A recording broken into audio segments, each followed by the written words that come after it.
Alright, let's do this shit. Let's see. Still waiting on Philo, but I'm sure he'll be here soon. Don't know where Frisk is. I'm assuming that either he slept because he needed to sleep, or is confused about the time change and will be here in exactly 1 hour. But we'll figure it out as we get there. Oh yeah, daylight savings in Ireland. So, okay, here's the weird part. They get daylight saving time, but theirs kicks in like 2 weeks before ours does. So, for like 2 weeks, he's off, and then we catch up and everything goes back to normal. And then now, 2 weeks later, we're moving the game time back by an hour. And it wouldn't surprise me if somewhere in that process he's just off by an hour and he's going to show up in an hour wondering why we started without him. But we did start an hour later, and that means we got a shorter session, so we're just going to jump right the fuck in here. We left off in the middle of combat. We were at the top of a new round of initiative. It's kind of up to you guys if you want to like pull out, regroup, have a little time to lick your wounds, and go up together as a group. Or if you just want to stay in initiative, because I know some of you had plans to just teleport right the fuck up there. It's up to you, but whatever you choose, obviously, he's going to be using his time wisely too. So how do you guys want to do it? I was just gonna run Make for a it. chase. Alright, let's do it. Then we're just jumping straight into a new round of initiative. Let's do this shit. Vasu's the first act. I'm going to assume that for the time being, he has secured the prisoner passenger. I don't know if it's a prisoner if he's no longer... Anyway, the person is safe. And he's going to catch up with you guys and will be available to teleport or run based on what you guys do. Likewise, Flick... I think Flick was planning on doing a dimension door with Caspian straight up. Let me double check to make sure that's actually a thing that he can do and that I'm not thinking of the wrong person. Nope, that is the right thing. So Flick is going to cast a spell, and you watch as Flick and Caspian both disappear. Since you guys have Rari's up, you guys would be able to immediately tell what they see as he's going to relay it down to you. Let me pull him over to that map real quick. I think Caspian's gonna fuck him up. Mm-hmm. It's going to deal another 70 damage to him. As he does.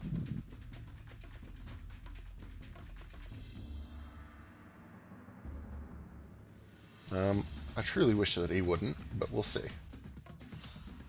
Do we have Raris? I have like pseudo Raris because of Nomad. Oh Just wait, do telling you? us things. Shit, Yeah, you although guys. you can only connect with one person at a time. You're right. You guys don't have Rari's. Yeah.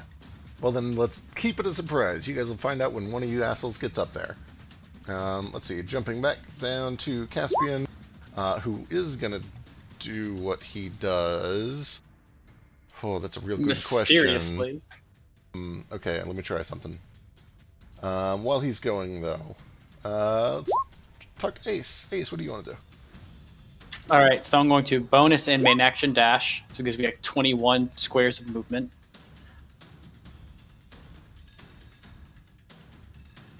So this gives me here. Is this the room that, like the downstairs room, right? Yeah, so that was the room that has the bedroom with the false wall. That's where you kind of emerge out into. And then there's a little wall in the doorway that goes out into the office. And then from the doorway of the office, it's probably about 30 feet to the top of the stairs back into the altar. And All right, so I have 10, so I have 50 more feet of movement. So I'm going to go 1, 2, 6 over here. Grab that book that I put on there and take it back. Nothing over here. No reason taking personal supplies back. And how far? Where is the doorway? It is directly south of you. It's at the wall right there in the corner. Gotcha. So then I guess I'll go 7. Yep, and then 6 And more then spaces to I get have, to the top like- of the stairs. Okay, I guess I can get halfway up the stairs then. Excellent. Okay, cool. From there, you can definitely hear fighting. You probably hear Caspian doing some sort of a battle roar as he attempts to take a swing on Malahio.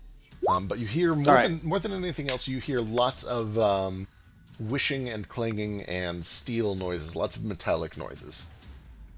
All right, I'm gonna do this. I guess stealthily. I'm just gonna be invisible. Cool. Sounds good.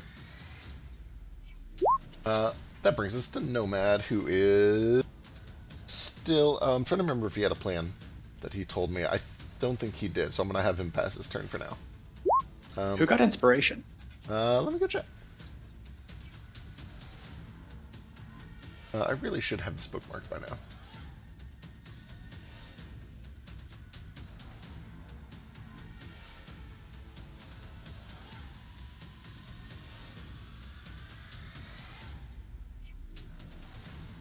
Inspiration 2, Gale and Flick.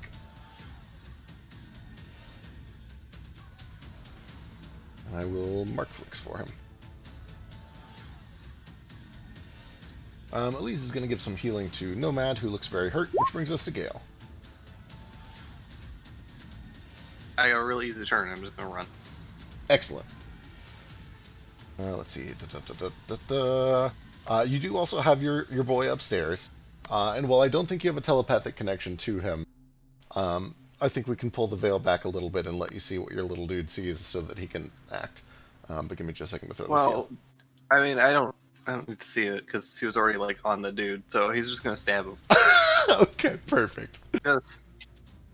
He's got a tiny little shiv. He's gonna go to town. Believe in him. Excellent. Coffee cup with a knife. He's gonna do his best. I'm having flashbacks to Zircon's little demon that kept following him. Absolutely. I'm sorry, I don't have the stats in front of me, but I will look them up just in case, but I'm pretty sure it's +4. It sounds right.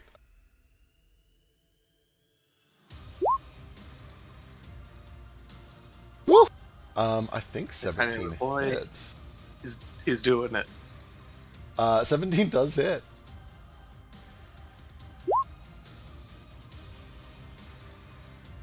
Let's see here. Oh shit, he's actually got a +5. He does like some serious damage. I really hope this world's Shit. best priest kills. Holy shit. Please tell me it killed him. No, but that would be great. Oh. At least cut an artery so he can't run so far. What he does do is, I forgot he was directly on top of him, and that does give Caspian the sneak attack. As this coffee cup is doing his best, and actually doing a very good job of kind of climbing up Arthur's robes and slashing every step of the way. It's enough of a distraction that Caspian can get some sneak in, so I'll roll that real quick. Anything else for Gale and Toto? No, I just realized that I've kind of become the terrible child from Toy Story. This is one of my creations. This is the horrible doll head with the spider legs. Excellent. Sid. Alright. Oh, it's so appropriate. It is so appropriate. That brings us to Nordo. Okay. There's a big giant stone, well, not wall, right, but like prison bars, kind of. Yeah.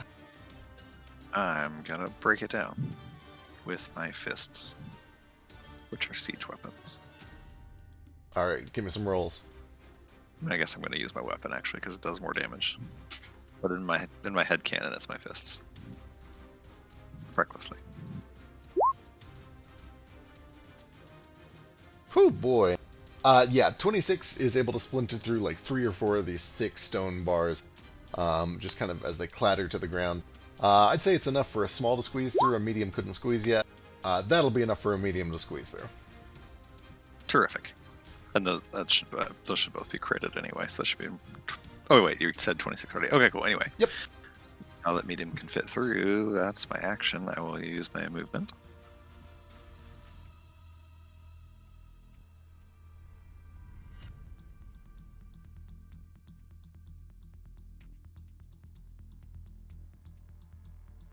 Which gets me there. And I spent all my key points already on 50 stunning strikes. So I do not have a bonus action. That's not true. I will use my bonus action to sort of stop right here at the end of my sprint and take a brief moment to take a big old deep breath and find this in my class actions.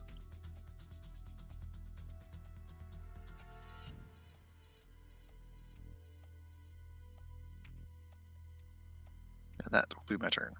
All right, brings us to Mo. I am going to dash for a total of 70 and just start heading to where I think he is. All right, I think that gets you there. So it's 10, 20, 30 to the door, another 30 to the top of the stairs, which means you actually get to the top of the stairs with 10 feet of movement left, and I will pull you over.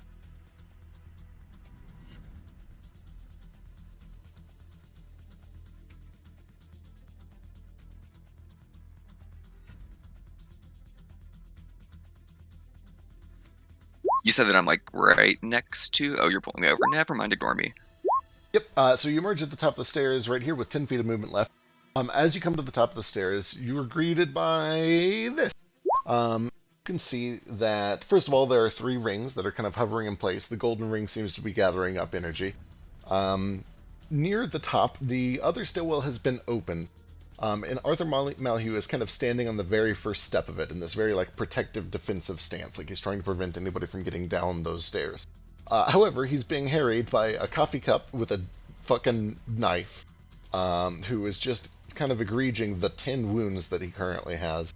And Caspian is also over there, doing his best to, actually doing a pretty good job of attacking him as well. However, all around them is this massive spinning wall of just sheer metal blades. Not necessarily even daggers or swords, it's just sheets of metal that have been sharpened to a point and are just spinning like fans wildly in this kind of protective defensive wall.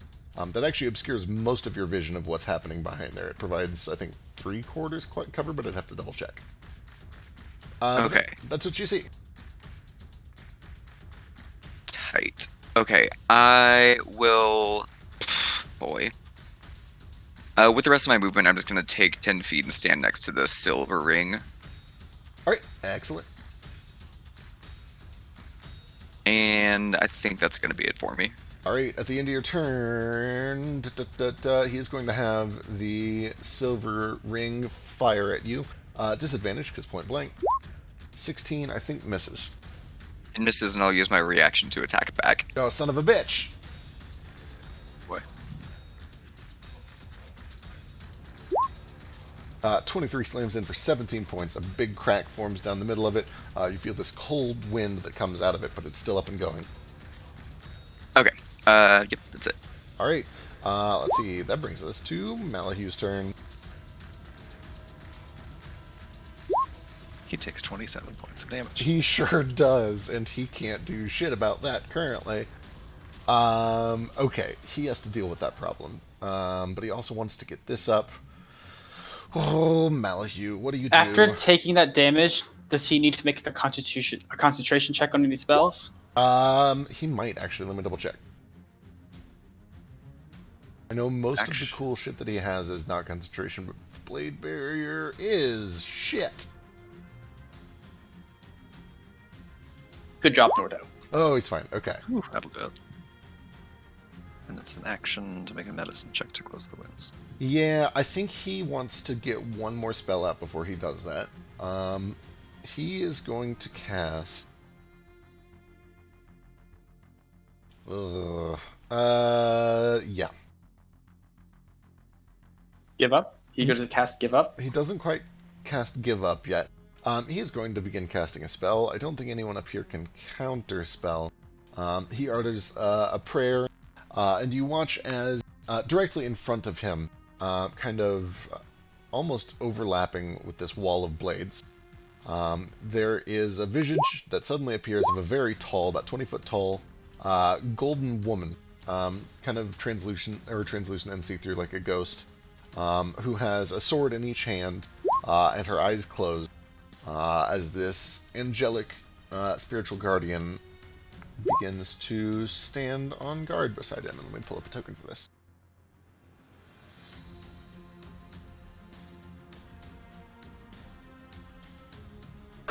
The cup does menace him.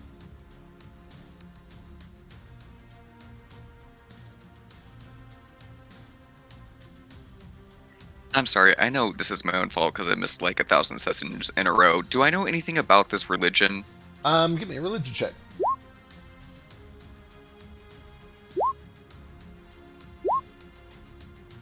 Yeah, definitely.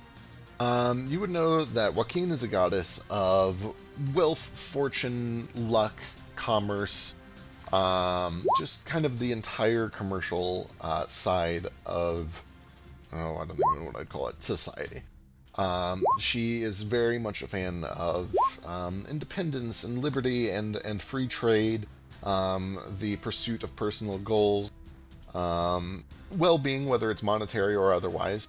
So to some degree, you know, being well-fed and having good rest and a good roof over your head. Just kind of a general goddess of commerce and prosperity. Okay, cool. Thank you.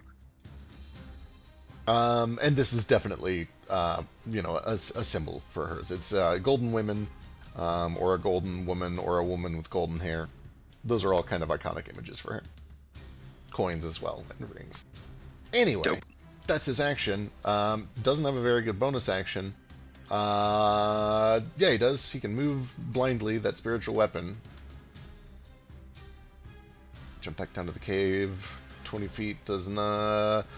Norda, you kind of see this spiritual weapon behind you that is blindly fumbling its way out into the tunnel behind you. You're able to very easily just duck under it because it can't really see what it's swinging at. And it's also moving a lot slower than the rest of you guys, but it's slowly making its way up. But then, at the end of his turn, he does the thing. He draws in energy from all three of the rings.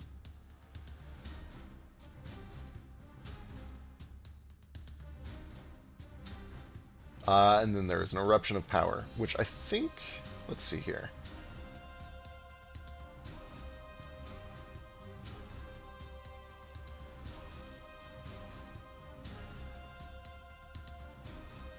Moat is in it, Flick is safe. The teacup. The teacup is not safe, unfortunately, so this may be the end for teacup. Let's No. see. Someone give them their advantage die or their inspiration dice. Dude, he's got so much HP.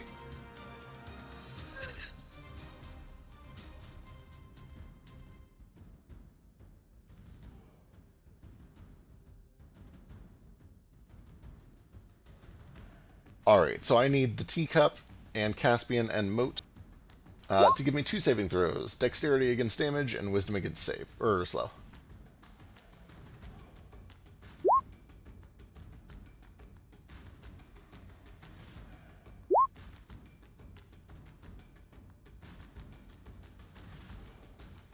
Caspian doesn't take shit. But he does get slowed.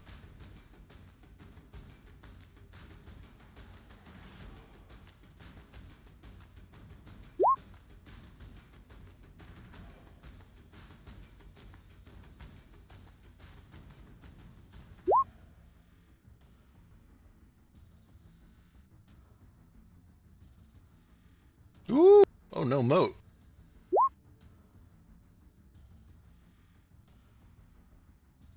That's no bueno. Alright, that is the end of his turn. At the bottom of the action, 3 new rings appear. We'll do one here. One at the top of the stairs looking down, and one here. Nope, nope, one here. Bigger threat.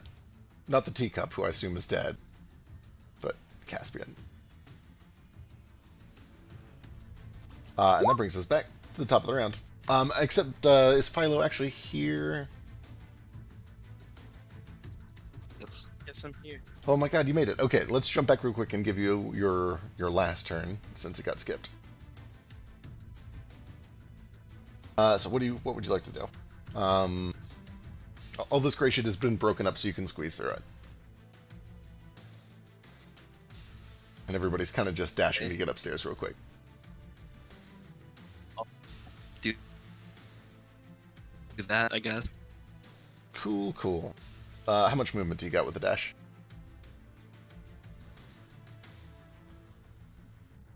Like a mile, doesn't he? I think it's 2 or 3 miles at least. I was going to say, it's probably at least a mile. I do know it's less because it's not like a straight shot, which means he can't really use his cloak thing. I have 75 normal speed. I will double that. God. Okay, 10, 20, 30, 40, Meow. 50, 60, 70, 80, 90, 100, 10, 20, 30 gets you to the door. 40, 50. You are basically 5 feet away from the bottom of the stairs. I'm gonna go ahead and put you up on the up. Like you're close enough. You made it. You're a monk.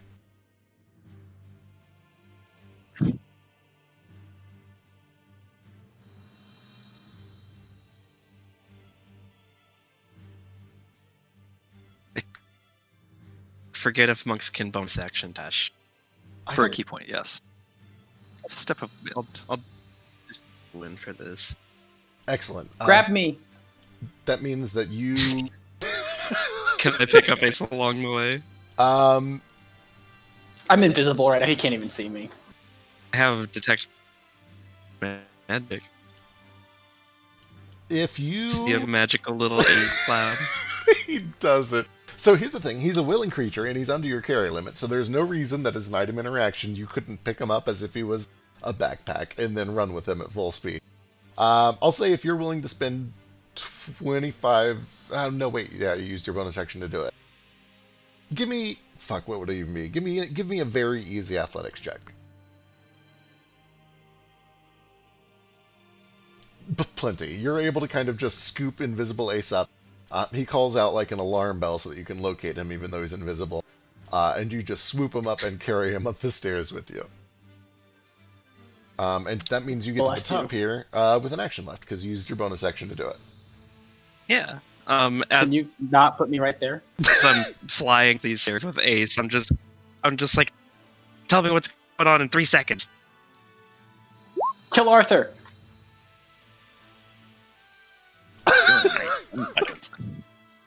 He's trying to escape, and we're trying to stop him.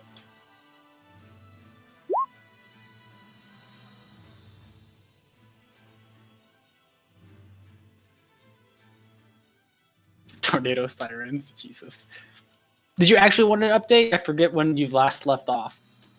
Safe Uh, in the middle of the puzzle riot. going on. We were gonna trade the body, and then I pretended to be the guy who was getting the body, and then they found out that we were lying, so we attacked them. It's not Flick's mom though, but these people are being very not good. Essentially, the nefarious plot that we thought was happening, that this temple is abducting people, is true, and they're giving to them to a nearby clan of Kuatoa to do rituals and sacrifice them.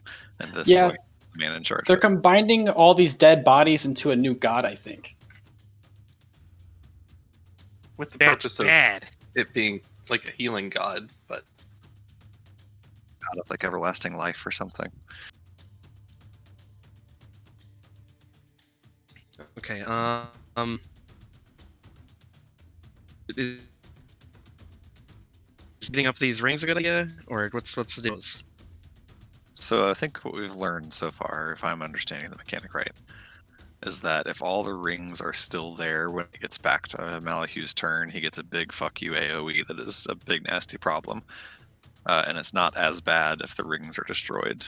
And the rings also have like little attacks that they do.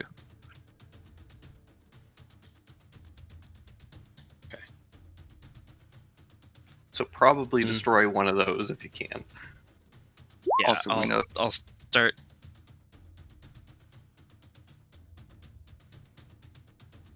Attacking the silver ring. Excellent. Fire away. 27 is an easy hit for 8. The metal resonates. You follow up for a crit. Is that 8 and 15? It is just barely standing. You can hear the metal resonate. Okay, tack on another 10 gold damage. Oh, son of a That's bitch. 2, and I'm going to use my warlock. Yeah, with your second hit, you punch in, and then you watch as all the eyes along the outer edges of this ring just begin to freeze over, and then it suddenly bursts and collapse.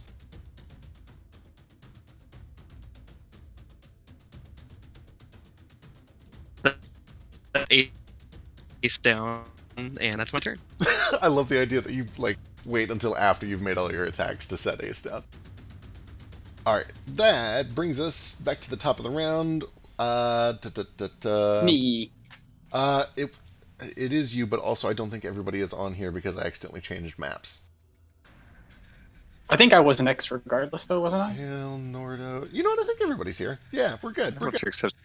Arthur's not on here. Oh, good catch. Thank you. Caspian is either, actually. I've got Caspian. Oh, wait. Right, I can see things that you can't. They're both on here. Don't worry, we're good. Terrific. All right. Ace, you're up. All right, so I'm gonna move. What?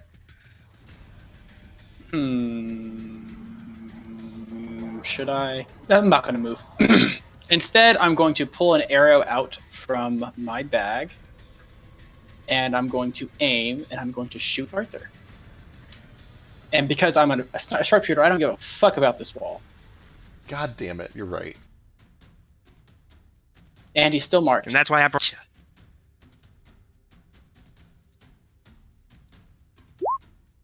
And he has silence cast on him now.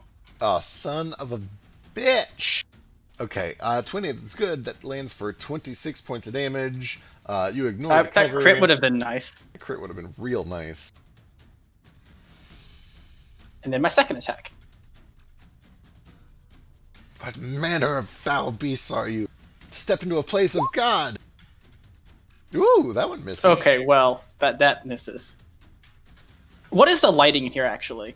Fairly bright. There are lots of ever-learning candles kind of all around the outsides, and then a few chandeliers that kind of hang above the altar. Out in the pew area, it's a little bit more dim. Gotcha. All right, that's my turn. All right, that brings us to Caspian. Did I accidentally reference something? What is it? What is ever Also, learning? I said ever learning instead of ever burning. Oh, just kidding. Ever learning. Did I say that? Also, ever learning candle will be my next total magic. I love it. They're all just reading poorly because it's so dark. What is okay? So Caspian's up. Does he have a sneak attack? What's the status of your coffee cup? He rolled 13 HP. It was Aw, real beefy for him, That's actually pretty good. Yeah. but he failed his dex save, so it doesn't matter. It's And he's not immune to radiant, a damn shame. much to my chagrin. He's making death saves, we'll say, but he does not provide sneak attack. He's a third level spell. He can just be dead. It's okay. All right. Caspian can aim. Yeah, he sure can, and that is what he'll do. So he uses his bonus action to aim. Actually, he doesn't have to. This is motherfucking Caspian we're talking about. Caspian is going to wheel around to the backside here. And just shank a bitch. Also, question after his turn.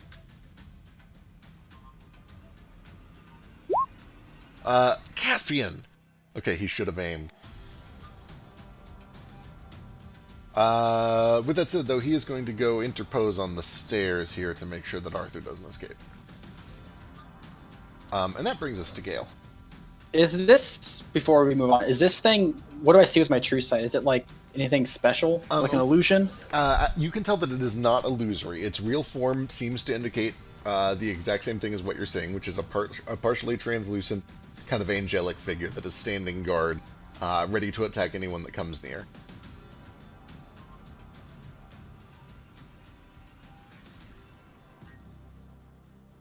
Alright, I'm gonna run the rest of the way. I got 70 feet last turn, so I got 35 more feet. Sick. Yeah. I think that is going to get you there. Yeah, that should get you about to top of the stairs.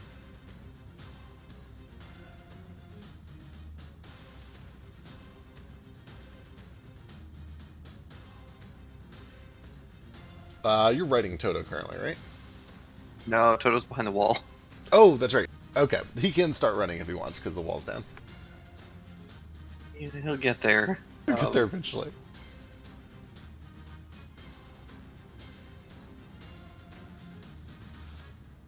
I guess I'll take a pot shot at the. So, the light color is the top of the stairs, right? Correct. Okay.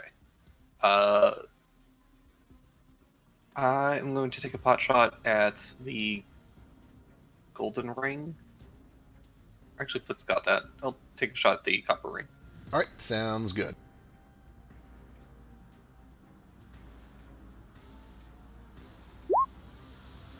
Oh boy, fuck cover. Both of those sink right in. The first one is not enough to do it, but the second one shatters the copper ring. Flares of fire kind of lick up its sides. And it disintegrates.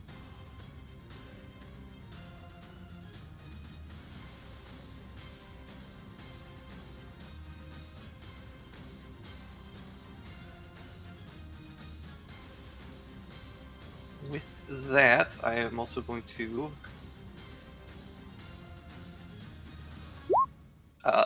God. Well, I give Moat 4 healing. God bless you. It's something. Thanks, husband. You're welcome. We should hide. we look like shit. I'm gonna probably just roll back down the stairs Excellent. so that I can have some cover. Perfect. And then Toto's gonna dash by bonus action, so he's just gonna move 80 feet. 80 feet. Okay. He's gonna head towards the Kuotoa, though. Oh, he's in, like, out for deeper into the No, tunnel? Okay. no, I'm kidding. Gotcha. Yeah. 10, 20, 30, Anyway. 40, 50, 60, 70, 80. Cool. I need my dog. My other son just died, so I really need the comfort of my canine companion. Drake going all in on the pet class. Alright, that brings us to Norno. Oh, Okay. actually, I'm sorry, real quick, before that, there are legendary actions afoot, which he's been neglecting to use. The only one left is the Golden Ring. Shit, that's a damn shame. The Golden Ring, leaps over to here and begins to charge up a whole bunch of energy. But you know, we'll see what happens. Okay, sorry, back to Norno. Okay. I will continue charging up the stairs, first with just my movement.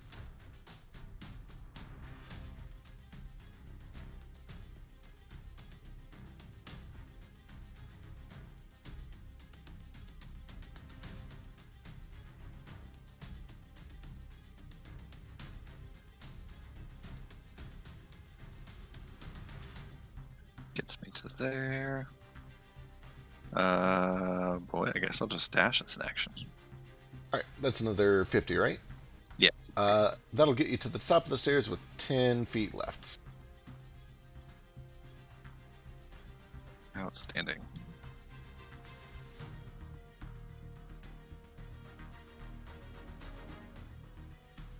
Well, this is a pickle. That's my action and my movement. Oh wait, I still have 10 feet left, right?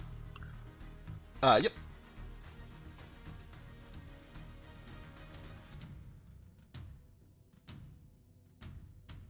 Calculating.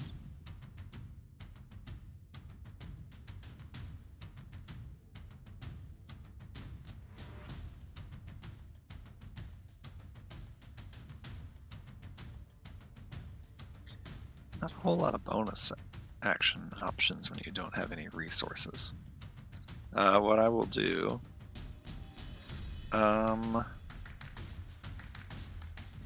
Ooh, I've seen this guy do big nasty AoEs. Let me do something.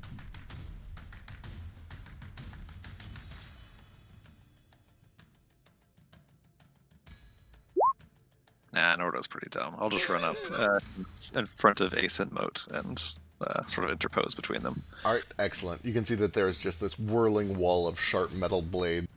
Every now and then there's a tiny opportunity to maybe jump through, but it looks real nasty. And let's see, that's movement and action. Oh boy. With a passive perception of 19, do I hear or see anybody else besides Malahue and this big giant thing in the middle? Passively, there's a lot of combat noise happening up here, and he is yelling pretty loudly. You would probably Is he? hear... Isn't he silenced? Oh, right. Yeah, there's silence. Shit. Yeah, you wouldn't hear anything other than what is happening right up here then. Just sounds Okay. of combat. Cool. That's it. That's all I'll do. Oh, son of a bitch. Silence. He takes some bleed damage, first of all. Ooh, he does. Also, that is like a 20. I think it's a 20 radius circle too of silence. It's not just on him. Sure is. Oh my god. How does he get rid of this? Just an action, that's all.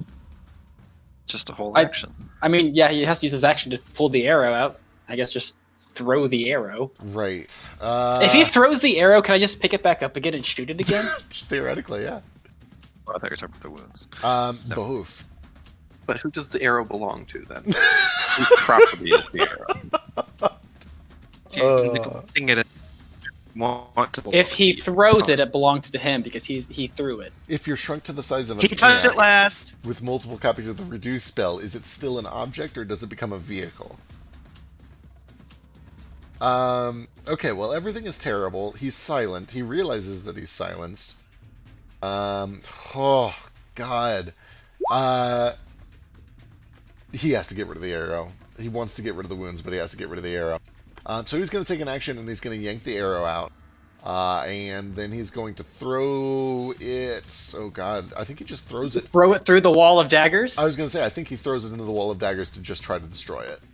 Isn't it magical? Oh, fuck. Right. Well, he did it anyway. Let's find out how much damage this wall actually does. I hope it like just bounces back and lands right next to him again. That would be Why so doesn't he funny. just throw it at me instead? Because you don't have any key points. Appreciate it. I can still catch it. It's true, now's the time to do it. That's not a lot of damage. Okay. I have a thing for this. Silence is a 3rd level spell. Resilience against damage. 1 extra hit point and 1 point of damage threshold for each power level of each stone in the item. 3rd level, so that would make it 4 hit points and a damage reduction of 4, and then resistance to damage. No, that arrow is still dead as fuck. So he tosses the arrow into the blade. It takes 35 points of slashing, which gets cut down to 17, which gets reduced by 4, which still does 16 or 13 points of damage, which is plenty more than enough to destroy it. You said it was per stone. The quiver I pulled it out of that enchants it has a lot of stones in it.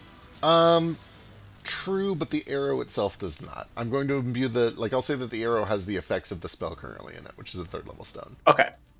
I'm going to go with that ruling for now. Yeah, I was going to say, technically the arrow's not even magic. Anyway, the arrow splinters against all the blades, and he's able to hear himself once more, and he begins cursing. Foul demons in this place of worship. Let me through. Don't touch them. He looks down to Caspian. But that's all he can really do on his turn, except for summon a big kaboomer. Does he want to do it? That ring's in a really good spot. No, he doesn't. I want to do that. No, he's not going to do it. He's going to let the ring stay. Elise. Intriguing.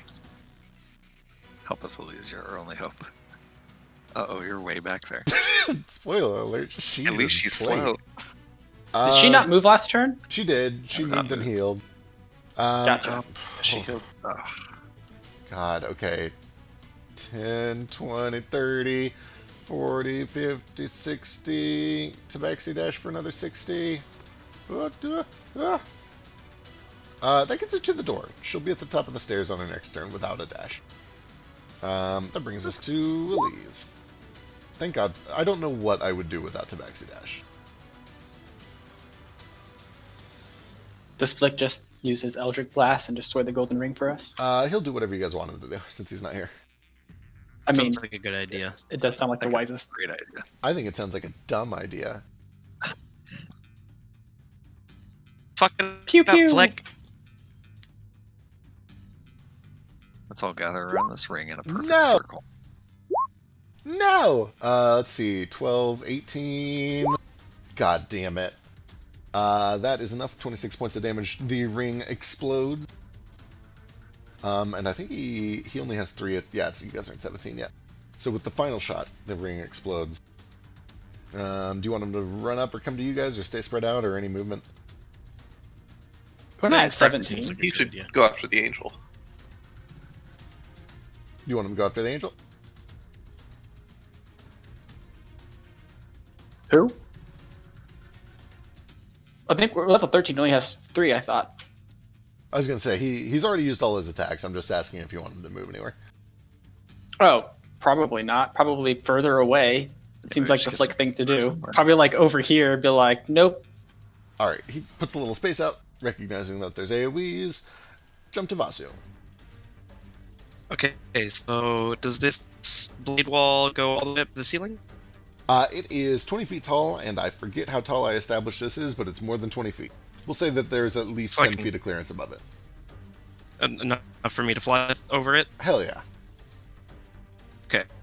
So yeah, I'm just gonna fly right the fuck over it, touch down right behind him. God damn it. Hi, nice to meet you. I'm Vasudeva. Kira.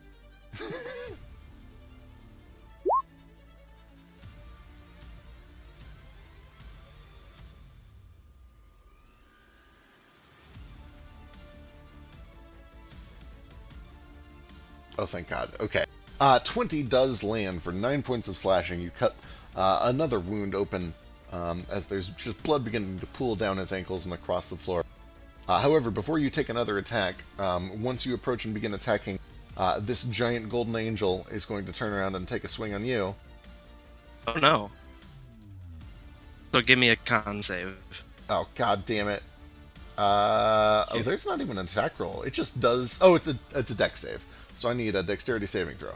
Good does. Guardian Spirit is so good. It's real good. Oh my Or doesn't know God. what it is, so he's definitely gonna attack that angel. Oh my God, you've... Wait, did you? What is his DC? Yeah. Sick. You take 20 points of radiant damage as this sword gleams More into like you. 10. Oh, goddamn evasion. But then, yeah, he takes 9 points of slashing, and then he needs a con save. And actually, you know what? Woo! Give me a strength save too. Here's his concentration. Oh, how much damage was it? Okay, it was only 9. He's good. Thank God. And strength save. Oh, damn. He does not want to go into those blades today, no sir. Oh, that's fine. I have more attacks. God damn it. Ooh, that's good for another 11. Attack on 5 more cold damage, so it's gonna make his con save a little higher. Just makes it. Give me another strength save then, since the blade wall's still up. Oh no. He goes flying right into it. Oh, shit. Well, okay. Touchdown to Oh. punch him once, punch him a second time, and send him flying through this wall. He does, and huge chunks of his armor begin to spark, catching some of the fringes of his robe on fire. Other bits of armor go flying and eventually get kind of cut down to parity and join this wall of spinning sharp blade. As he takes a shit load of damage. How far is the knockback on that?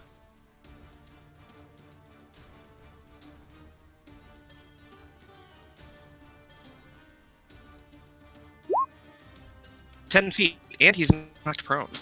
Oh, God damn it. He does manage to concentrate. I don't know if he wants to anymore, but for the time being, he will do it. Was he concentrating when I shot him? Yes. Because he didn't make a constitution save when I shot him. Shit. I thought I'd been keeping up on this. Because he just was silenced, and I think that was to distract. Okay, he's He's fine. good. So I can't you can only take damage from that once per turn, right? Correct. Okay.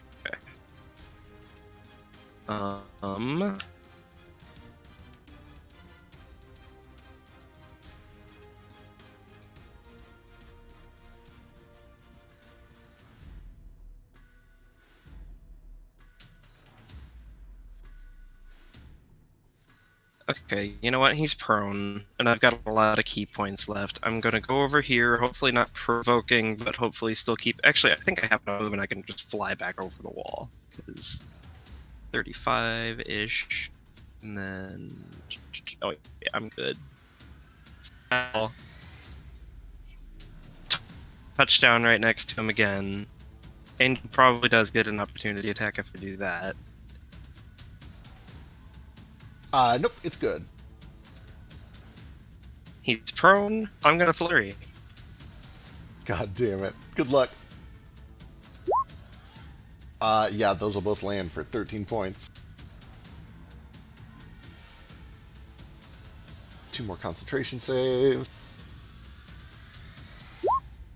Oh, he wants to live.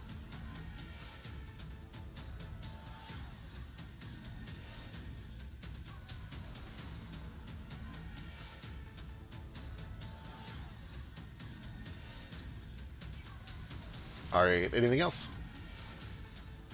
Nope. Okay, at the end of your turn, he's going to use his rebound point and swing at you, because fuck all of this noise. Bring it here. He is... These are both going to be at disadvantage. Actually, you know what? Uh-huh. I'm smart, and he's prone. I can attack with my fists from 15 feet away. Can I be high up enough that I can kick him and him not be able to attack me? That's legit. That's totally fair. Since he's prone, Perfect. I'm just swooping at him and kicking him. Alright, so you are 15 feet up in the air. Yeah. I'll mark it with a 1 and we'll remember it's 15. However, at the end of your turn, he's still going to take a swing at you. In fact, he's going to take 3 That's swings. All at disadvantage because he's prone. Oh no, what a waste! Does The 24 does hit, but that's the only one is the 24. God damn it. Alright, all it does is 4 points of bludgeoning damage. You see he pulls out this golden censer and just begins to lash it towards you. That'll bring us to Nomad, who I believe is still snoozing. Will probably be up in 9 minutes if he just got confused about the time. Or he might sleep forever, because he needs it. Because the boy's a sleepy boy. Moat's up. Alright, I really, really want to go hit this guy, but I think I'm gonna go ahead and just practice some restraint here. And I know I really, really want to, but I'm gonna die if I move even another inch anywhere. I'm gonna take a step back here onto the stairs with Gale. And then I will reach a hand out towards Gale, and I'm going to cast a spell. He's got nothing.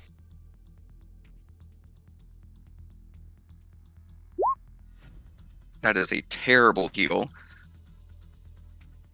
But that is... Boy, my movement... Do I have cover on these stairs if, Yeah, we'll say... from an AoE-ish? Yeah, we'll say the top half of the stairs, which is the bottom half. The upper half of the stairs, Yes, which yes, is the bottom I got half. you. Yeah, we'll say that's half cover, and then the step that Gale is in is 3/4 cover. Okay, tight. I will just hold here then. So Alright. it's full cover for me. Yeah, it would be yes. full cover because you're so teeny. Alright, we get to the bottom of the round, and 3 more rings flash out.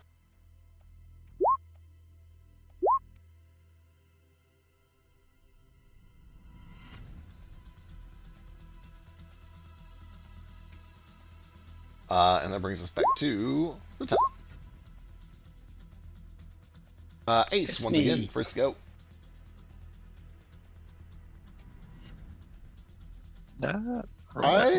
Yeah, that definitely did not get everyone. Say there were a lot of us on the same initiative. Yep, okay, hang on a second. Let me just do a full... Is everybody on Not this that one? I'm complaining.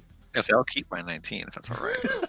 I think everyone here is... Or everyone is here except for Elise, so I'm just going to pull Elise up and we'll do a fresh one. Oh, and Nomad, that's right. I'll make sure he's on the map so it goes. Nomad. He's had time to run up the stairs. And... Yeah, he's had a couple turns. If Elise can do it, anyone can do it. No, she's too hexy. That's true. And bosses, Arthur. Or boss. Oh, that's much worse. That's more like it for me.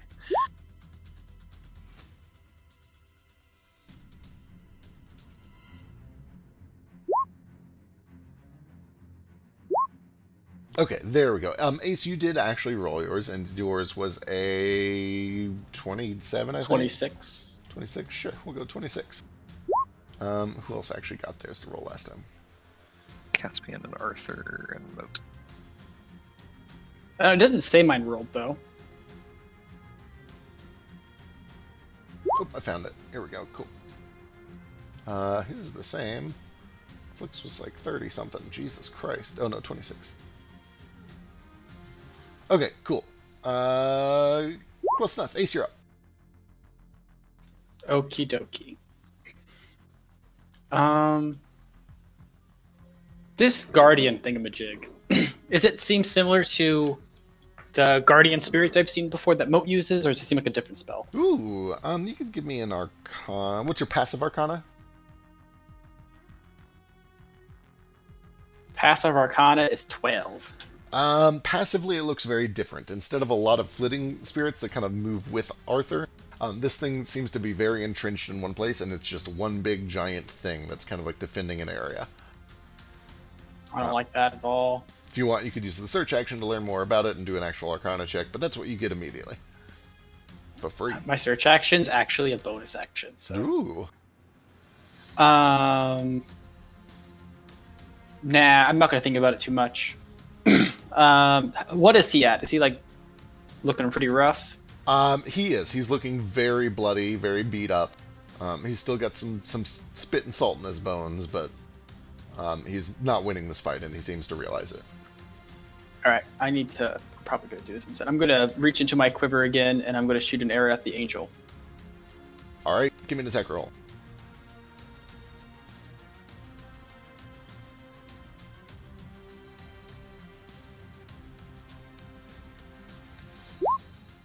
It is a perfect, beautiful shot straight All to the right, head. level 3 dispel magic. And it, oh, god damn it. Okay, I do need a spellcasting check, so give me a wisdom check.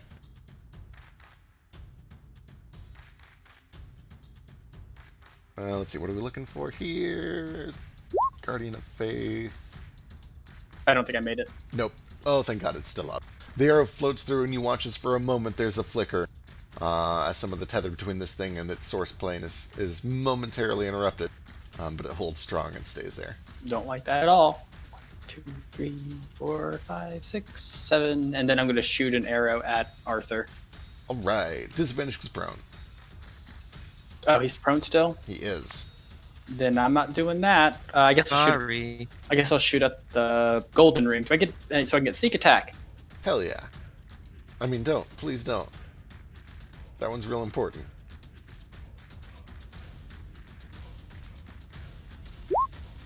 Oh, it's still up. That's my turn. Oh, thank God. Flick. What do you guys want Flick to do? Just blast all the rings. Yeah, Yeah. probably get the golden one since it's already shoot the golden one first, and then work on the copper. Yeah. Alright. Gold one drops. He switches over to copper. Hit for 10. God damn it, Flick. 2 of the rings are blown to pieces. You betray me. Even when you're not here, you betray me. Hey, that's how you do it. Right. Any movement? Cool. He will stay there. Elise is able to get to the top of the stairs with just her movement, and she'll use her action to throw a big heal on Moat, because holy fuck. Thank you.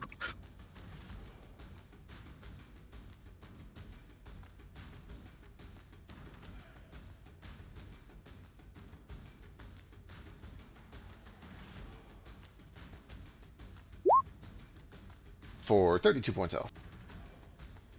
Sweet, thank you. And that brings us to Gale. I can't decide if I want to do the spiteful thing or the other spiteful thing. So I'm just gonna run.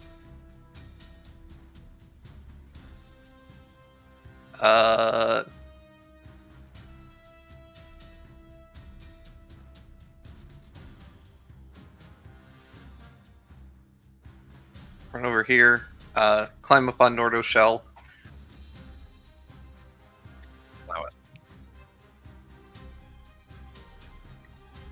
And then I'm gonna yell something about him murdering my son, and I'm gonna cast this, which I don't do very often. Oh no! And I drag his body through the God, grinding metal. no! Oh God, he's gonna tear himself up with the spell.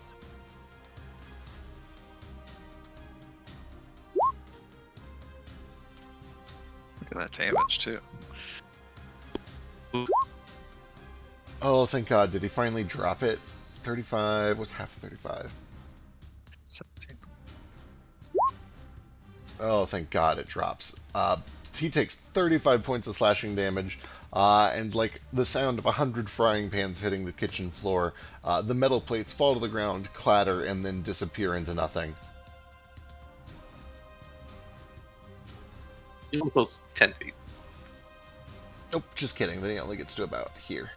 Kind of directly underneath his guardian angel.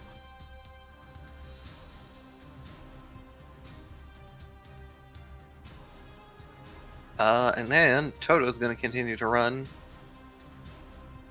Let's see. He was... Jump back down to the cave. He's real far away. So he's got 80 more feet to run. 30, 40, 50, 60... excellent. He gets to the top of the stairs with 5 left. Perfect. He's just going to stay there and stand guard for Moat a little bit. Sounds good. Alright, we'll throw him right here. Alright, end of your turn, Silver Ring, Rule, God. It's gotta be Vasu, right? He's so fast. It's gotta be Vasu. Wicked fast. You're never gonna hit me.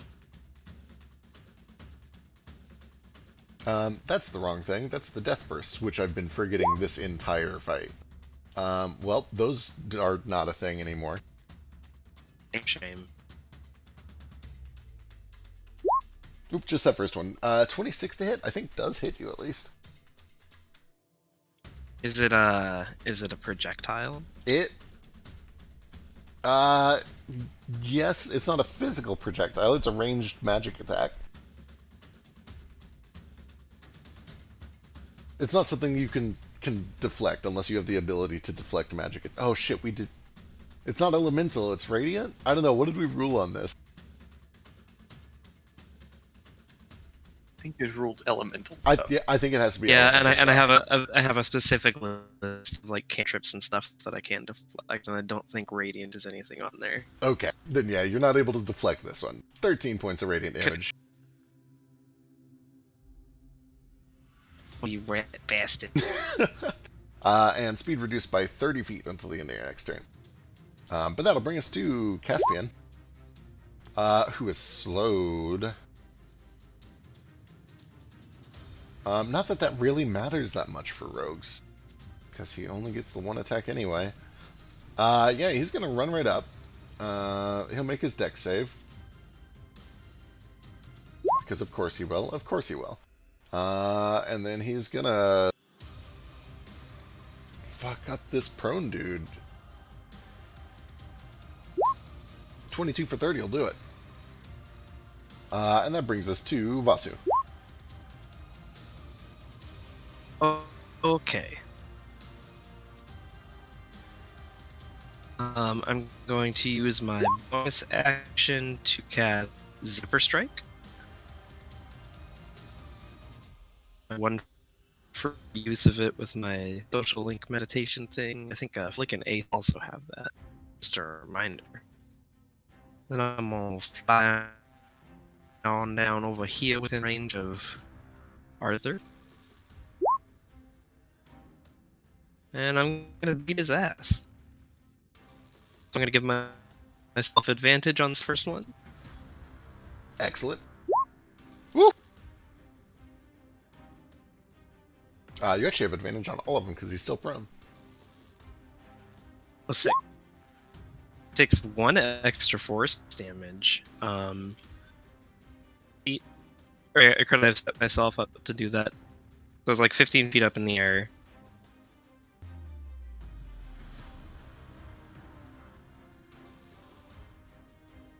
I want to ignite him too. Perfect. His body lights on fire. Which takes another d10 of fire.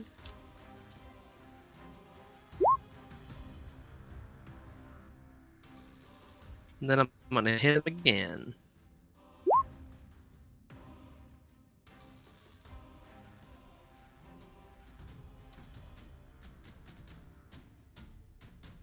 Uh, 24 slams in for another 15.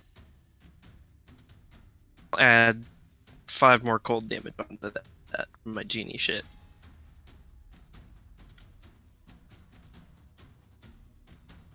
By the way, Does he... Oh, right. The angel is going to take a swing, so I need a dexterity saving throw. I don't provoke opportunity attacks because of Zephyr Strike. That's right. Okay, excellent. The angel does Yeah, still so- take a swing because that's not an opportunity attack, but he does not. Okay. So I need a saving throw. Is that dex save? Dex save, yep. You're good. No damage. Damage. Son of a bitch. I love evasion. This thing's going to be around forever because it's doing no damage. Alright, anything else? Nope, that's me. Alright, Moat's up. Alright. I will, still kind of like half dead over here, hobble my way over to Arthur. As I look down at him, it's like a rough day. Then I will ready my weapon, and I will swing on him.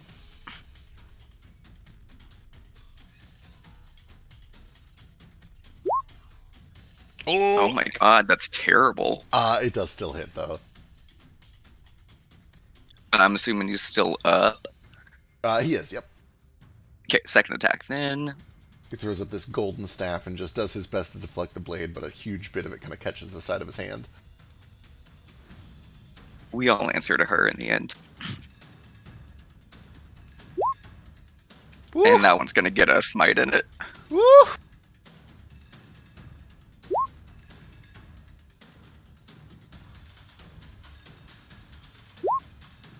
Don't give Gale that idea. You stop that right now.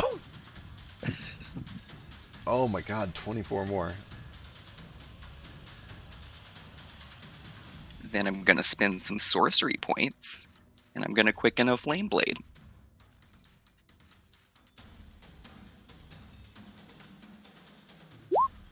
Oh, okay. I thought that was a crit for us, but that is still some crazy damage. Let's see, 31 points. And then I'm gonna do another smite into that No! one. I'm gonna Aedra smite this bitch out of existence. Oh, he just wants one more turn.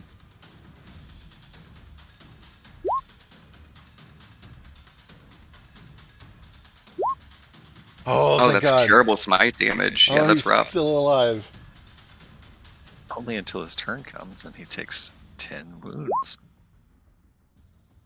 I do also need a dexterity Fire saving throw damage. as the angel tries to swing at you. This is definitely gonna hit. There's no way.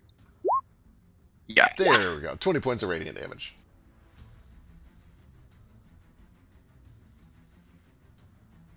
Alright, anything else? That is movement, action, and bonus. I should hopefully be good. Alright, let's see those dots.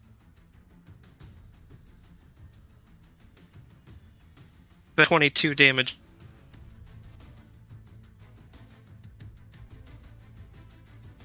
Wait. Okay, that's for moat to block. Gotcha. Okay, so you only take 2 points off of that mount or moat.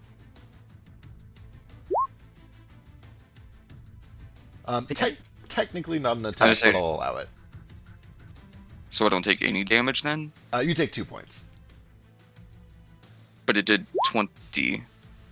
Oh yeah, you're right. I'm sorry. I was subtracting. No, you're fine. I just want to make sure that I was not fucking it up. Yep. All right, and then let me get the bleed damage and the burn damage. I need you to roll really, really low. Oh, that's a good start. No. Here we go.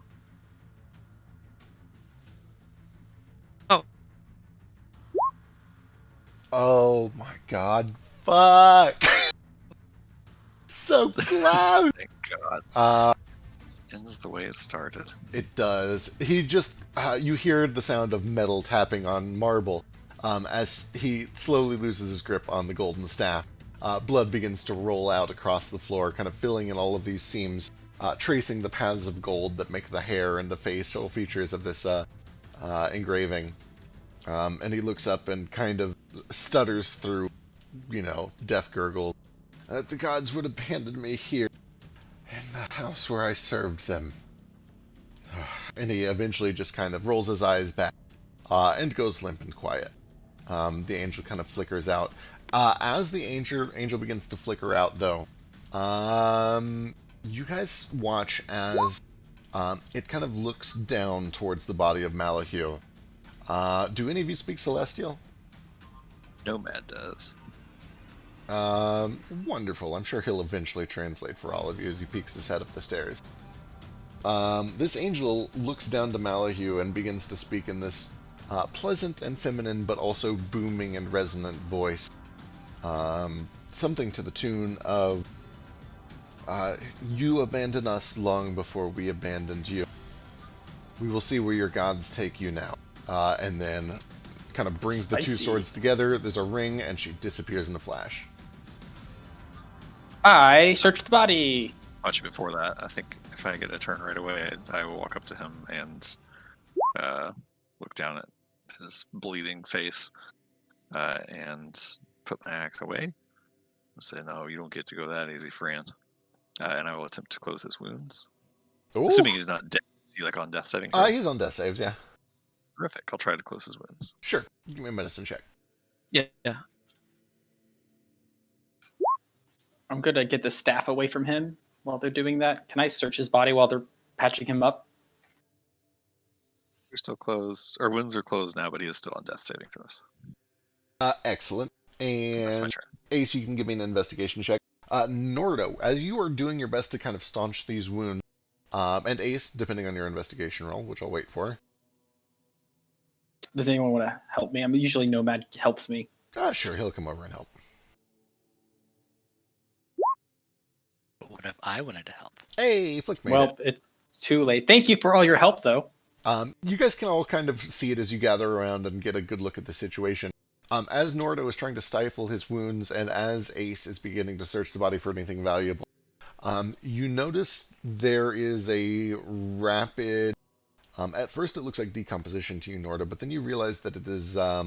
it's a thickening of skin into almost leather at first, and then into scale. And you can see that the color of the skin goes from this kind of chalky blue half-orc into this kind of deep green, almost hag-like or lizard-like scaled pattern. Everything begins to get very, very cold as all of the warmth and blood begins to kind of shift into just this cold, almost stale, stiff, fish-like quality. And eventually his cheekbones kind of begin to jut out as his face sinks in. And he seems to very rapidly kind of transform in front of you. Until he resembles kind of a strange fish person. What is that classic movie monster? From the Lagoon. From the Black. Yeah. That's kind of the right idea. However, you are able to kind of close up the wounds quickly. And although he is not looking good, he does at least seem to be stabilizing on the path to being stable. Ace, as he begins to shrink inside of his robes and his plate, you're able to very quickly find a belt pouch at the side, which contains a little bit of gold, but it also contains 3 long clay tablet strips that have strange symbols and runes etched on them. I don't believe you speak the language, but you saw it briefly as you were kind of looking through the books down there. You recognize it as similar to the runes that you'd seen in that translation book earlier. Perfect. How much was in the gold pouch?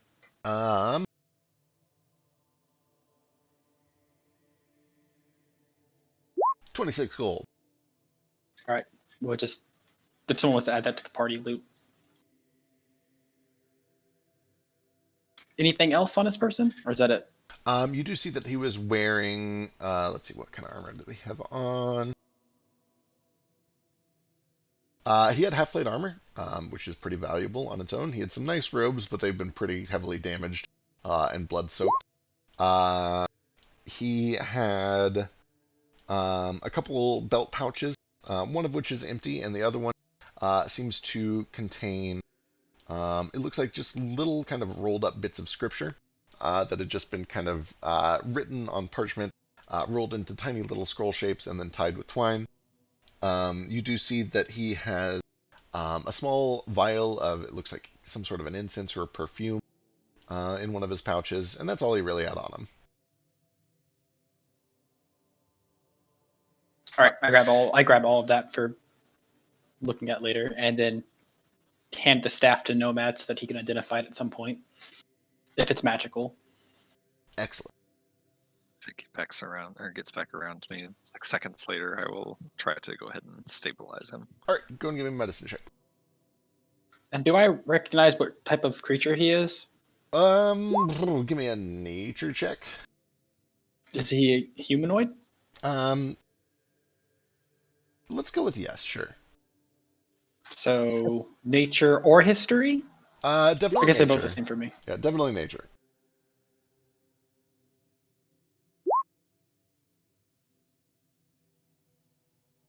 As he continues to morph, and you do see that even as Nordo is able to kind of stabilize his wounds, his body continues to morph and change. At first, it looks like some sort of a fishy human, almost like kind of Sahagin, but then you can see that even as the wounds are closed and he's kind of stabilized, you hear the kind of crunching and compression of bones until he gets shorter and shorter. And then he starts to kind of resemble like a Lokatha, but he's a little too squat and too fat for it. And then it continues to kind of twist in on itself. The fingers begin to extend and then become webbed until it looks almost like a giant eel or a serpent. And over the next like 6 to 12 seconds of kind of watching this bizarre transformation take place, it kind of goes from half-orc to weird humanoid fish creature hybrid of some sort, into effectively just, when it all seems to be said and done, a large snake with several sets of fish, oh my god, what are the fins? That kind of go all the way down its side. Probably about 20 sets of fins that run all the way down the length of this weird snake.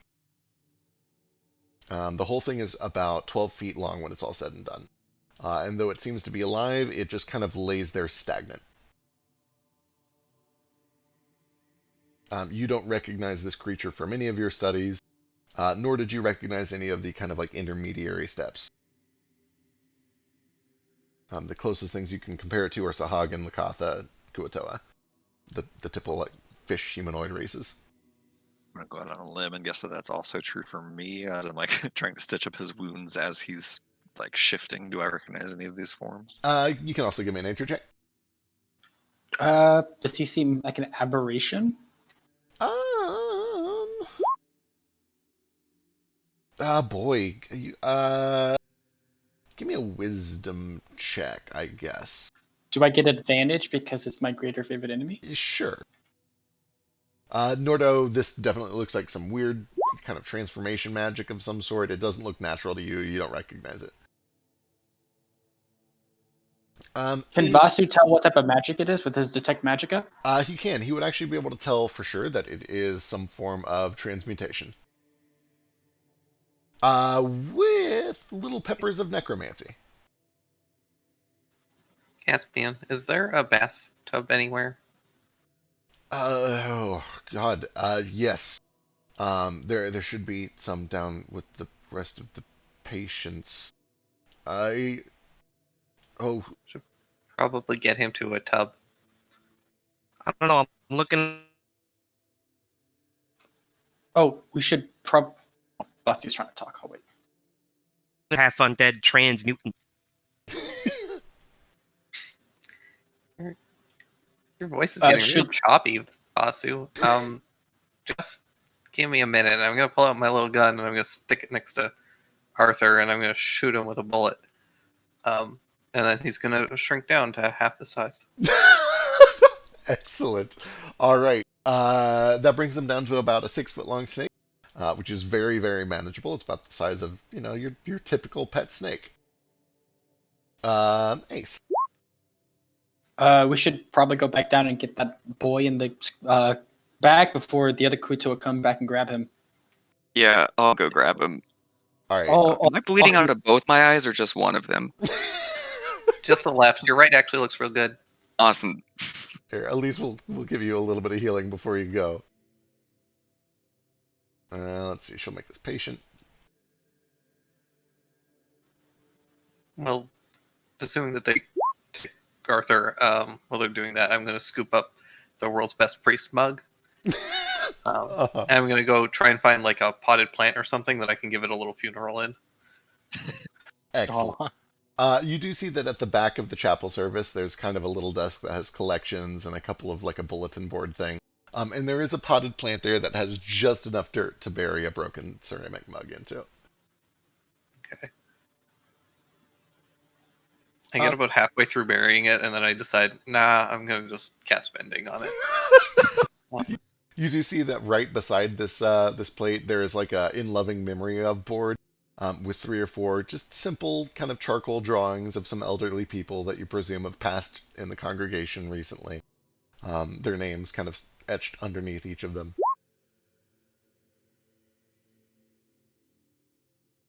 You're able to make your way back down, and you do find that the boy is still there. He seems to be unconscious, but he's breathing. He appears safe. For the most part, unharmed.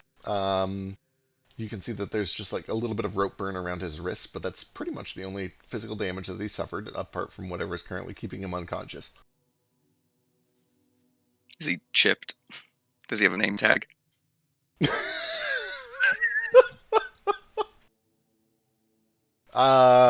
You look for any signs of identification, and you don't find any.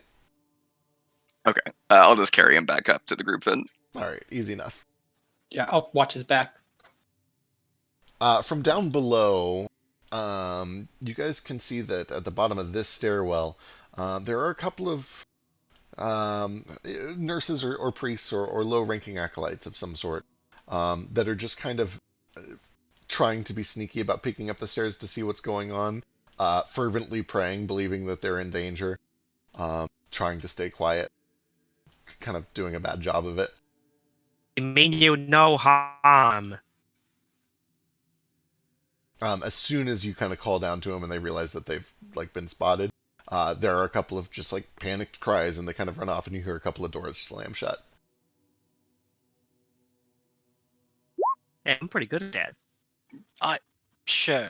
That's what I'd call that. Definitely didn't freak him out. I don't get the sense that anybody else around here was in cahoots with Snake Man here.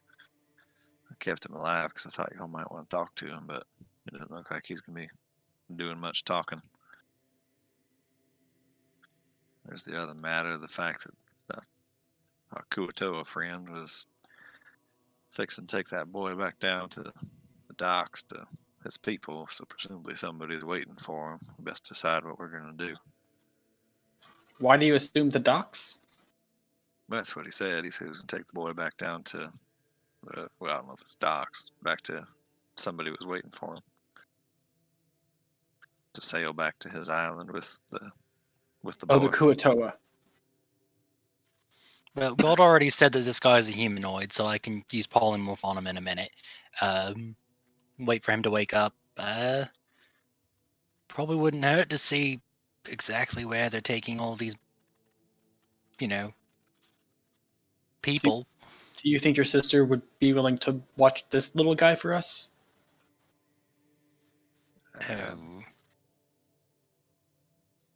Who are you talking to? Yeah, which one were you talking to? We both assumed Oh, sister. yeah, That's you mean. both have sisters. I guess would both of your well, I mean, might as well have both. I don't know. We need to keep this guy somewhere safe. One beer I was looking through like the log of books, and it said like all the people that were coming through. Did any of them match this guy? Match the kid that Mo brought back up. Yeah. It's hard to tell because he's currently unconscious and has no form of identification on him. All right. Did any of them mention like a little boy versus like an old woman?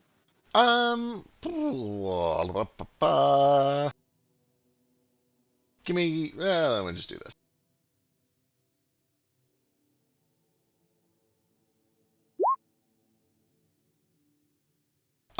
There are only recent records for two younger people, both of which were kind of sick girls. They were a pair of sisters that apparently came down with the same illness. I mean, if you guys want, I can just bring him up. We can go from there. The Kuotawa? No, the kid. Is he in your arms right now? Yeah. Wait, I'm confused. What do you mean by bring him up? Oh, you mean Yeah, bring, yeah, consciousness. yeah. I could. Sorry, poor phrasing. Good. Yeah, I'll lay him on the ground and put a point of lay on hands into him. All right. You can see that some of the bruising and just rug burn around his wrist from where the rope had been tied a little too tight begins to heal over. Some of the redness gives way, but he does not come back to consciousness. He's still breathing. He looks peaceful. Nomad, contact him. Well, he's a child. You couldn't spare more than 1 point. Well, that's what I was actually just typing out, you see. I see what kind of father you'll be. I think it means not a father. So, could we... Can I, sorry, while you're doing that, can I dump another 5 into him and try to end any poisons or diseases? You can, and as you dump in 5 more points, you can feel this kind of connection to something coursing through his veins, especially in his forearms, and kind of running through his heart. There seems to be something that you're able to eventually lock onto and cleanse away. And as you do, there's a bit of kind of a cough and a stutter, and he jolts awake, and one of his eyes squeaks open. And he suddenly looks very scared, but then he looks around and sees that everybody is different, and that you all seem to be kind of there to help, or at least not the people who took him. And he looks up and says, who are you? Am I dead? We're your new family now. No, we are not. No. What is your name? My name is Brian. Or we'll sort of take an E in front of Brian. So, Brian, call me Nordo. Nordo. We're gonna get you back wherever you came from. I understand you've been through a little something. Can you tell us what happened? Oh boy. I was down by the docks, just minding my own business. I wasn't doing anything. And I fell asleep, and I woke up, and here I am.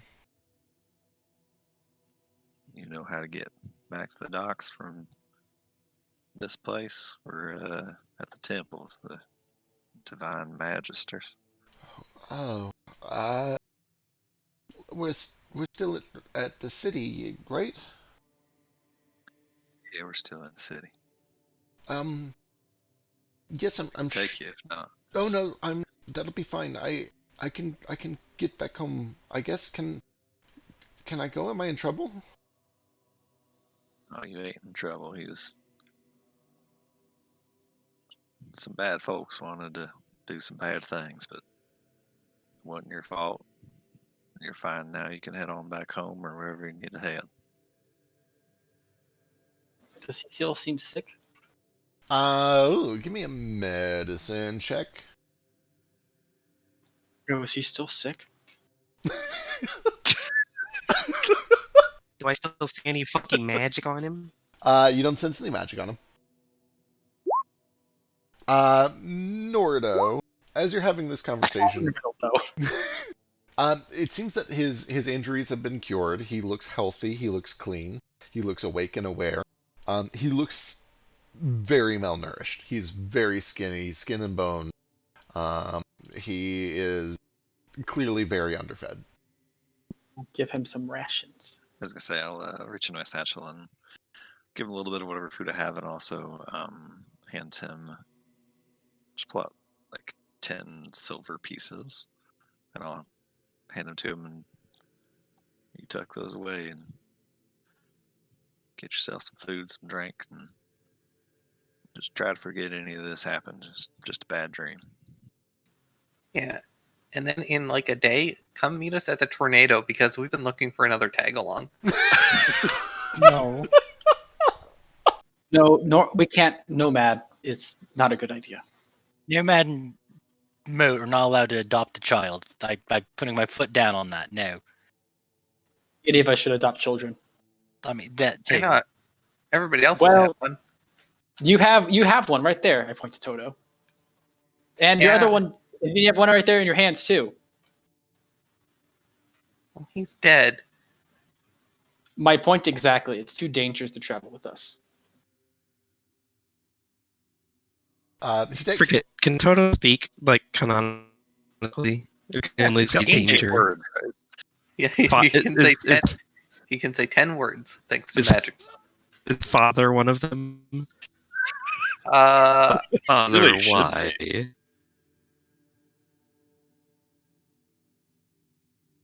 I feel like it would be Commander, right? No. Probably Daddy. No. Papa. Why? Daddy. Danger. Daddy. Daddy danger. Okay. Either way, Brian takes the bread and kind of tucks. He looks a little almost like scrutinously. What is that word? Scrutinously? Suspiciously. Scrutinizingly. With scrutiny. He looks at it with scrutiny for a little bit, but then he quickly kind of tucks it under his arm, and he starts to almost like run off. But then you stop him and you give him the coin, and he just looks down in disbelief for a little bit, and then he clenches the coins and kind of like shakes his head, and he just starts to kind of not bolt, but he's clearly like speed walking, like, oh boy, I got to get out of here. I'll give him just a smile and let him try to give him the sense that it's fine if he just goes home. Right. This was all part of his ruse to get money from people. There's no island. This little kid just duped us out of money. This entire plot line is just this shit ass little kid trying to scam you out of 10 silver. Robbing us 10 silver at a time. Rotor will get up and kind of brush off and walk back over to this guy and clench his axe real tight for a second, but maintain some self-control. You want to put him in a bathtub? Is that what Gail's plan was? yeah, because he's a fish. Frankly, I'd like to chop him up into bits if it's all the same to y'all, but Also, while we're here, should we not retrieve Flick's mother? She's at home. Definitely. Oh, is she? She's home, yeah. I must Unless- have missed it. unless someone has brought her here since like this morning. No, they said they couldn't bring her here because there were people who'd miss her, i.e. me and my sister, so they were gonna go back later and blah blah blah blah blah. Hellspawn. Well, I think we Yeah, need to that. address 2, maybe 3 things, and we got to do it in a hurry. One Should is there's a whole room full of priests down there that just saw this go down, and we might be getting in trouble from that. True, but we also have those Kuatoa that are probably not going to wait forever. They said sometime tonight, so we have tonight to get there, but I don't know if we should really dilly-dally. Yeah, that's Maybe number 2 is we can't leave that for long, and number 3 is this fella here is going to wake up, and not too long from now, we need to know what we're going to do with him. We could always just take his brain. Was wondering about that. Can Nomad eat brain like that? Just snake brain? I guess he's smart. God said it's a humanoid already.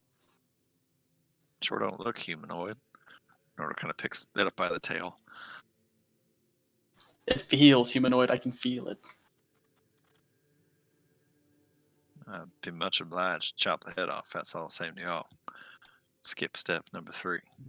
Yeah, we also had to have these tablets that the DM conveniently pulled up. I doubt he's going to talk to us any other way. We might as well just chop his head off. All right, that's all the permission Nordo needs. He will lop this thing's head off and take a few extra swings to make himself feel better. All right, it's like a Okay. Unless Flick going to try to stop him. Flick probably would have. I kind of want to know what they're doing with, Yeah, Hellspawn and my mum and stuff like that. yeah. Well, if there's any indication that anyone does not want him to do that, he won't do it. Oh, quick thing, Beck. Yeah. Did this child have any like tiefling traits? Nah. You're an expert in humanoids, and you got a good look at him with a medicine check, even with that 7. Nothing apparent. He looks like a plain human boy. Gotcha.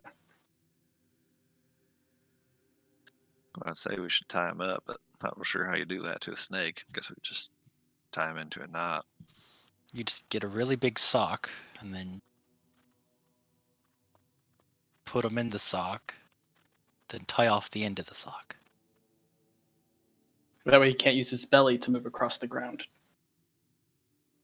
Boy, I actually don't know how you would restrain a snake other than putting it in a fully enclosed container of some sort. I think that's the only thing you do. If its belly can touch the ground, it can move. Maybe if you like tied its head and its tail together. I'm pretty sure when they extract snakes, they put them in bags. Or pots. Why don't we just fish hook him? Ugh. Ooh. But yeah, that would do it. Why are you viewing me? He's a monster that was kidnapping poor old people and children and That's turning them into God knows what. Do it. Do You, me, just because I suggested something reasonable, if a little bit morbid. I pull He out. killed my son, and I'm gonna shake my cup. Looks fine. I'm going to go ahead and pull out these tablets in my little book. All right. You do a little bit of cross-referencing, and you're pretty quickly able to determine that the characters used are most similar to those found in the Kuo-toa alphabet, but there are some pretty significant differences. None of them line up quite perfectly. It just looks most reminiscent of Kuo-toa. It's almost like if somebody who didn't actually know Kuo-toa but had seen it a few times on street signs was like trying to make their own Kuo-toa language to the best of their memory.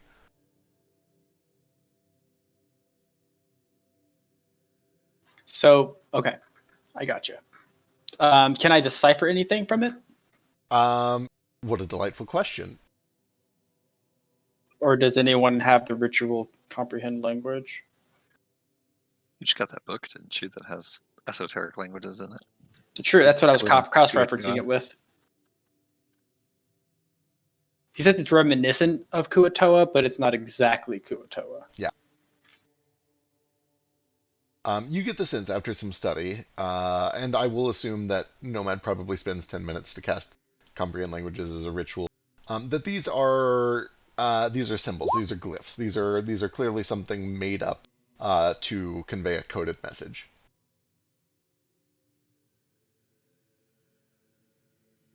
So it's like a cipher. Yep. But which way's up?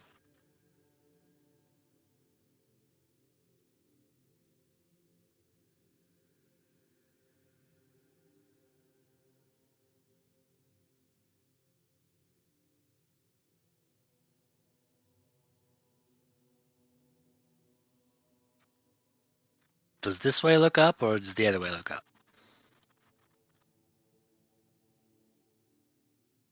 Which one did you flip? The first one? They're all the same way now, because this weird O-looking symbol. Yeah. I flipped the outside too, because the middle one looked up right side up to me, but I could be wrong.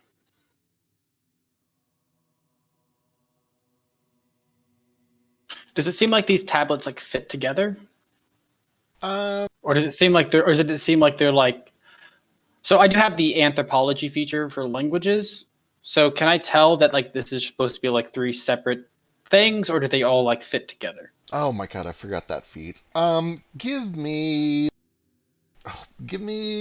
ooh, what would this even be? You can give me either a history check or an investigation check to just kind of see what you can glean from studying this real carefully. God damn it, Ace. Okay, you take a little bit of time and you're able to deduce a handful of things for certain. First of all, this is some sort of a coded message. It is intentionally not just plain writing. It is meant to be something, some sort of a secret message, almost certainly. However, it follows some of the same structure of Kuatoa writing. You imagine with a 31 that all three of these put together are somehow supposed to form some sort of a combined message. And they, although none of the shapes of these clay tablets actually like literally are the right shape to fit side by side, they're probably meant to be arranged together to form the complete message once the cipher's been solved. And with a 31, you're probably able to determine that yes, this is probably just a cipher. That's all you get.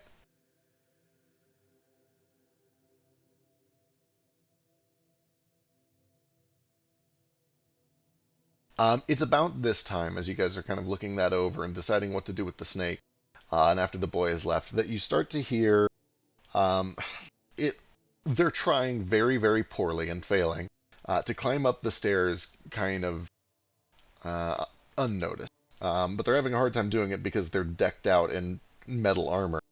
It appears to be a knight or a Templar of some sort that is followed close behind by two acolytes that both look incredibly nervous and kind of have their hands at the ready, holy symbols already held out. And as soon as they kind of realize that they're making a lot of noise and that they've been seen, he rushes up to the top of the stairs, points his sword at the closest person. He's got his shield up on the other side. He says, "Who are you? What are you doing in our temple?" Official order business, stand down. Woo! Oh my god.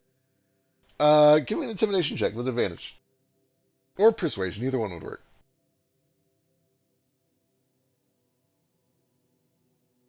I guess technically it would be deception, but it's close enough. Yeah. He looks at everyone and kind of sees this motley crew of half monsters and half people he's never seen before. But then you kind of step up and you hold your hand out, and he sees this giant emblazoned symbol of Aedra, and also your bloodied weapon, and the fact that you've done some ass-kicking already here today. And he just immediately kind of stands down.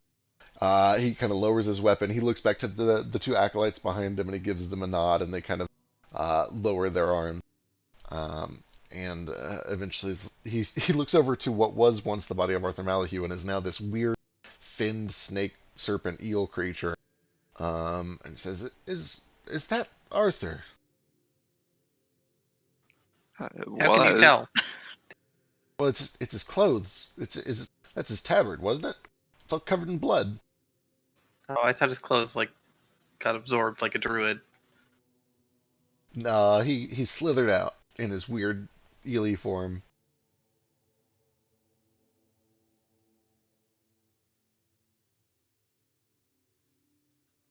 How long has Arthur been here? I mean, he's been with the congregation as long as I have. At least 8 or 9 years, I guess.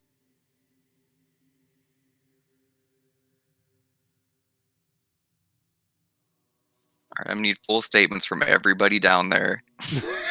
All right, excellent. I guess give me like either a persuasion check or an investigation check, or intimidation if you want to run that route, to just see what kind of information you can glean from everybody left here. Excellent. You kind of begin to frame this as some sort of an investigation of evil or wrongdoing that's been happening here, and the general consensus that you can get is that most of the people are completely unaware of all of this stuff. Go and give me an insight check, actually. Before I go out volunteering information. Okay, yeah. You get the sense that pretty much everyone here is completely caught unaware by this. There isn't a lot of knowledge that there was anything shady going on. The closest thing that you can get to like collaboration is that this particular knight, as well as two other knights or Templars that are not currently here, were part of the church's task force to root out evil within the city. Anytime there was a demonic infestation or black magic or necromancy, it was kind of their job, along with the other temples in the city, to investigate and to deal with those problems. And without divulging too much information, they do confess that they had been told by Malahue that there was a fiend that had been brought into the city by black magic, and that they planned on trying to go find it and root it out in the next couple of days. But they don't seem to know anything about the abductions or anything related to that plot. All right, if I find somebody willing who talked about the two knights, I'll see if they can identify those two bodies down in the cave still.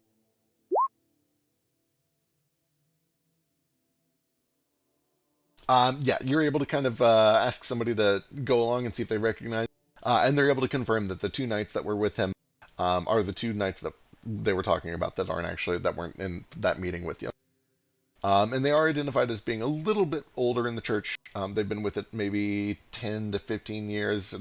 They kind of outrank everybody else that's currently here. Gotcha. Thank you all. You've been very helpful.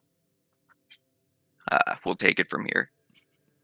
They do ask if they can just like go back to caring for their patients because they're working on some sick people down there. But Oh yeah, by all means. Do you guys need some lay on hands? I have lots left over. I don't take care of my children.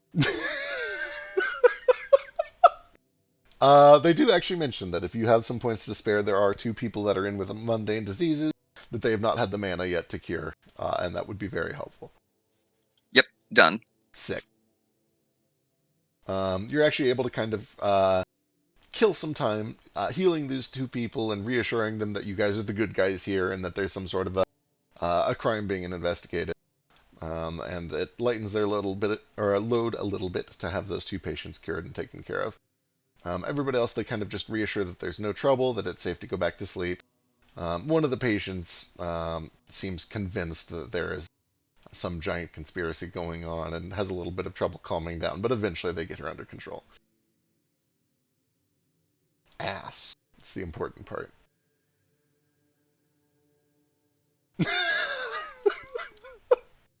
Who is this? Is this Ace? It's not Yes. me. You're the one who's pink. But it's not me typing this. Oh, they framed you really well. Framed. Somebody's- Bamboozled. Somebody is framing Ace successfully.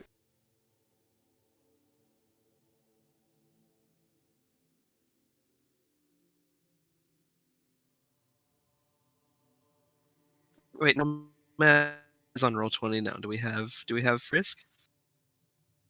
Um, Still missing Frisk. we're still missing Frisk. I'm guessing that he just like slept because he needed to sleep.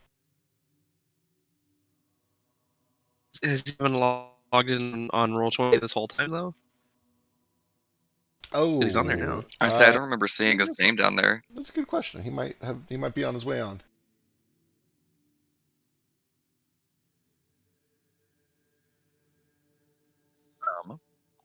Nordo doesn't know. Telegram still said he was seen 4 hours ago, so I don't know. Nordo can barely read common, so he's definitely not helpful with this puzzle. But I would like to go ahead and walk back down to the tunnels where you met that Kuotoa, Yeah, absolutely. and maybe even walk just a little bit further. I don't want to go super duper far. Like as soon as I can smell fresh air, I'll stop. But see if I can find more Kuotoa or where the tunnel leads to. Sure. You start to make your way back down just to do a little bit of cautious scouting. Go ahead and give me a stealth check and a perception check. Go very poorly. Unless you're not really trying to be stealthy. I mean, Nordo's probably trying, but he's not great at it. Alright, there's a few parts where you kind of kick rocks and make lots of noise, and honestly, it's just not a very stealthy event overall.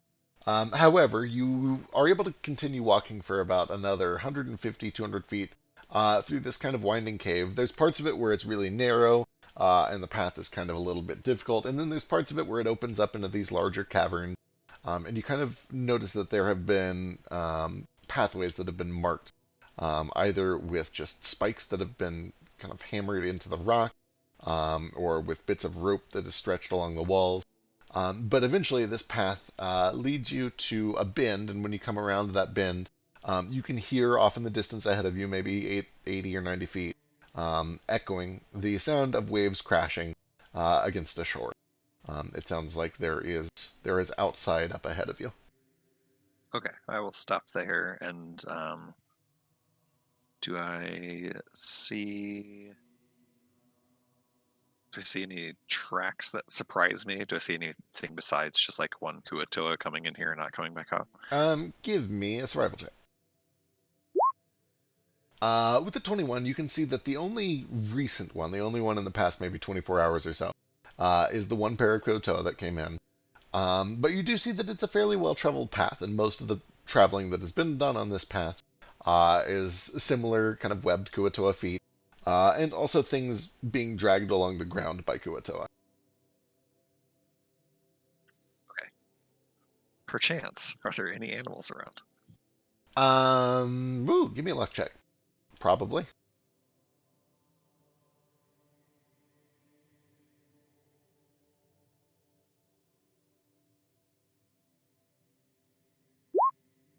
Yeah. There's not a ton of life throughout here, but there are some cave critters. There's a handful of kind of deep cave beetles that are kind of going around. There's a few ponds that you find that have these kind of blind clear fish in them.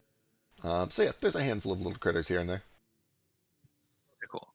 I'll find one of these beetles, I reckon, and I'll, sit down and take 10 minutes to do speak with animals. Actually, does that have verbal components? It does. So I will actually kind of go back up a little further in to where they're not going to hear me from outside, and then sit down and cast my speak with animals spell over the course of 10 minutes. For sure, sounds good. And then unless... Yeah, go ahead. The ritual goes off, and you're able to, if you want, go back down and find one of these beetles to speak to, or the fish. Once I've got that, I'll go find a beetle. All right, you head back down and eventually find some beetles. They don't seem terribly concerned with your presence. They kind of just ignore you until you start talking to them. Yep. I'll just sit down on the ground next to a couple of them and just like pick one up. And shiny red beetles, pearly white stripes. I will start by casting from my ring of animal influence as it like crawls over it. I will cast animal friendship on this beetle. The DC is 13.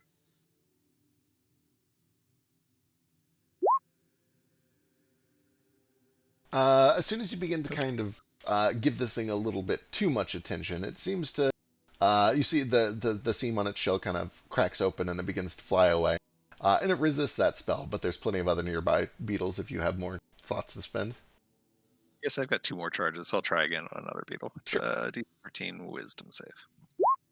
The next one is a little more amiable, and it eventually kind of flies over once you've charmed it, and it begins to speak like, "Oh, do you have food? Do you have food?" Well, I might. Depends on if you can do me a little favor. I can do favors. All right, then. It's a pretty simple one. Just need you to sit here with me for about 10 minutes or so. I guess you don't know what a minute is, just for a little while. And then go fly out to where the ocean's at and take a look around for me and come on back. I can do all those things. I'm good at sitting, and I'm good at flying, and I'm good at looking, and I'm good at flying back. Okay, all right, yeah, I can do that. All right, then. And I will take... Well, yeah, come with me real quick. And I'll carry him back up the tunnel once again to where I won't be heard from outside. And I will take another 10-minute ritual to cast this. And then I will send him to go fly outside. Excellent. After this little ritual is complete, as upstairs mode is kind of processing all of everybody's testimonies, and the rest of the crew is kind of deciding what to do with the body and the loot and whatnot, you're able to do a little bit of scouting with this beetle. And eventually you can see that it flies out a familiar path until it breaches into a little cove kind of tucked away at the bottom of this tall cliffside, where there's just a little inlet, some sand, a couple of palm trees, this little cave opening that opens into it. Lots of foot traffic. You can see recent even. footprints from maybe 3 to 4 different Kuatoa, and signs of a boat that was probably up on the shore, just kind of directly brought up onto the sand, but is no longer there. I guess go ahead and give me a survival check.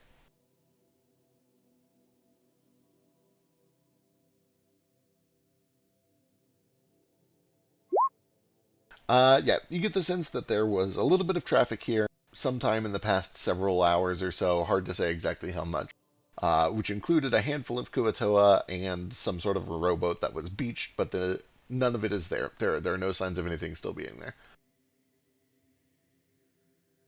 Okay. Interesting. All right. Well, as soon as he starts like flying back towards me, I'll just drop that spell and wait for him to come back. And while I'm waiting, I'll recast Speak with Animals. Excellent. He eventually comes back. Oh, did I do it right? Did I do a good job? You did just fine. What's a fellow like you eat? Oh, there's this shiny blue stuff that sometimes grows near the water's edge. I like that. Also, these little gnats fly in sometimes at night. All right then. I don't have any of that, but how about this? And I'll offer him a little bit of like mushrooms that I found in the hag's cave. Oh, this is like the blue stuff, except it's cuisine. Terrific. And if he's amicable to the idea, I'll just keep him with me because he's charmed for 24 hours. So I'll just have him hang out. Might need him again later. Yeah, he'll just kind of hang out and eat mushroom. Cuisine mushroom. Excellent. And then I'm going to go refill my drinks. I'll be right back. Perfect. Jumping back up top, what y'all doing other than I assume Ace is kind of just sitting over these clay tablets? You said that this was reminiscent of Kuatoa. Yeah, kind of, sorta. Kind of, sorta. Do I know? I'm assuming for the simplistics of a cipher, you just made it so that it's going to be like letters, or is this sounds? With your 31 anthropology check, it's probably letters. Cool.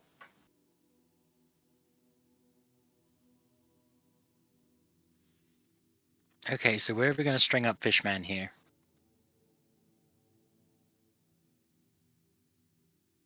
Probably shouldn't do that in the temple, right? That seems kind of weird. Yeah, Caspian kind of chimes in and says, well, we kind of lucked out here. The hunch was right, and there did end up actually being a crime here, which means we're the good guys instead of criminals doing a little B&E into a temple. And that being the case, we can report this to the authorities or even to my guild and potentially collect a reward.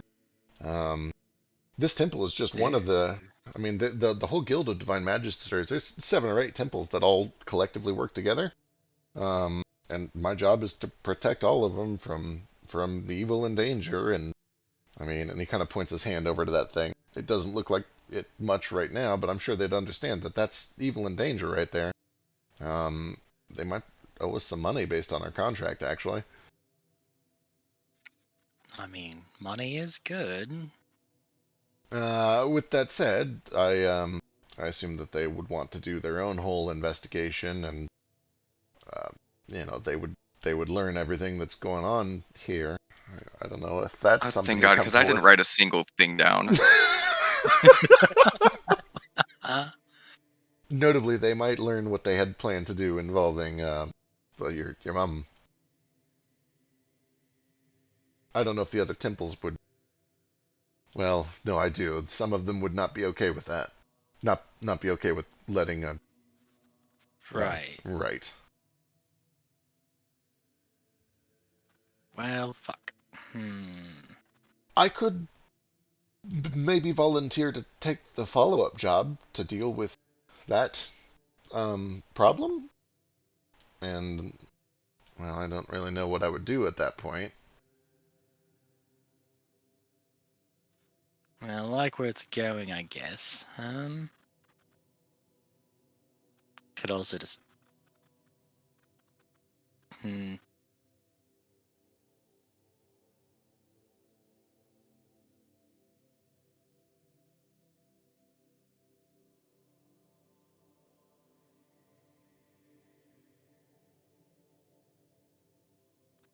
I don't know if there's any place that'd be safe for her to go.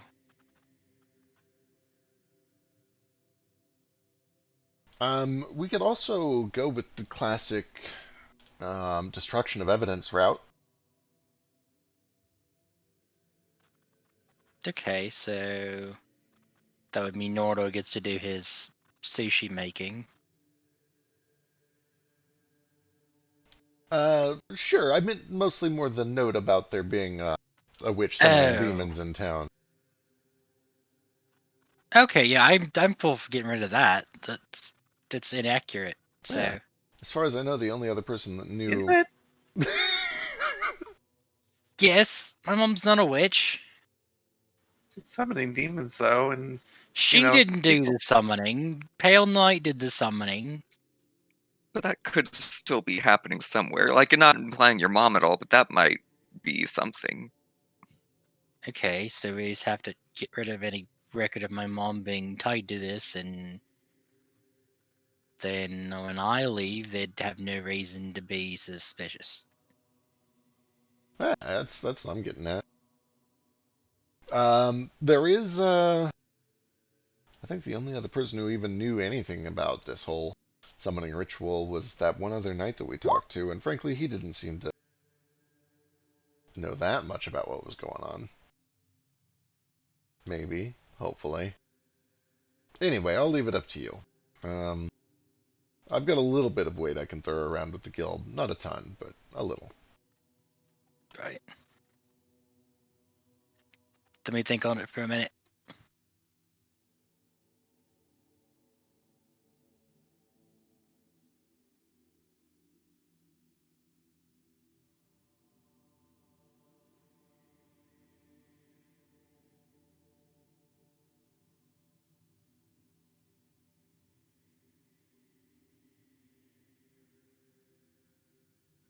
Is this beetle male or female?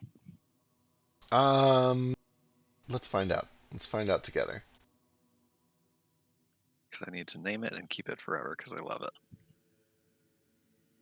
And friendship ended with Ig. Beetle is my best friend now. I love the idea of you like walking back into the ship and then Ig just flies to your shoulder and eats the beetle. Like, That's all probably what'll one happen. one smooth motion. Then I'll put Egg out of his misery, and Schrodinger's cat pet will be my pet. I thought that was my pet. And I then- know Schrodinger is your pet, but I can use bee sense on him, so I like that. And then Tuxedo walks around the corner with Schrodinger in its mouth. Like a dead rat that a cat brings And you. then I like how he eats hasn't tried. Tuxedo. He hasn't tried killing Cherry yet, so that's a good positive thing. That's mostly Hey, because where's Cherry? Cherry is like 5 times his size. Cherry She is, had Ever big go pet. after For Shu? now. Cherry is the largest beast on the ship, I think. I'm pretty sure. Certainly. Does Tuxedo ever try going after Shu? Probably, yeah. Have to get a spray bottle. I feel like he would have made that mistake once. Right. And then I water whipped him to the other side of the room. Water whip. Oh god. Be back! I feel like, yeah, okay. I'll let that run in the background for a little while. How long is it going to take to find out this beetle's sex? Boy, fuck, give me a nature check, I guess, or animal handling. I don't know. Internet. Dear, oh, I already regret searching this. Hang on. Female. Did you just search beetle sex? No, I googled how to tell a beetle's sex. Okay, that's not so bad. You sure? 10's plenty. Why not? Yeah, you can tell that this is a male beetle. Okay, great. And it's obviously French based on how it said cuisine, so I should pick a French name. Of course. Which, of course, is Napoleon. Napoleon the beetle. Wonderful. No, I'm going to keep working. There might be something better. It's probably Napoleon, though. Love it.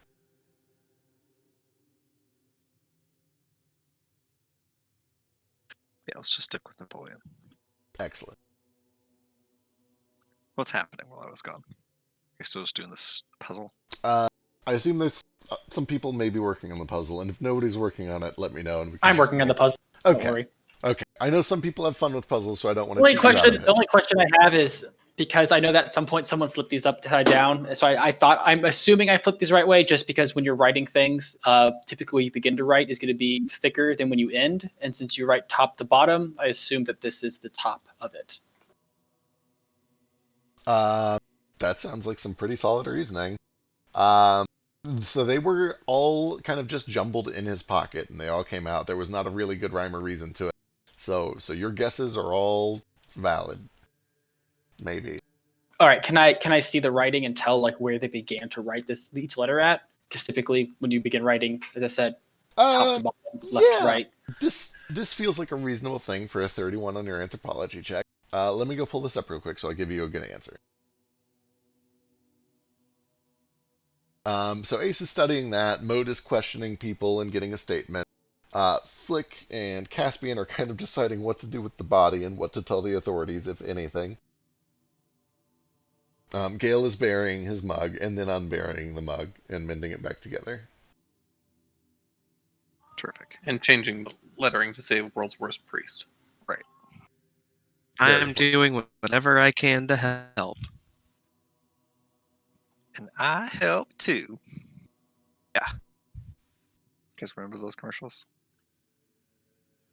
No. I'll find it. Good old hamburger helper. So was it Hamburger Help? Yeah, for sure. And And I I help. helped. And I help. Okay.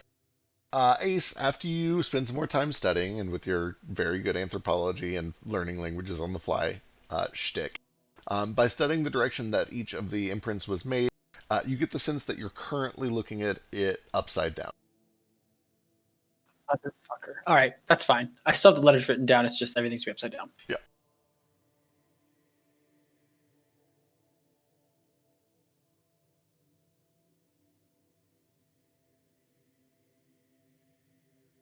And I forget what we discussed. Did we just say that this looked like it was like one tablet, or is it just like three separate tablets that all said something, or does it look like they kind of like? It's definitely three separate things. It's not like one thing that has been shattered into three pieces. They don't go together like that. Okay. But you imagine that it's only like that because this was kind of intended to be a coded message. You do get the sense that the three of them put together form a message together.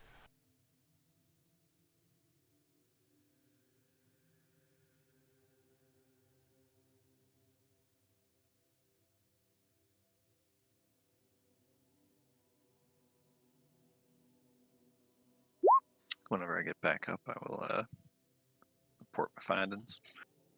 There's nobody down there now. I see where they've been. Their little cove they landed in, but they aren't there now. They left.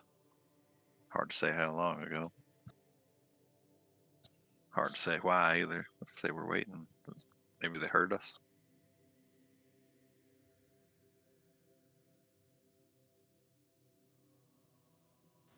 Should we try and follow them, or do we just let them go? Couldn't hurt to follow him, I say. It all depends on how far we want to chase this rabbit down the hole. I mean, it seems to me we got Flick's mother out of danger. Kuoptoa had an arrangement with this here priest, and with him out of the picture, I don't know they're going to come just take random people from the city. Although he did say that he had promised her, or promised them, your mother. It really depends on if this guy was the head guy, or if there's something higher than this that's going to come back and look. Yeah, we might need to ask him some questions, figure out what we're going to do next. Right. But I didn't see him out on the horizon or on the ocean or nothing, so I think if we're going to try to follow him, it might already be too late anyway. Without the help of our friend here, in order to sort of elbow the unconscious Kuotoa in the burlap sack. All right, I forgot you still have him too. Excellent. So he could lead us to their island. We need him to. You feel like he'd be willing to help? If we can try talking to Fishy here and see how that goes, or I mean, we could just leave it up to Cass Guild. Yes, I don't want to put us in any kind of hurry, especially not till we know for sure that your mother's safe. But once she's safe and we're all right to leave, got other business, Leah's Where's- ship and Moat's Firebird's roost. Right. But certainly I think we should talk to this here snake fella first. Make sure this doesn't go any higher. Deal with that. Rip up the note concerning my mom. Talk to the other knight who knows about my mom. Make sure he doesn't say anything, and if he does, I know where he lives. Excellent. Then, depending on what we hear from Fishman, I'm probably okay passing this off to your guild, Cass, and then if it gets heavy, we could always come back. It's not like can't come back. Yeah, but, we don't want to come back too late if something is wrong. Right. Yeah, I'd be more inclined to get this business wrapped up before we leave, if that's not too tall an order, depending on what we find out. Right. Okay, well, how do we tie him up? Do we do the fish hook thing? Because then he can't really talk. I guess he could talk to Nomad. I can just hold him down. On my concern is magic, if he's gonna teleport away or something like he did before. Right. Let's do the torture dance.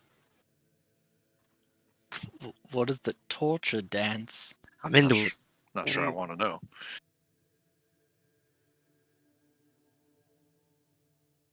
Okay, well, it's not going to make any sense if I just explain it, so...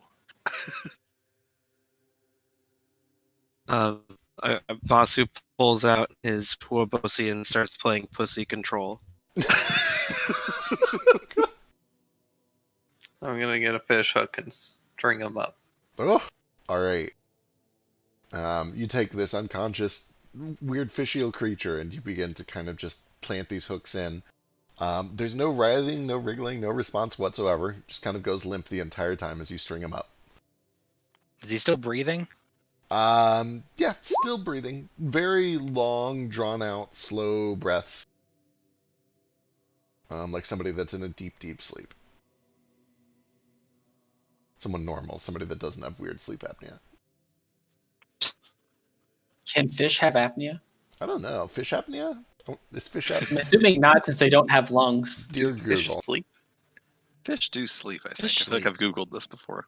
Yeah, I think a lot of them have to still move when they sleep, though. Fish don't sleep Are in they the like same way that sharks? land mammals sleep, but they do rest. Apparently. Are they like dolphins? Like half their brain sleeps at a time, so they can keep moving or something? I Oh, feel like I boy. I heard thought that it was when I was a sharks. I think I Sharks heard have that to in be like third moving grade to and have believed breathe. it ever since. Sharks have to move to breathe unless they're on like an air vent or something. You'd think that fish would be the same in that case, because they're gilled creatures. I wonder. I do wonder. I know that fish aren't the same, but I don't know what the difference is. I was just watching a video of somebody explaining why sharks had to keep moving, otherwise they drown, and I can't remember what it is now.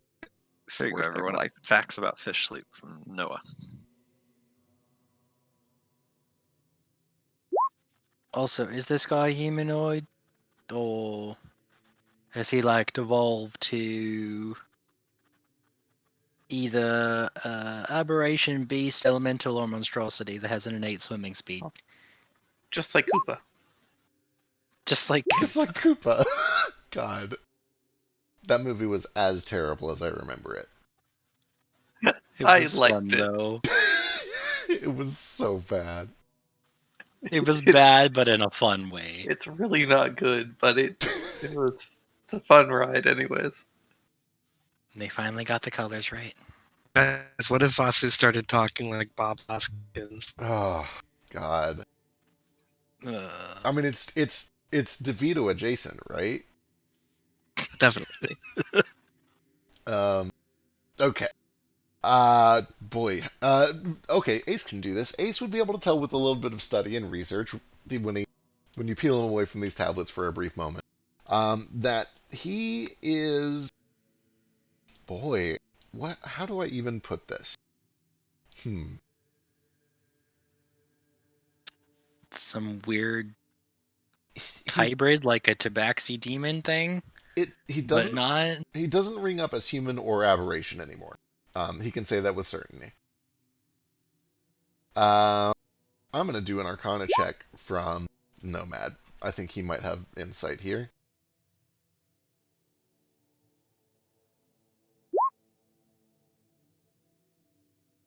Do you think he's mutated because he lost the favor of his god? I hear that gods are bastards like that. Not speaking from personal experience or anything, but I know that they happen to be quite petty, and his angel did seem pissed. So, just Was there an angel? throwing that out there. Yeah. Fair point. He didn't start shifting until after she disappeared, right? It was kind of as she was disappearing and as he was dying. And she said, Noma translated, right, that he had betrayed them a long time ago? They had fuck, I forget the exact phrasing. It was something along the lines of, "We did not abandon you, you abandoned us." I think it was like you abandoned us long before we abandoned you. Yeah. Nomad can kind of also vaguely recognize that this thing is not quite a humanoid or an aberration. It reminds him of a body that has. It reminds him of two spells. It looks a little bit like Feign Death and a little bit like Soul Jar, in the sense that it appears to just be a completely catatonic body that is still technically alive but effectively vegetative. He has doubts about whether or not it contains a soul in its current state.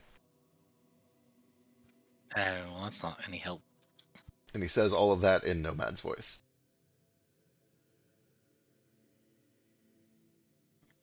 Does it need to have a soul for you to eat the brain, or does the brain still work? Does brain work like... Well, there's no such thing as computer storage. Is it like a book? It's written out in the brain and you can just read it, or... Yeah, he would know that it's like the ink in a page of a book. The brain contains what it knew. For the record, this is not how it works in real life, but in this world, the brain contains the knowledge that it did in life. So he would be able to eat the brain and potentially learn some of what it knew in life. I feel obligated to mention that this is not how it works in real life because neuroscience is fucking fascinating. How does it work? Speaking of neuroscience, I know that I think First posted the thing for Somna in the group chat, and you guys are like, "Oh no, underwater!" It's super good. It's all about what does it mean to be human. There's not a lot of underwater stuff, so I'd recommend playing it. Don't play it if you have anxiety about existence or anything. That will if you don't want to have it, fucked me up real bad. I should not have played that game.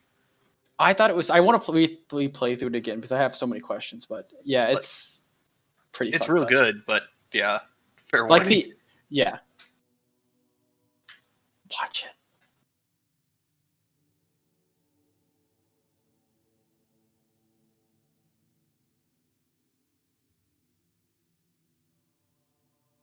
Alright, then our best bet's probably just to let Nomad eat him. We're not going to be able to talk to him like this. This seems like a fair bet. I sure wish we could get more information for you, Flick, but it doesn't seem like he's going to be inclined to give it to us. It's alright, it's not your fault that he turned into a weird fish thing. If anything, we just have another god on our list of gods to fuck up. Well, since we can't get information from him, or at least, can't talk to him, it might be better for us to try and find these Kuotoa. Even if we don't, mess with them, we can at least see what they're up to.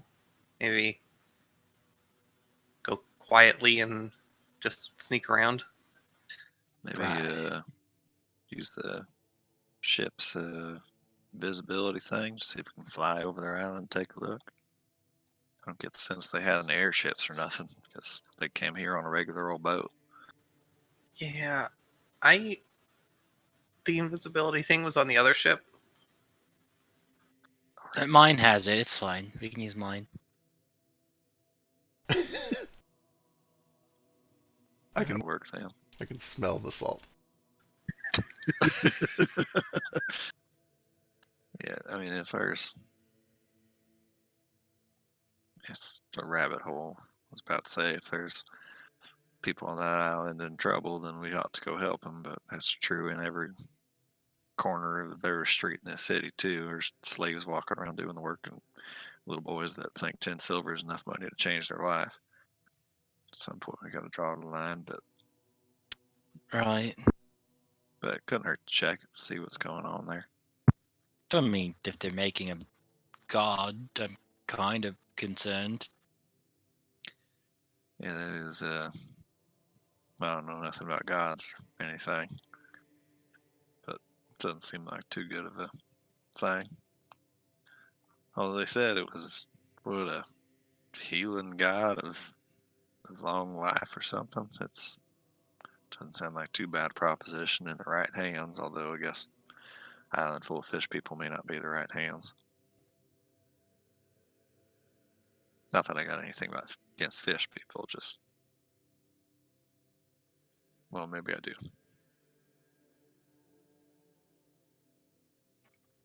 I do a little bit. It's just like, where's the line between fish and fish person? What can you eat and what's weird to eat, you know?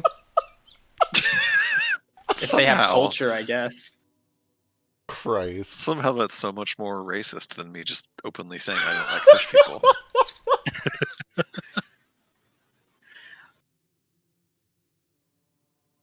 Well, in any event, how's about we take the head off this here snake man before he wakes up? You know, agree to that before I do it. Yeah, I'm not Maybe. going on a soul searching journey for some dumb fish man, so. Can I just quickly looking at him? He does seem just like unconscious, right? He's not dead. He's breathing very, very slowly. Yeah. Okay. I will. Oh wait, I'm sorry. Is this the eel snake or is this the Kuatoa? Eel snake man. Okay, yes. Then what I said. Now wondering if the Kuto is dead though. But I will try to kill this eel snake unconscious man as painfully as I can in hopes that he feels some of it. I don't know, I guess I'll like skin him first and then cut his head off. Yep. You've done your fair share of hunting, and there's a lot of creatures that when you kill them, there are just like base instinctual responses. Worms wriggle, chickens run around with their heads cut off, things like that. And as you begin to kind of just draw your blade across this thing, hoping to elicit some sort of a response, there's just nothing. This creature is technically breathing, technically alive, but it's as if all their nerves have been deadened, and there's just no response to any sort of stimulus. And eventually, blood begins to kind of trickle out, and the breaths become labored until they stop, and the creature lays dead. Okay. As Rhoda's doing that, you'll see the look of disgust from Gale across the way. I've been a little boy taken from his home without a clue what was going on, so got a little skin in the game.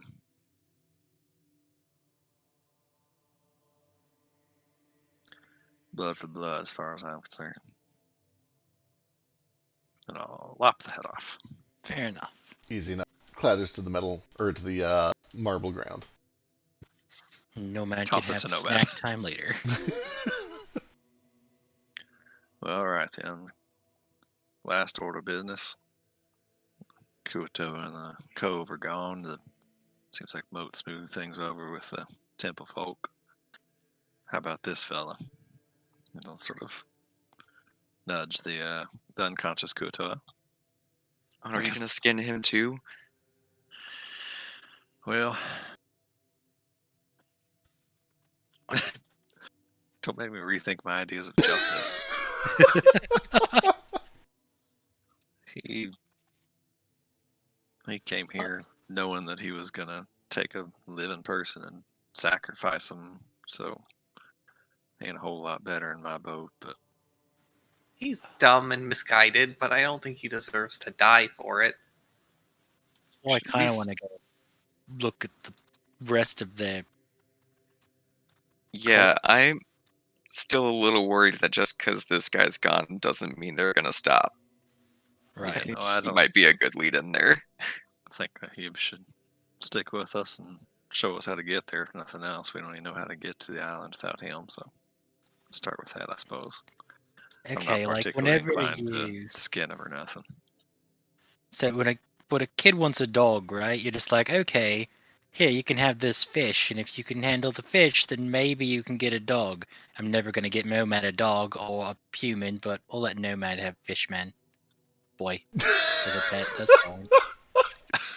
This is the orphan. This is how you placate Nomad. Right. Elise, just kind of to herself, mumbles, "I wonder what it would taste like." Right? It's a fish, right? Somewhere in the background, Yule is like, Yeah. cat Just like people. Grandmama used to make. Christ. She's just under her breath murmuring to somebody about how all cat people eat fish people. And nice It's going to be real stringy. Probably like somewhere between a salmon and a pig. Oh, God, that is Gross, as Jesus. unappetizing as possible. The I thing mean, is, if you- the thing is, I both love salmon. I like and salmon really and like pork. pork, and Yeah, they're even, two great like, things that bacon shouldn't be with good salmon together. is good. But like when a you mixture of describe the them- two You sounds don't want them terrible. together. It's like cheese and seafood. But no, I've I heard mean, that but- like some cultures that like actually do eat human flesh call it like long pig sometimes because that's the most similar thing. So there, enjoy that little factoid. Ugh. Thank you. Thanks. Welcome. Also, if in the off chance you're ever at a restaurant and see long pig on the menu, don't order that. Noted. What if I'm in another place that isn't a restaurant and I see long hog on the menu? Long hog is a different thing. God, now I'm Christ. wondering, like, if cannibals eat like human bacon, like, is that like a thing? I don't want to know, actually. I'd try it.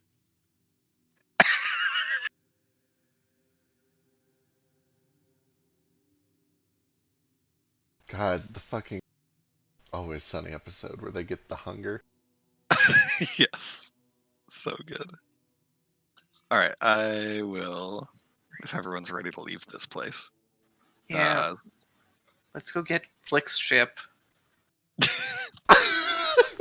We don't have to go get it. I already have it. See, it's I was so gonna say- convenient. It's just right here in my pocket. Right here in Ow. my The pocket. ship is so cool, Flick. Where'd you get it? The fucking The moon. I don't believe you. We never been to the moon. Yale stops preparing Revivify every day. Wait, does that work? It does. It's very different here. There's like a whole Okay. portal that you go into, and there's a little instance thing, but yeah. I read those rules like the day you posted them, and I was like, oh, I can't wait for this to happen, and it's never And then happened this yet. never happened. I don't remember. Just it sounds at so all. cool. To avoid carrying a burlap sack with a kuatoa in it all through the city streets, you want to just go down and use the tunnels, go out to the cove where I just found. That's fine. Cass, I know technically your job's done with this, but do you want to go with, or is this like a follow-up job that you take without talking to the guild? Or... Okay, what question? Quick. What day of the week is it? Sunday night is when we came here. So it would be Monday tomorrow. Almost long rest time. I was gonna Or did say, we you just guys go we are- just finished a long Yeah. rest. Technically, it's probably very early Monday morning right now, like 1:32 in the clock. 2 in the clock. That's how they say it. 2 on the two clock. in the clock? On the clock or in the sock? No, we've got like provisions in place for if there's an immediate danger, we can shoot first and get paid later. So let's. I mean, if we think time is of the essence, then frankly, I'd rather do this with as little jurisdiction and chance of losing the job as possible.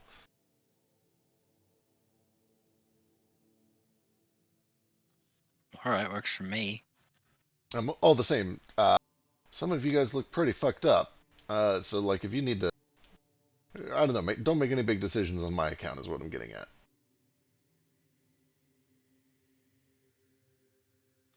Right, I actually don't know what everyone looks like because I wasn't here for that. Pull over tokens. I think most of you are like okay. Nordo's not great. He's at like 2/3 of his health, which is one-shottable by most creatures. I mean, I doubt they're gonna go anywhere if we need to take a night. Also, I took a screenshot, Feck, so if you need to change the screen, I'm good. Gotcha. Cool. I could do a bit of a like spot heal for everybody. I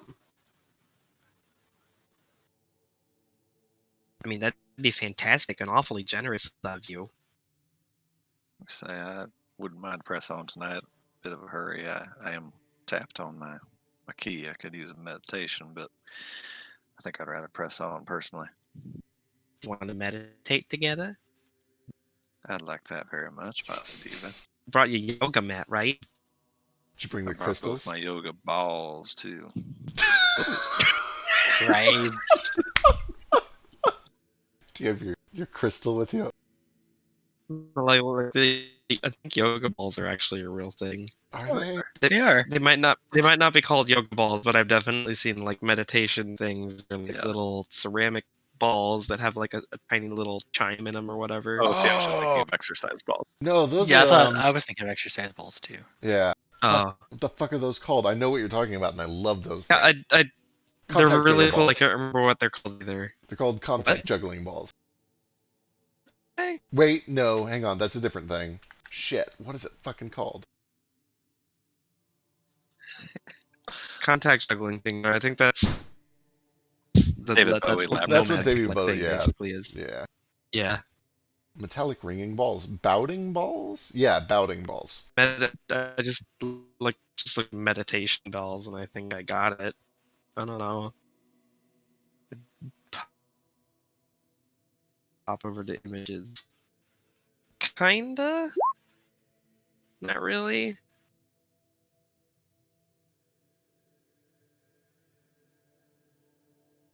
Anyway. Okay, yeah, those are absolutely what I was talking about. Yeah, Bossu yeah, yeah. probably has several pairs of those because Hell he yeah. buys a new one at every place that sells them. That tracks. Nordo, you know what? Actually, Nordo's monastery was really into like art, so he's probably for sure had a whole collection of those too. They're so fancy. Like- Alright.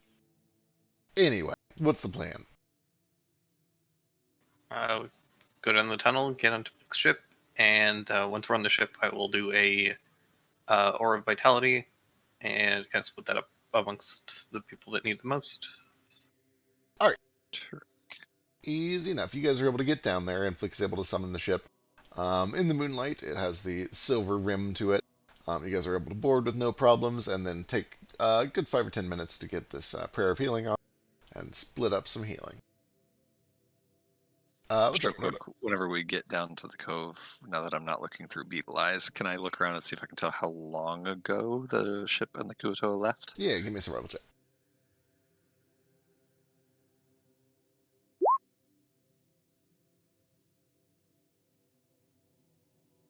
It looks like all the signs of traffic here happened maybe 7 hours ago.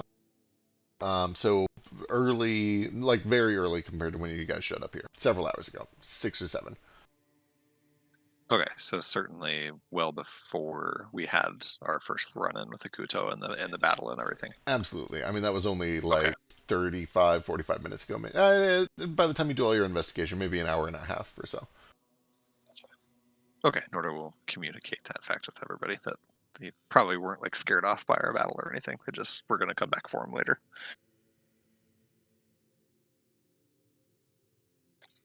I am down 28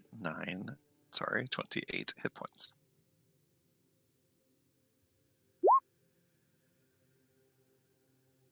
Thank you. Ooh, excellent. Shitty heals him. Look at Vasu, but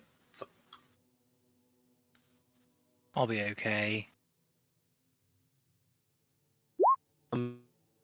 Before you heal me, Vasu's going to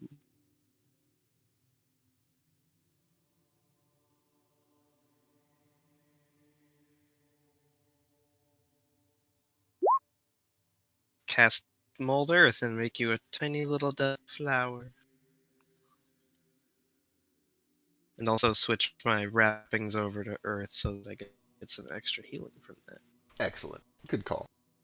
Also, because Vasu's doing that just reminded me, when I get out to the cove, I will use Bold Earth as well, probably next to Vasu, and dig a little pit and drop my axe into it and bury it. Perfect. What again? Nah. You know, You want to Vasudeva. dig it a little deeper? You want to know a secret, Vasudeva? Of course. Truth Great at is keeping that- secrets. Truth is, I just learned how to do that from Barrel, I think. And I don't think it really Oh, yeah? benefits me. It's just so cool when it bursts out of the ground. It actually costs me a bonus action to summon it if we happen to get ambushed or something. It is really cool, though. It's so cool. Anyway, Isn't Beryl great? Always teaching us all sorts of new tricks. that he is. Had no idea had any of this in me.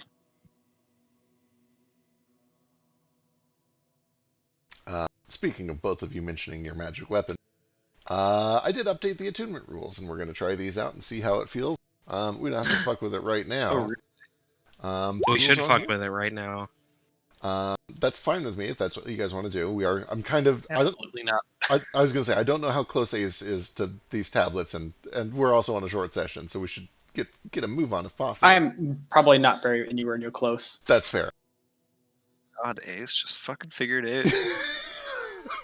Come on, just roll a I'm puzzle solving trying. check, Eddie. We just all roll puzzle solving. I was checks gonna say- until it's over. What I was saying earlier, I know some people really love riddles, and I would not want to like interrupt that if you're having fun with this. But if at any point you feel like you're getting stuck and not having fun, hit me up and you can roll a check to get some. Yeah, hits. right now I'm just trying to look for a letter frequency, and I'm trying to go through that. Perfect. So I have an idea for what the O looking thing might be. but- Excellent. Cool. God, so I never know how to like gauge the difficulty of a puzzle, especially after Gale solved that fucking base 9 conversion thing in like 20 seconds. That was one of those puzzles. Yeah, but those base ones were like they had a base to it. Yeah, that's fair. You'd also already kind of introduced the base system to us earlier, That's true. so it was kind of like a pretty easy go-to. Yup. This feels very hard because, like, if there This are words, is straight up cartography right here, and there's Yeah. no punctuation and there's no space. If there was spacing in it, it would be so much easier because you can figure out which is A and I. But Yep. since there's no spacing and no punctuation, this is extremely difficult. Excellent. I already told you what it says. it says Ass Kuto titties, over. ass titties, ass titties. It was Ass, titties, ass. It was titties. you. it was Nordo framing Ace the whole time. He's right. Anyway, new attunement system. Long story short, you get attunement points that determine how much shit you can be attuned to at any given time. It's 5 times your level. Each point gives you 1 volume worth of things. If you go into your magic items in your handouts, I put the sizes of several things in there, but I didn't get through everyone's shit, just because I had to prep other things before we got started. But you'll see that some of your things are already like, hey, this is 27 volume, this is so on and so forth. Anyway, we won't get into it too deep right now because A, there's other things to do, and B, Frisk isn't here, and I know he was looking forward to this too. But feel free to look that over at your leisure. But in the meantime, you guys are able to summon the ship, spend a little time doing some healing up. I guess the important next question is, where are you going? It's nighttime, right? It is. It's about 2 in the morning. Did anyone have any questions we wanted to ask the city? Are there demons being summoned here?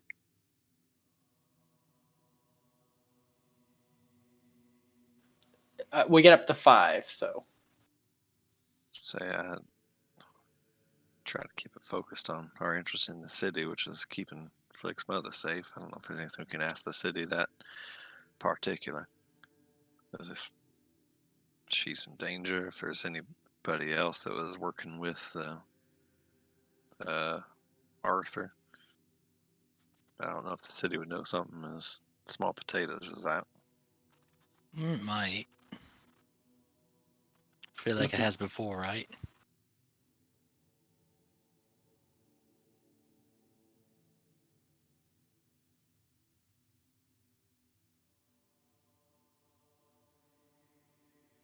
well, if we can take up to 5 questions, we can ask the city something tonight. Okay.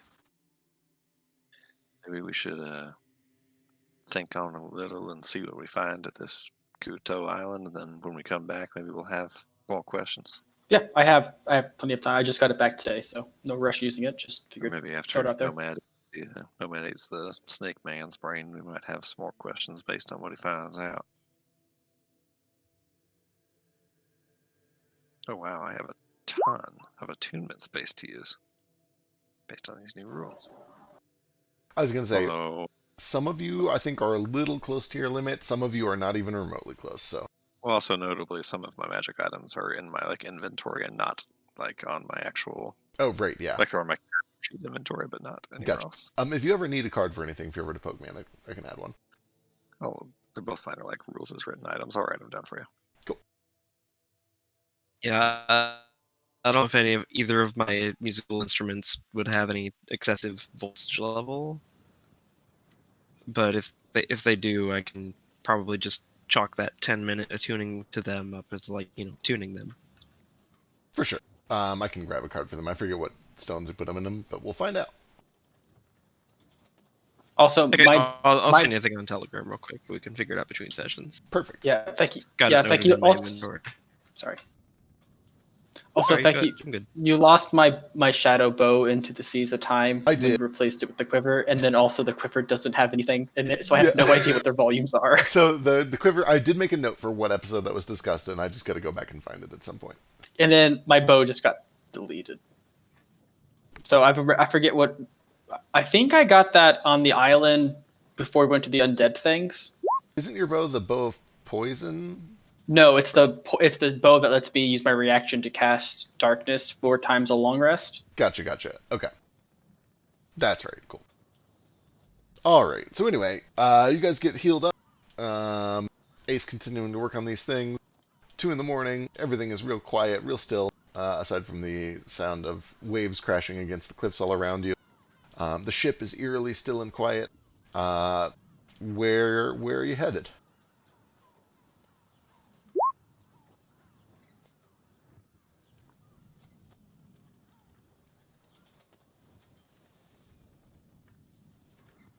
Can I tell how far this Kuoto is from waking up naturally? Sure. Not that that really matters, I guess. Give me a medicine check. Because I'm just now remembering also is he dead? He's not dead. So with the medicine check of 22, at first it looks like he's in pretty good shape, and he should probably be waking up, any time now.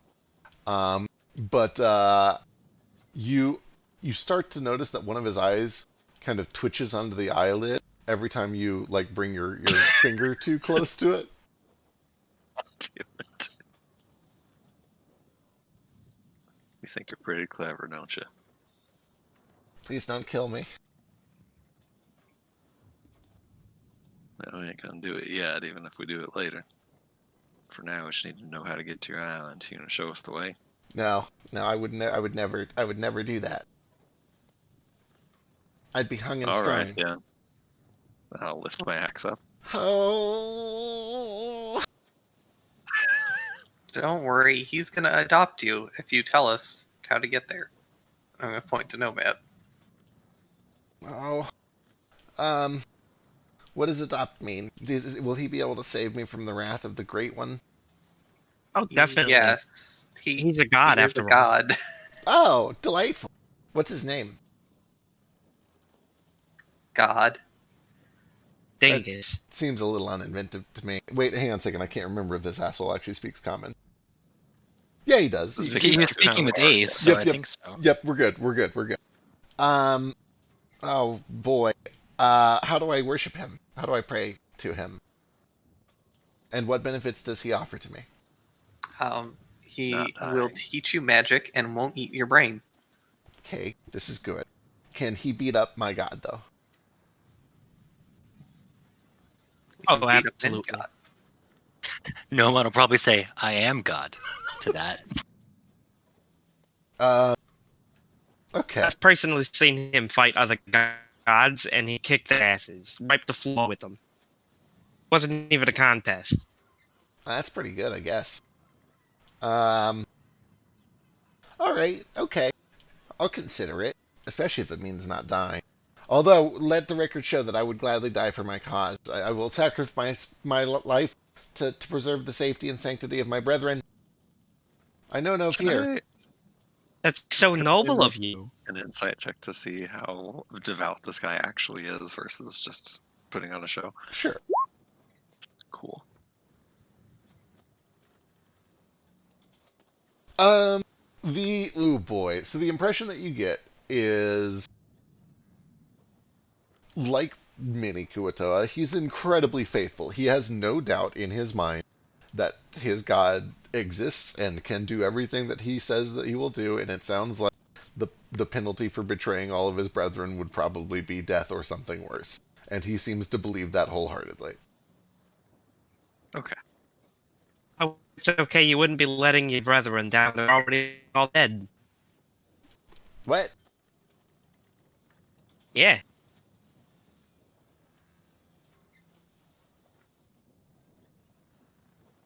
What? Wait, how long have I? No. I've been here. Like I was. Oh, there's some fuzzy memories in there somewhere. Give me a deception check. Oh boy.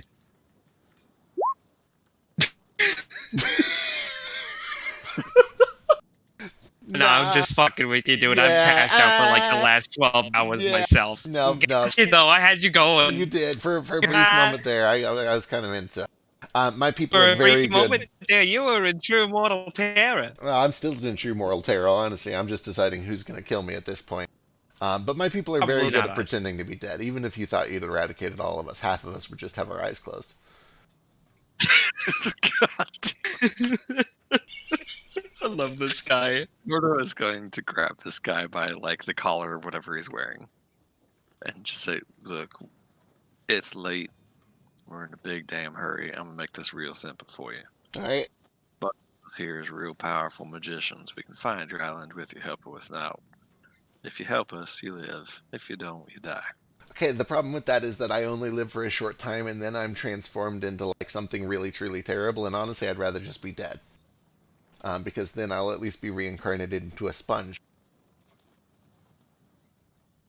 That's definitely a step up for you. No, oh hey, that's rude. First of all, that's very rude. But it does mean that I get to be kind of like a filter feeder for a little while, and potentially climb the ranks of reincarnation until once more I'm brought into the glorious clutches of our Allfather. I will say, Do Let me you make- have an objectification fetish or something? What? Being a sponge seems awful. Okay, first The of all, way that your people view reincarnation in Nirvana is very troubling to me. It's fir- on a personal and spiritual level. first of all, sponges are not objects. They're very complex organisms that have been around for millions and millions of years and survived the toes or the tides and woes of evolution. They're arguably a perfect species that has never needed to change because they are change in and of itself. But also, they're kind of neat. I just think they're neat. I love this guy. stop making me like this child slaver. For real. He's Uh, a horrible child slaver fishmonger fishman. all right, We new shouldn't idea, like then. him, but you're endearing us to him, damn it. I hate it.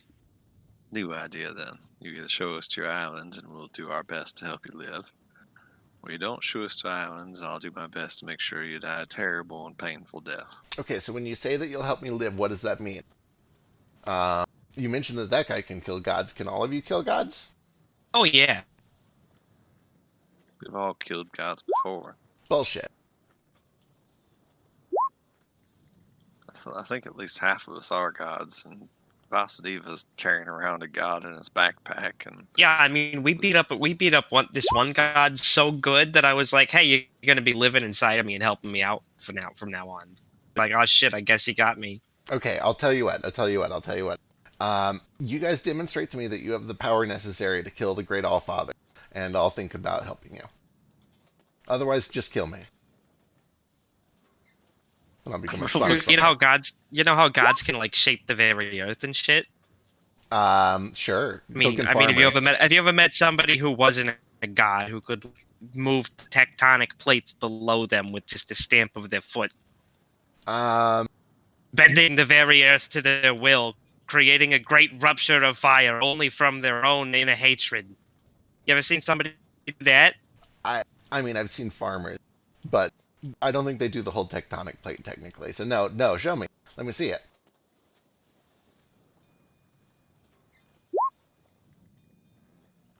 Excellent. Give me either a spellcasting check or a performance check.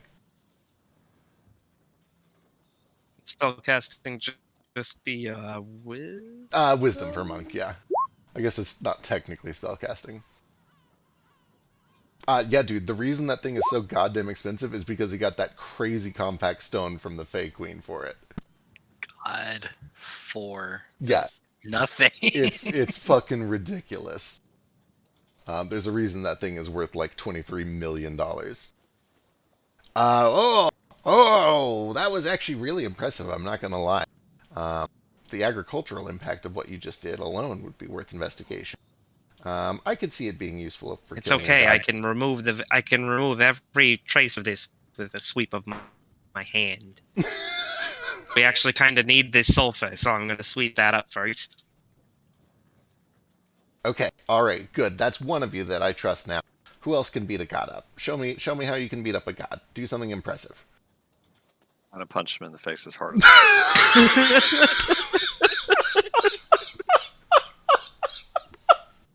Give me an attack roll. recklessly, of course. Of course. Oh my god.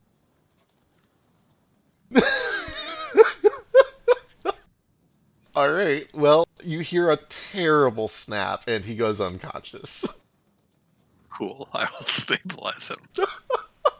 You take a second and administer you like crack his neck back into position. I'll walk back over and bring him up with a point of lay on hands. Before you even get there, as Nordo is adjusting his neck, you can see that his eye is twitching under the eyelid again. Okay. Oh, you got us again. The instant I see that eyelid twitch, I punch him in the face again. Give me another attack. Stop, he's already dead. Alright, he followed up, and he like puts his hands on like, oh, no, okay. Clearly your investigation skills are very, very powerful if you've seen through my ruse. I accept. That's two of you that I now trust.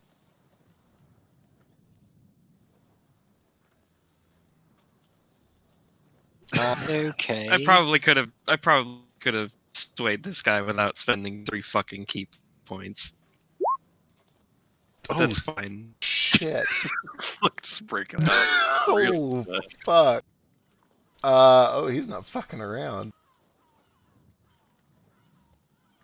I get everything back on a short anyway. It's fine. Yeah, holy fuck. Yeah, that's a big mood. Alright, give me either a spellcasting check or a performance check.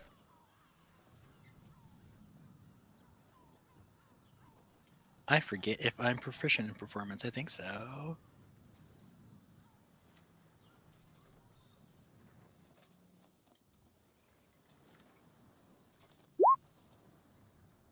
Hell yes, you summon forth this rift using an expensive class feature.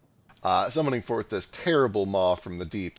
What all does this fucker do?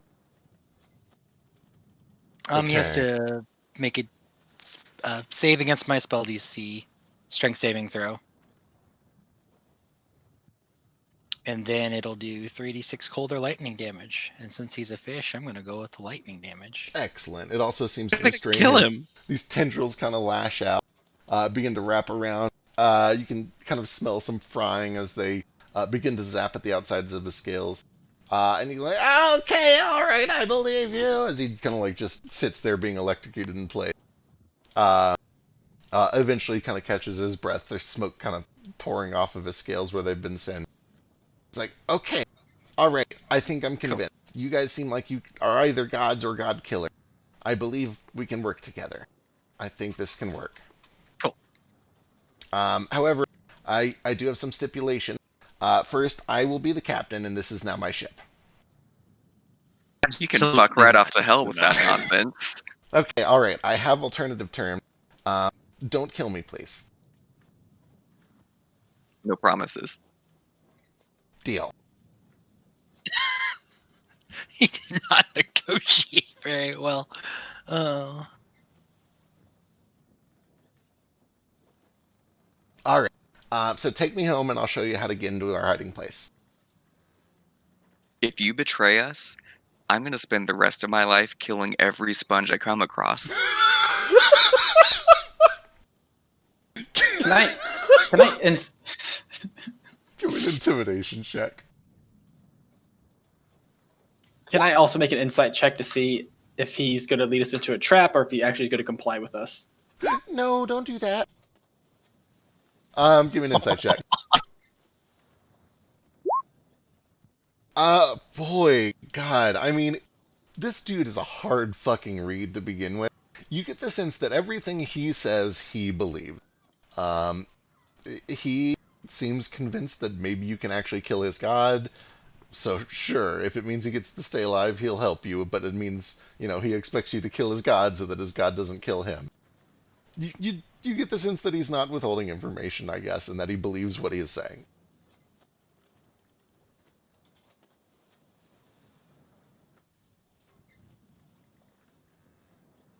Did he say who his god was? He's referred to him a few times as the Allfather. Is that a real god? Give me a religion check. Be right back. Grabbing a tree.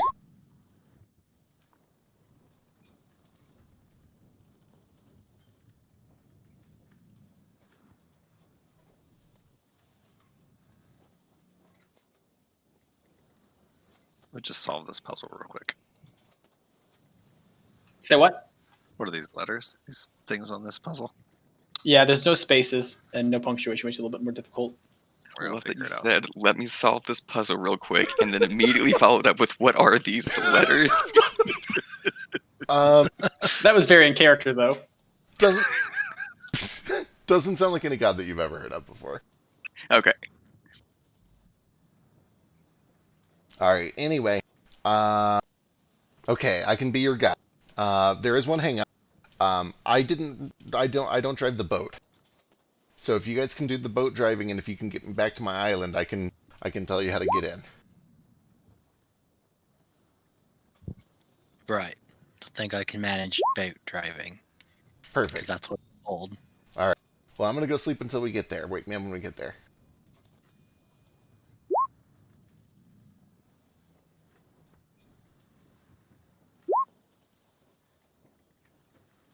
We'll follow and watch him closely. He doesn't go anywhere because he is still tied up, but he seems to just Oh. almost immediately fall asleep and his head goes limp. Also, I will wake him back up. Like, hey, dipshit, we don't know how to get there, so you're gonna have to tell us. Oh, what a coincidence. I don't either. Are you fucking kidding me? What good are you then? Well, once you get there, I can tell you all about the lighthouse that guards the portal into our home. I guess that's kind of helpful. Yeah, there's a lighthouse that guards the portal that gets us into our home. Tell us about it now. But then you have no incentive to not just kill me. But just think of all the time we're gonna have traveling around aimlessly while you're tied up. You gotta do something to pass the time, right? Let's get to know each other a little better. First, you tell us about this lighthouse. Okay. talk more brass tacks than that. If you don't know how to get there, we ain't got no purpose for you, and we're gonna kill you anyway. So maybe if you tell us, That's as much true, as because you we know. could just have a friend over there eat your brain and kind of know all about this Okay. lighthouse shit anyway. All right, here's what I remember. Oh man, when we come up from out of the water, there's a cave. The cave takes us to a big shiny portal, and we step through the portal. The portal takes us out into a big lighthouse. The lighthouse is at the top of a big, tall spire of rock. And then we ride a little zip line down into the jungle, and then we walk to the beach, and then we get on the boat. And sometimes, if it's early in the morning, I can see the sun out over the horizon, over the sea. So I think it's on the sunrise side of the island. And then we get on the boat, and then I stay awake for about 15 minutes, and then I fall asleep. And then I wake up when the boat gets to here. And then I go inside, and they're like, hey, take this sack and go get the small child and bring the small child back and wait here until tomorrow morning, and then we'll be back with the boat and we'll take you back. Hey, let me ask you a question. Uh, If the boat gets back and you're not there, what are they just gonna sit on the beach, wait for you to come out of the cave? no, I think they'll probably just assume that the deal's off and they'll invade the city. Invading the city's on the table then, is it? Well, whatever it takes to raise the Allfather. Roto is going to look at the rest of the party. How many of them are you? Well, What? I'm just one, technically. And how many other of your brethren are trying to raise the Allfather? Oh, all of them, which is, like, I don't know, 200 or so. Roto is going to look over the rest of the party and say, maybe making this more complicated than it is. The people that dropped him off are going to be back to pick him up, and they know where they're going if he doesn't. Yeah, I guess that's true. Maybe we just get rid of this fella and watch for his ride to come back.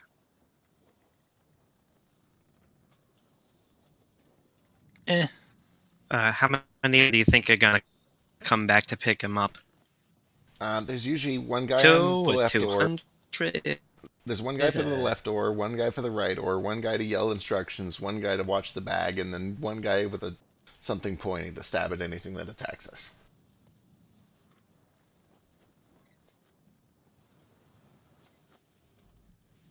Oh, good. There's only one pointy guy. Yeah. Someone still got their magic trick available to look like this fella here. I Just can. be prisoners, kill this guy and get it done with. Say he says that they won't come to the cove if he's not standing out there, but someone looks like him, stands out, waits for the boat, and take it from there. Yeah, and if I'm like injured in any way, they'll just attack the city with our secret weapons all at once. So, Insight check. sure. Yeah, I'm gonna insight and check this too. I'm gonna go finish my railgun. Oh no, he just made that shit up. Did he also make up that his people were going to attack the city if they came and saw that he wasn't there? Um, Can I retroactive insight check that, or did I fall into the we'll keep the same insight roll. He seems to believe that part. Okay.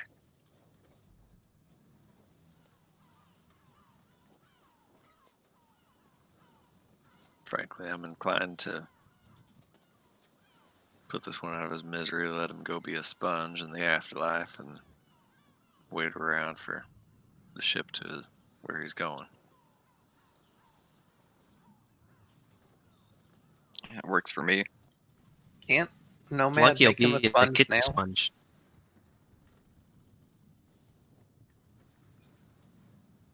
Oh man, are you able to turn this? Are you able to turn him into a sponge now? I think he might be able to. Let me check. Surely he doesn't have true polymorph. Regular, Well, yeah, but he can do it for a little bit. regular polymorph would do it. Oh yeah, I mean he'd only have it temporarily. Yeah, but that would let me deflect my guilt to killing a sponge. Doesn't feel as bad as killing this guy. Well, he's gonna turn back if you kill a sponge. The point is that we can just leave him be a sponge, and then, I'm not inclined to Oh. Do you think he'll come back as a sponge, like right here, right now, or would we have to track him down? I just think that we have a very good opportunity to get Nomad away from his orphans and just give him something that will just deflect some of that energy. I know this sounds crazy, but I don't think that's the worst idea. He tries to steal a kid everywhere we go. Yeah, and now he can have one. But it's just a sponge, right?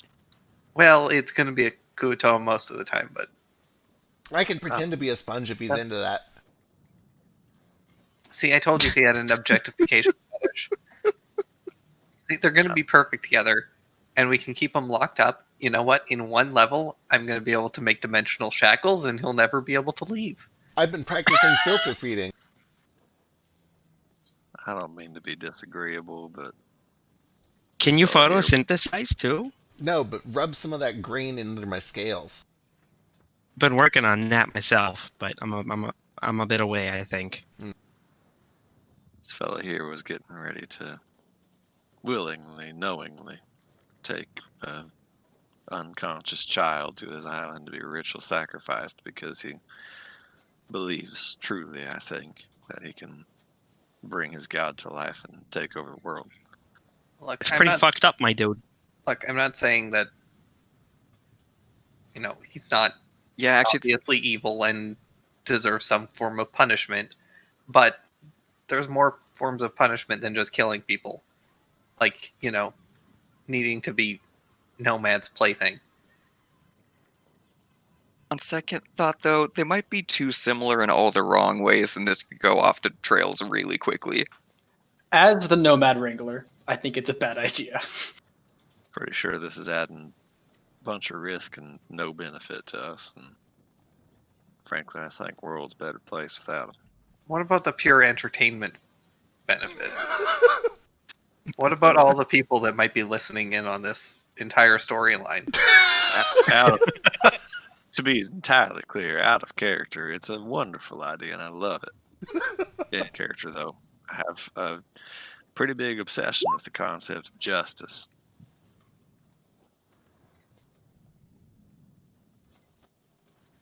I just think it couldn't hurt to keep him around for just maybe a trial basis.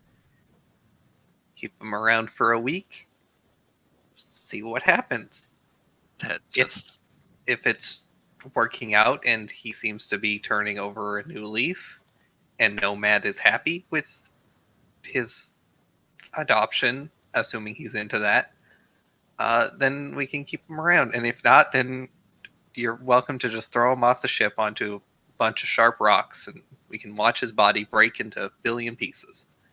Well, if Nomad is happy, then we're all happy, right? it's 2:30 in the morning and we got business to attend. I propose we put this to a vote.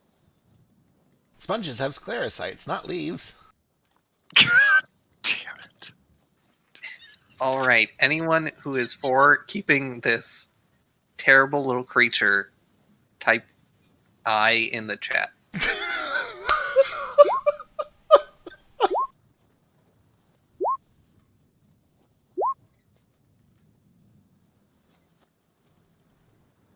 I don't know. I kind of like him.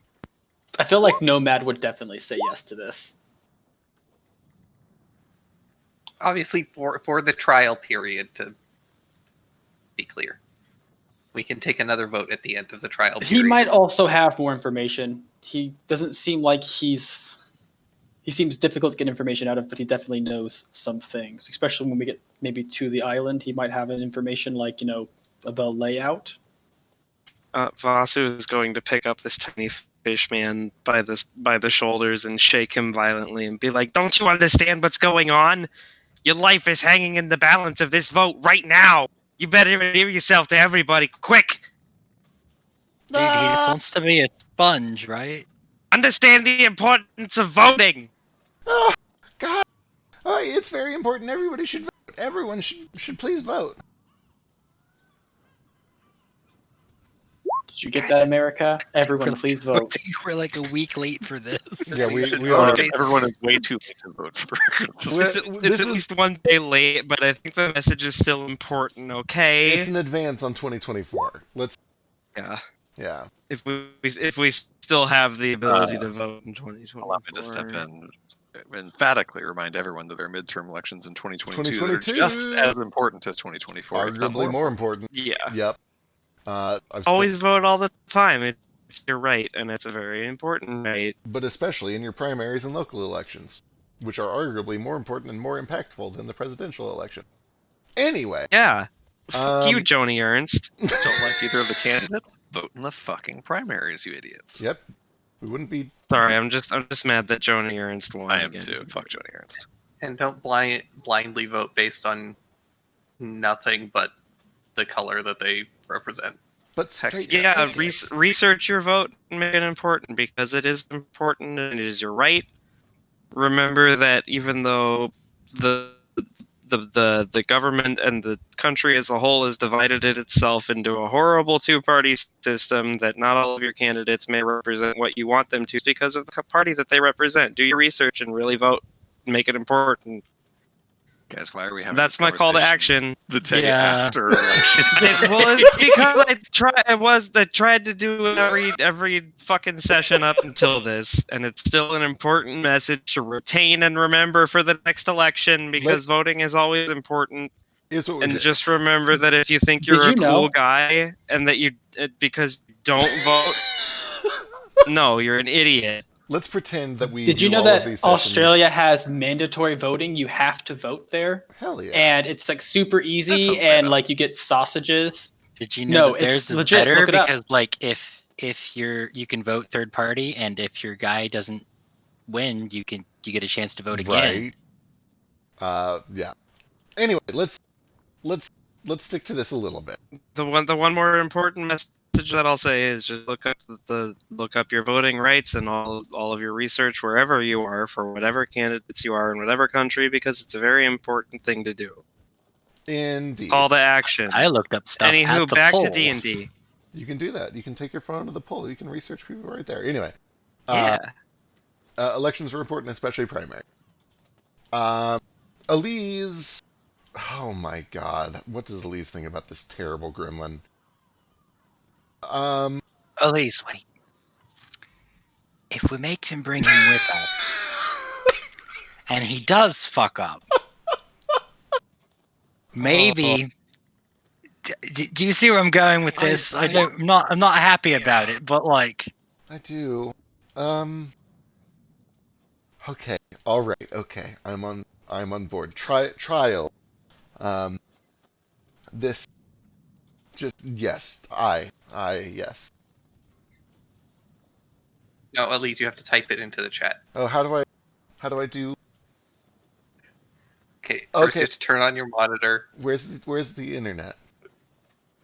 Is that the little? That's the little E, right? God. They changed it with a little swishy thing. So you're How gonna did I- take how the did I little just blue swishy thing. suddenly go from loving Elise to hating her in one instant? No, don't use that. Use Safari. Oh, gross! Get out of here, Drake. Don't use Safari because they've already disabled Flash. Use Google Chrome where Flash is still there until the end of December. Yeah, we still need that last month for end of life. That's what I've been working on for the past month and a half is getting shifted over for the end of life of Flash. Anyway. All right, Nordo Worked on. will, after this vote is complete, Nordo will look down at the Kuotoa, say it's your lucky day, friend, but still need you nice and quiet for when your friends come. Understood. And I can then do that. I'll clock him in the head with about an axe. All right. He's probably suffered actual brain damage at this point, but you know, At this point, it would make little difference. that's a fair point.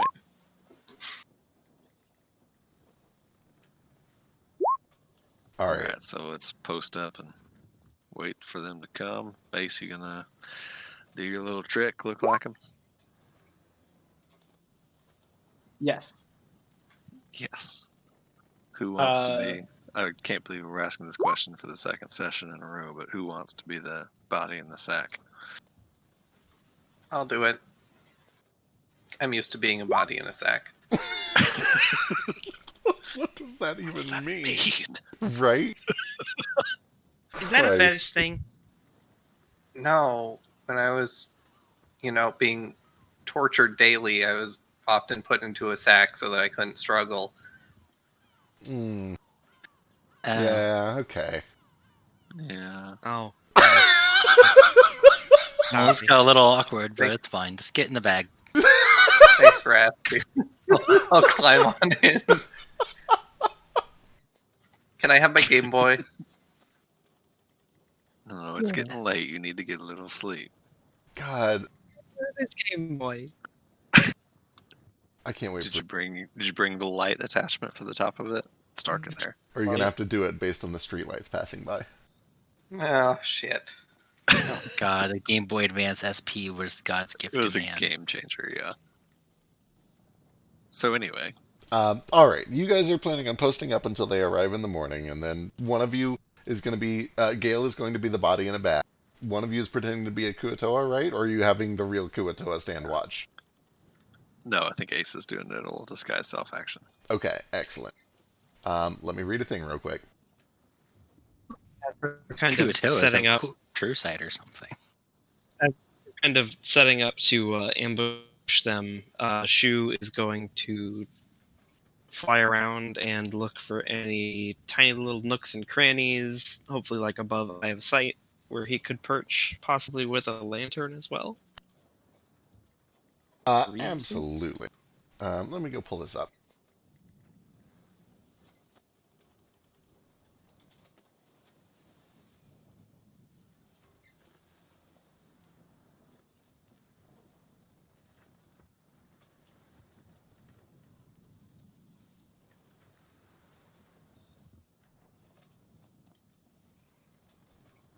Map.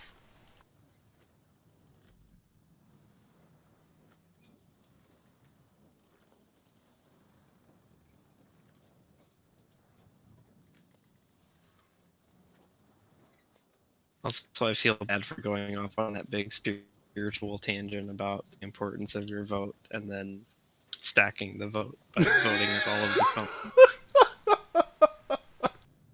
It's okay, it's legit. Make sure that you only vote once as well, because voter fraud is also a very important issue, and you shouldn't do it. It's not really an Regardless of important who you issue. It support. virtually never, ever, ever happens. I And was gonna stories say. about it are all fake news. Don't start.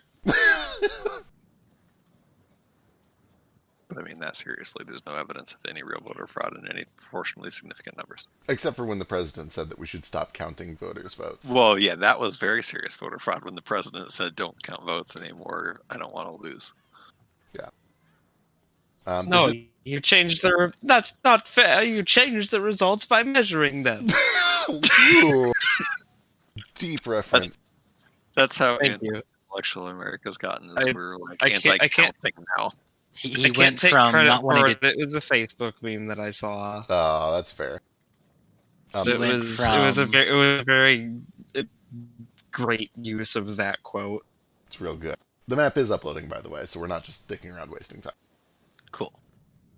It's almost done. I He think. went from saying there were so many positive results because we were testing people, and there's so many people voting against me because we're counting their vote. We're only finding sick people because we're looking for them. I only lost the vote because we counted them. Hey guys, it's You're only because he said that. you're after only the counting election. votes against me because the fake news. He said that after the election that the code was just going to go away instantly, right? So Sorry. it's gone now. I think we should really stop talking about politics on stream. Probably. It's just a very sensitive. To our Time. international viewers, we are like in the middle of counting a presidential election right now. Sorry, it's big. It's big news. Spoiler alert: the rest of the world treats your politics like sports. Oh yeah. So So do we, for the record. it's kind of probably fine. We It- kind of we kind of treat it like sports, but it's like this But it particular matters for election. you. It feels like it's a little more than a big deal if the Vikings don't get the playoffs. Yeah, Kind of just disaster porn for us. It's like sports, except like 40% of our population suffers tremendously if their team loses.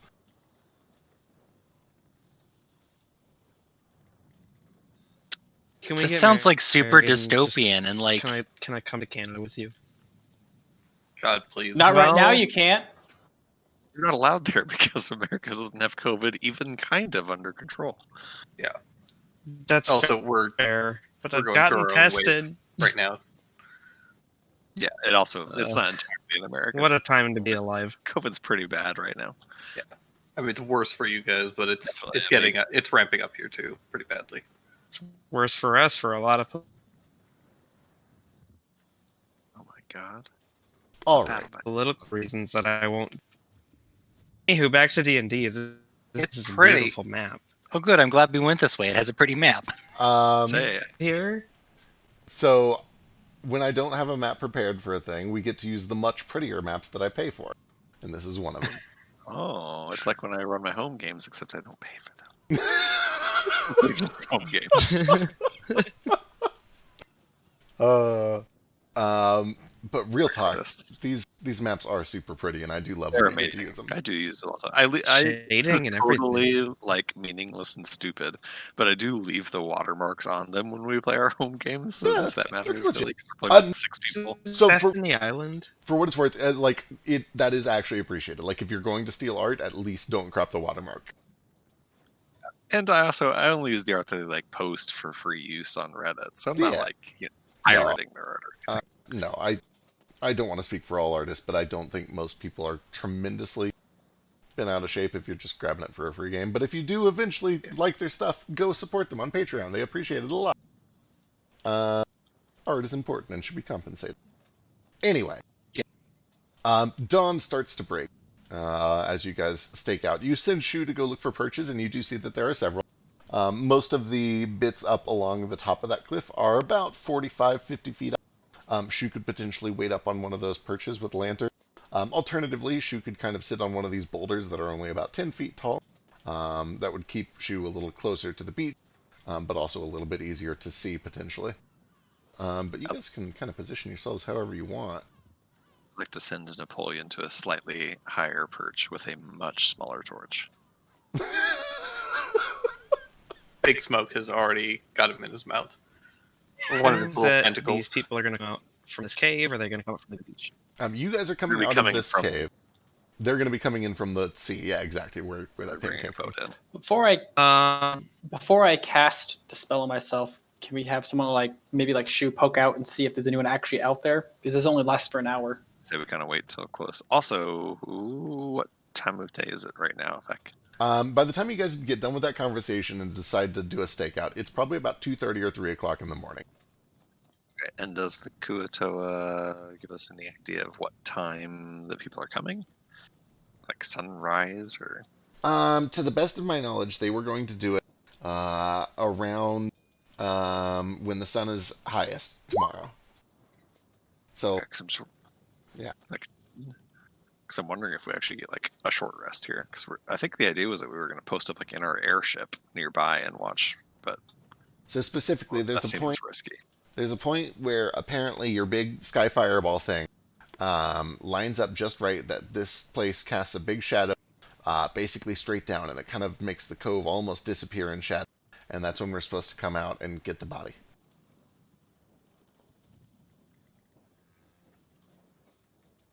Can I do like a survival check to figure out what time of day he's talking about? Absolutely. Can I help with Sure. that? Yeah, go for it.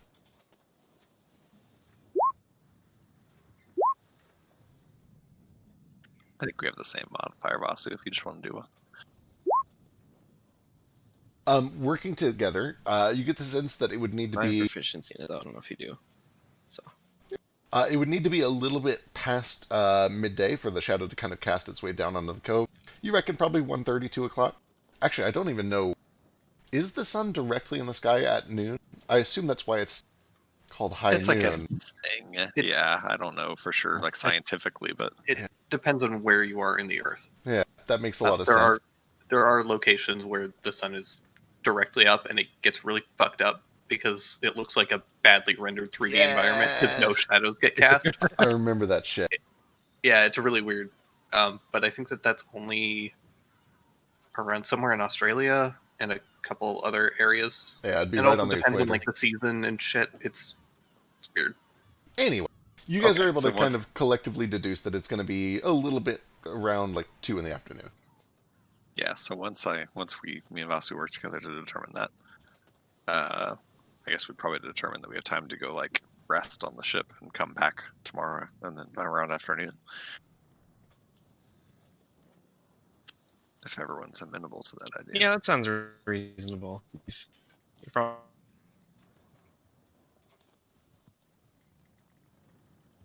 All right. I think, depending on what time of day it is. Say it's like 2 in the morning when we started all that conversation, so we've got like 12 hours.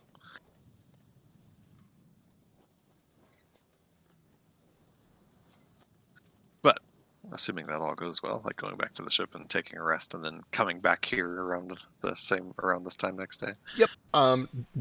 What precautions, if any, do you take with your new Koatoa friend when you bring him back to the ship to sleep? I will take one watch, just like directly watching him, and we'll propose that we each take a watch, keeping an eye on him. I can watch him. Or take a watch, I guess. Toto can I'll watch him take too. a watch, Toto too. doesn't need sleep. Excellent. You guys round Would up. it be really horrible to just propose that I wrap him up in this magic net that would do piercing damage anytime he tried to move while he was in it? I think I'd be more inclined just keep an eye on him. I will say, if we're gonna have this fella as a guest on our ship for a little while, I'd be more inclined to at least treat him like a guest as opposed to a prisoner once we get to that point. I suppose. But until we get to that point, I'd like to keep an eye on him. You guys are able to arrange enough watches to No net for now. keep an eye on him around the clock. And he behaves. He pretends to sleep for about 6 hours. He's actually asleep for about 3 of those hours, and the rest of the time he is just closing his eyes and pretending. There is a point when the sun is coming up around 7 or 8 in the morning where he begins doing a bunch of weird kind of gurgling noises to himself. And I don't I know. assume that we Doing that. gagged him. So I don't know who's on like that watch, but You guys can kind of decide who wants to be on the morning watch. Nora's usually up pretty early in the morning to meditate and stuff, so I'll do it. All right. Then there's a point Nice. where he kind of like blinks his eyes awake and he looks around and he looks out through the porthole and he sees that the sun is coming up. And he just kind of closes his eyes and he begins to kind of rock in place and begin this burbling, weird chanting nonsense. Okay. Norda doesn't know what that is, but it sounds like magic. So I'll sort of like, not gonna full-fledged punch him or anything, but I will like stop him from doing that. Hey, no magic. What? Oh no, it's not magic. It's just prayer. Inside check.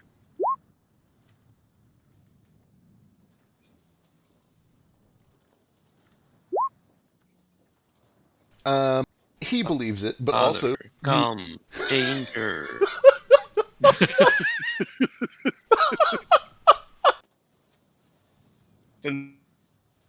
Christ. Who's doing that Microsoft Sam voice? That's pretty good. Excellent. That was me. That was Vasu. That's like almost Liam O'Brien level. Right? Yeah, that was pretty good. I thought maybe you had actually gotten the text-to-speech thing going. No, that was I'm just me. impressed. Also, if you guys haven't heard Liam O'Brien's Thank you. Microsoft Sam voice, it is incredible. 29 insight. He seems to believe that there's no magic involved, but also your friend has spent a lot of time sort of studying Kuatoa and explaining what they are and how they work.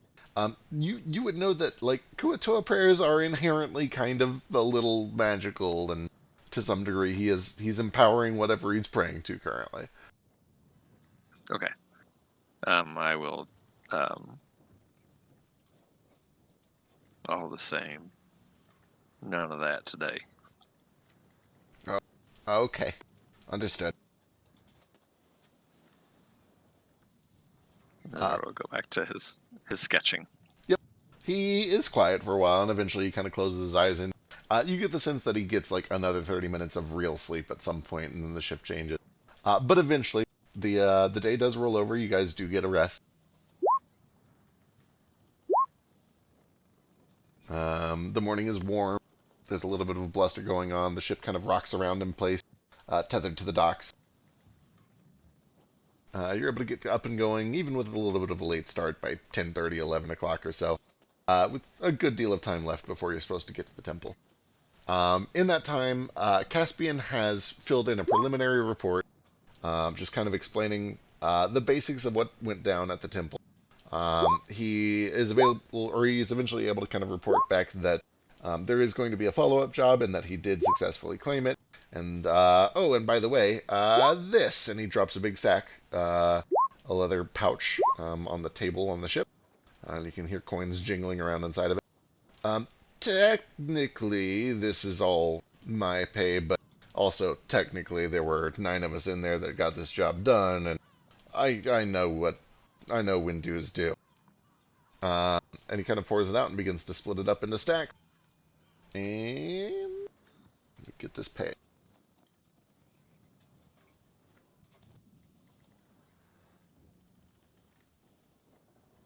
Once he split it all up, he shoves over 385 gold for you guys to split up however you want. Cool. I'll just put it in the party loot for now if that's good with everybody. Yeah. 385, you said? 385. Sounds like there might be a little bit more involved if we can find out that there's some actual weird conspiracy going on to invade the island. Yeah. Anyway, we'll figure it all out.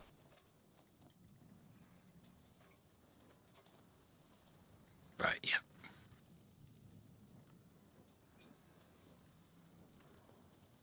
Eventually, after you guys have gotten things up and going, I assume you head back to the temple and down into the caves to wait in the bay? I reckon so. I'm just gonna wait, like, basically in the cave and watch for, watch Ace, who I think is gonna be the only one actually, like, out on the shore. Well, I guess other people are hiding behind the rocks. That's and what stuff. you think. I'll be in the sack. So. Gil's in the sack. Sometime around 3 to 5 hours before we expect this to happen, Shu is going to fly out around here, carrying a lantern. Vasu is nowhere to be seen. Ooh. Oh. Excellent. Delightful. Really?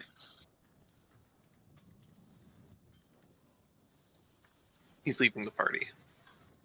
He's betrayed gone. all of you.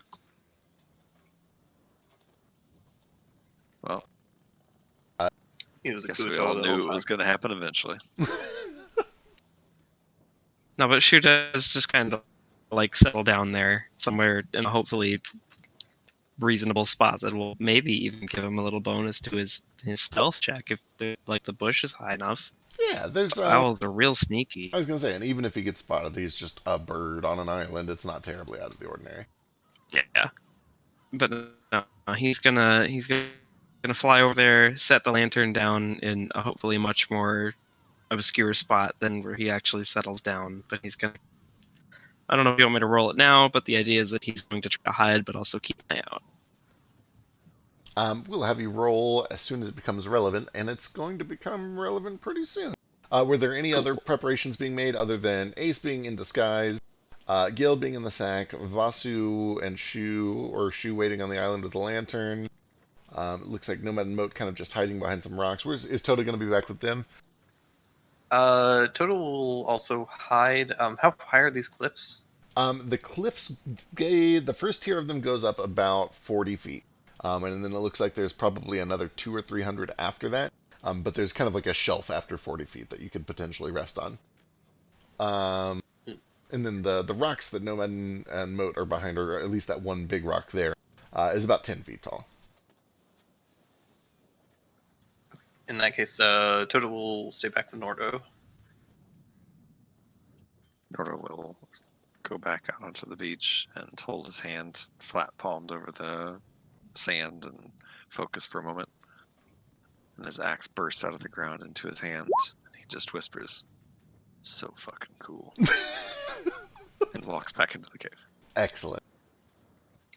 I will give Toto my my shrink ray.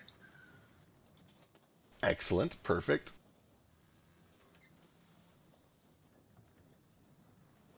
All right. You guys kind of all take your positions and begin to wait, and it's a bit of a long wait. Kind of boring. Stakeouts are not exactly terribly exciting, or at least not at first. But as time goes by, you do see that this shadow begins to creep across the ground, almost bleeding out from the mouth of the cave until it stretches southeastward across the sands and eventually into the water, just casting this shadow that hides everything happening, including all of you guys. What do I see with my true sight? With your true sight, you're still able to see clearly, even through the darkness. You're able to see yourself through your illusion. And eventually, as you guys are waiting, there are the sounds of oars paddling through water, kind of coming around from the north side, until eventually they begin to breach past the place where Shu is perched. And at this point, let me go ahead and get stealth checks from everyone.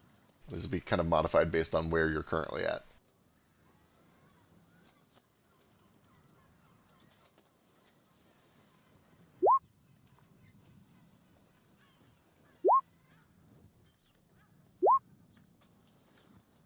Thought owls were supposed to be silent.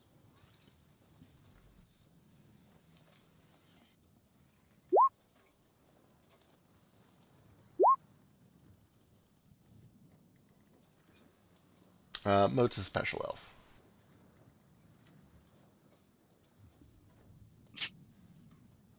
The most special elf. No, I said owls. Oh, owls. Just kidding. But also elves, too. You have boots for that.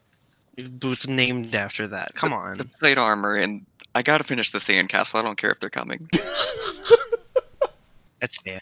Fortunately, he is almost entirely obscured, so he's not a huge risk, but let me finish rolling these guys. Should Vasu roll stealth, too? How obscured is the lantern? Assuming that you are where I think you are, then you don't need to roll stealth. And I assume that you are where I think you are. Probably.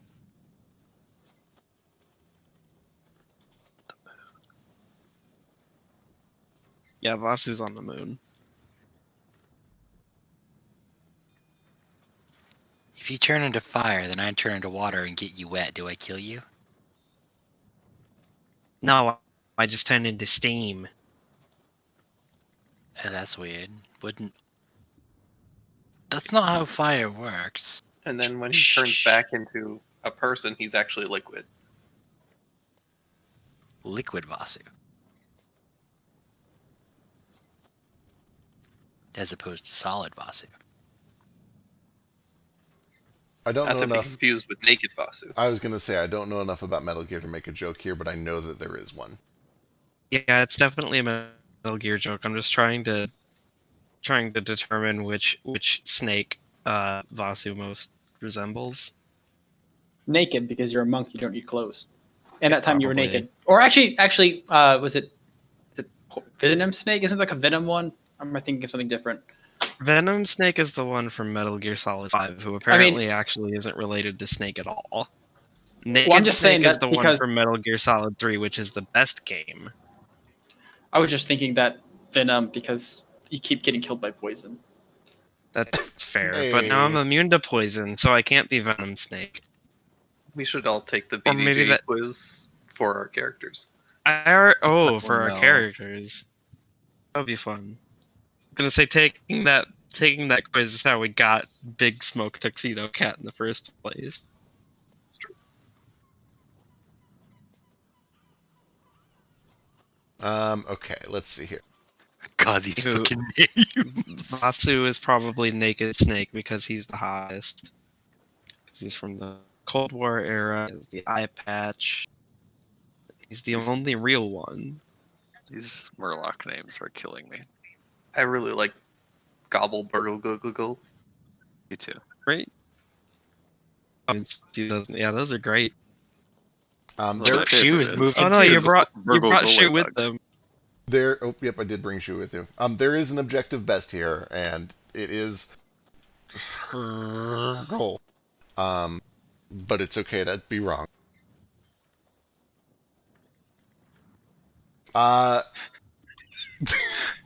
Hergle. This makes me think of fucking Ariel needs legs. Oh my where she God. can't fucking talk and she's just. I really like Yifgibblefabib. I don't even know how you say that, but that one's my favorite. Ouija gul. All right. They all seem unaware as the ship kind of approaches, and eventually lands on the beach. Flick presumably hiding a little bit better than the map currently indicates behind a rock or something like that. There's like a rock right in front of me. It's Yeah. just small. Yeah, you've got it. It's all good. And eventually they beach, and the one at the lead begins to speak in Kuatoa to you, Ace. It is a weird sound that sounds basically like all of their names just mashed together. It is a combination of G's and B's and R's that should never be used in tandem, and he looks at you expectantly with arms stretched out to you. I grab the bag and I just throw it to him. Not what I was expecting. Can you? What's your strength?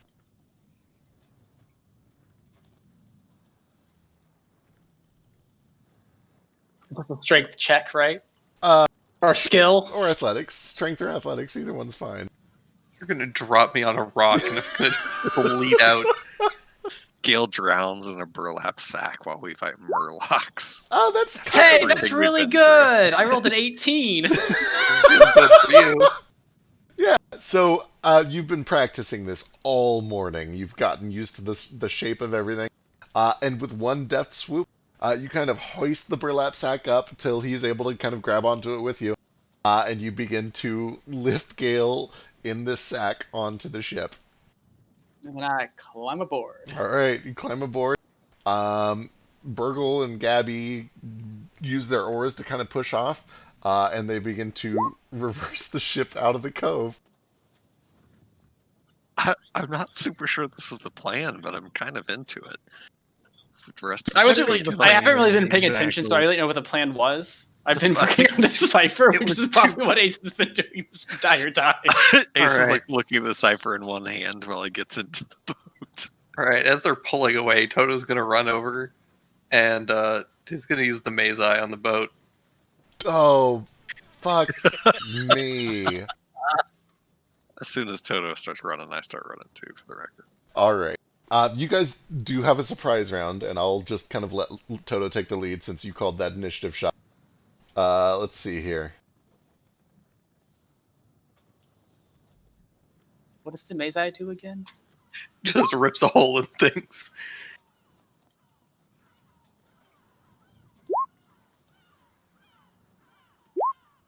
All right. I thought you were just gonna let them through it like a wall and all into the water, but I guess they could just swim away. So I thought the plan was to like knock him out and get information from him, but we could just follow them in the boat. Yeah, I thought we were just going to the island, but I guess I didn't really pay attention.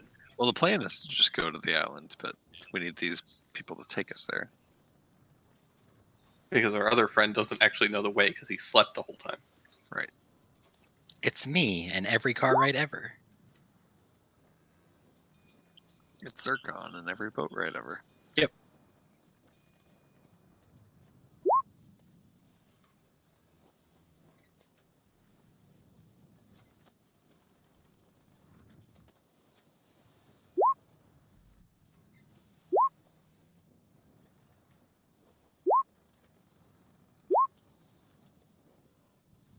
All right. Everybody is surprised as Toto begins to leap out. He's the first to act. Alright. So this is a boat, which makes it a vehicle, right?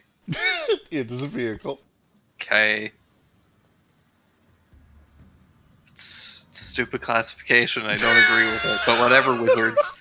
When I get around to right. fully overhauling the system, there will be nothing like that because it annoys me to hell and back. It's fine. The longer you take, the less nerfed I'll be. Okay.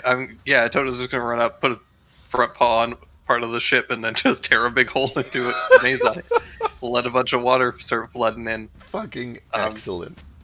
If he can, he'll also just like lean down and pick up Gale. All right. Yeah, you can definitely do that as like an item interaction. You're willing. Well, I guess you're in a sack, but that just you can definitely do that. Means I can't struggle even if I want. All right. Anything for actual Gale's turn?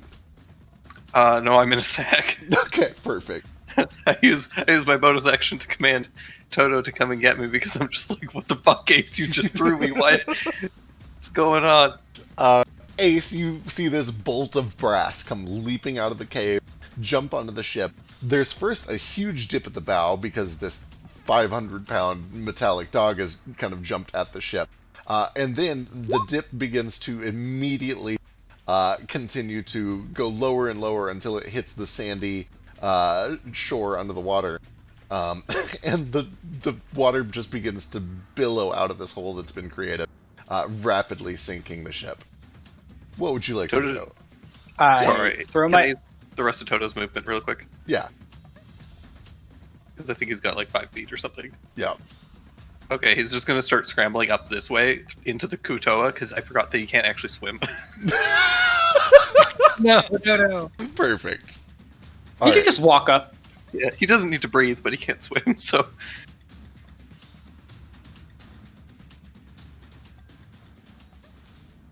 All right, so am I adjacent to this person? I can't tell what places we're all in. Yeah, hang on. I can actually move this ship onto that map layer.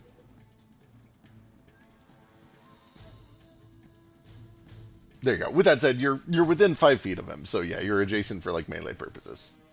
I don't want to be within that melee purposes. All right, I just kind of throw my arms up in the air and I start screaming in whatever that guy's name's voice is, and then I just jump ship to try to land over here. Give me a. They still think. Yeah, give me either performance or deception. Amazing. Oh, I actually have a positive deception score. I think you have advantage on performance as a Kutua. I do. Oh, I do. Should I?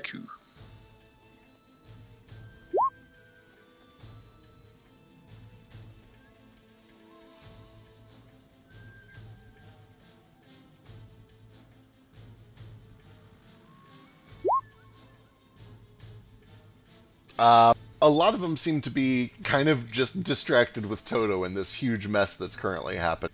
But you do notice that at the back, the largest Kuatoa seems to be kind of looking at you funny with his big dead fish eye. Okay, good. Well, fuck all these people. Now I can just rain fire upon them. Excellent. Which is exactly what I do. I just pull out my bow and I just start raining fire around these people. All right. That's apparently what we do now. Go for it. Which one looks the biggest? The one in the back. You'll give it bull.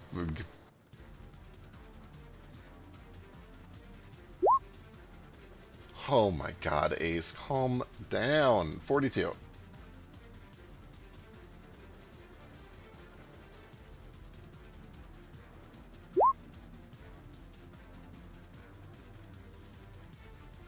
Two arrows back to back strike him right in the heart. Before he can even bark actually, out I think it's one. It's 6 less damage on the first one. I didn't have Hunter's Mark on him. Gotcha. Okay. You did act before them, so you got one more attack if you want. Woo! 17. Alright, anything else? I still have a bonus action. I don't know what I'm going to do with it, though. I guess I'm just going to... How tall is this rock? This rock is only about 2 feet tall. You could use it for half cover because you're real short. Or you could go... Could I hide behind it? Cover. Yeah. I guess I can just go prone. Well, what if they jump on land? I still have lots of movement, actually. I'm just going to go back over here, behind this one. Excellent. And then I'm using my bonus action to hide. All right, go and give me a stealth check, and that brings us to Moat. All right. I will Well, I hate to see that. run around the corner here. Can I try to leap from the beach to the ship? Absolutely. What's your strength score? It is 20. Yeah. I'll need an acrobatics check to kind of stick the landing, but the jump itself is pretty easy for you. Okay. Acrobatics, you said? Yep. Not my strong suit. All right. The jump distance is perfectly easy, but when you land on a sinking ship, kind of filled with water. You do land prone. Okay, that's fine. That was just about the end of my movement anyway. I will... Boy, this is going to be way harder from prone. That's fine. I will stare down at the ship at the big one who's obviously leading. Kind of give him the I'm coming for you eyes. And then I'm going to do 2 attacks on these guys in front of me, but I just want to try to pick them up and throw them off the ship. Excellent. All right, cool. Give me some athletics checks for shoves.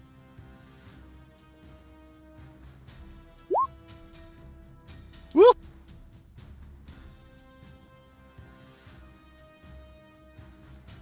Holy shit, they actually have a thing for this. Okay.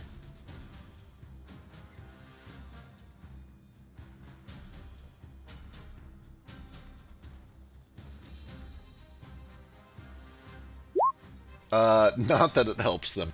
As you kind of start wrestling with these, you realize that there is just this awful kind of slimy coating all over their scales that makes it a little bit hard to get a good shove on them. But you're able to line up a couple of very good shots kind of straight to the center of Matt. And both of these two go flying over and tumble prone into the water. Perfect. That is it. Alright, that brings it to them. They are no longer surprised, but cannot act. Brings us to Flick. Oh, okay, they already went. I'm like, why aren't they surprised? Because I went late.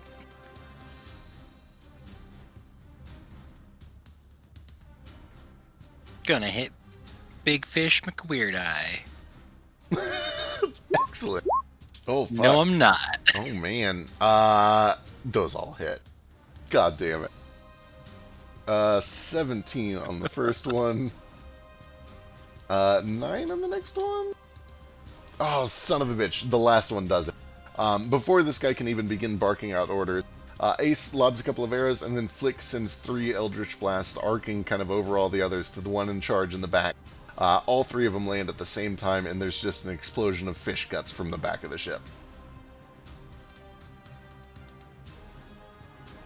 Don't kill all of them, I guess. My bad. So are we killing these guys? Definitely not. Don't we need all of them? Or at least... I just wanted to hit him on the head and knock him out. Didn't mean to. It's okay. The way. These things happen. When you aim for the big fish eye, sometimes you hit the brain behind it. For the record, if you wanted to go for a non-lethal, but we can roll that back a little bit. If you don't mind, yeah. Sure. Okay. Nomad! Like It's he's the best one to resistant leave time. alive. Hello! Holy Jesus. Was that a good nap? No. Oh no! I'm sorry to hear that. The worst thing that ever happened. Oh no! Well, I am. You feel like I changed my alarm, right? Yeah. To be an hour later, and I couldn't even. And I'm like, I'm gonna nap, and then I'm going to like. I'm just gonna go nap, and this is gonna be fine. I'll get like 2 hours, and then it's 1 hour, or like 30 minutes before the alarm rings. I'm like, cool, and then I pass out, and then my alarm didn't ring. Oh no, that fuck. Well, on the bright side, you've mostly missed combat and some weird NPC shit, and also, you made a fuckload of money, and I will send you all of that. Yeah, but I like weird NPC shit and combat. You actually adopted a weird NPC that is now your personal responsibility. He FYI. accurate. While you were gone. You have a Kuatoa son now. That dude I put in the satchel. Yeah, he's Yeah, yours it's now. him. He belongs to you now. To stave off your Cool. need for the orphanage. This is my orphan child now. For now. I'm surprised no one said no. We We voted on encouraged it. It was it. very close. There was a vote. Alright, so the back one kind of slumps down. All three of these Eldritch Blast shots kind of land simultaneously right at like the middle of the shoulder blades and just kind of pile drive this guy down into the wood. Some of the wood splinters around him, and he gets like stuck up to his waist in a hole that has been driven through the bottom of the boat, and just kind of goes unconscious halfway sticking out of the boat. Any movement or anything, Flick? Nah. Alright, brings us to Nordo. Oh, okay. Nordo finishes up applying a little bit of flying serpent venom to the edge of his axe, and is going to go charging out onto the beach. We'll leap out to the ship, and I do need an acrobatics check when you land. what was it? Difficult terrain. Yeah, so anytime you make a difficult landing, you gotta do a DC 10 acrobatics, or be prone. There was a hole in the front of the ship, so Oh, right. Just barely. You do barely maintain your footing as you land. The ship continues to rock. Everybody in it is kind of in this weird, tumultuous, barely standing thing, but you're able to maintain your composure. Excellent. I will take a swing recklessly at one of these. Well, actually, not recklessly because they're prone. Can I reach those guys that are kind of down in the water? Yeah, the ones down in the water are prone, and you can definitely reach them. Okay, cool. I'll attack them, not recklessly.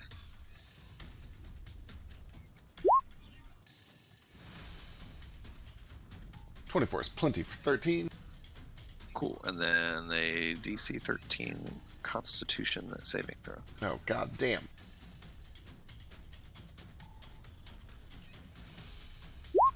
Nope. Are those what two?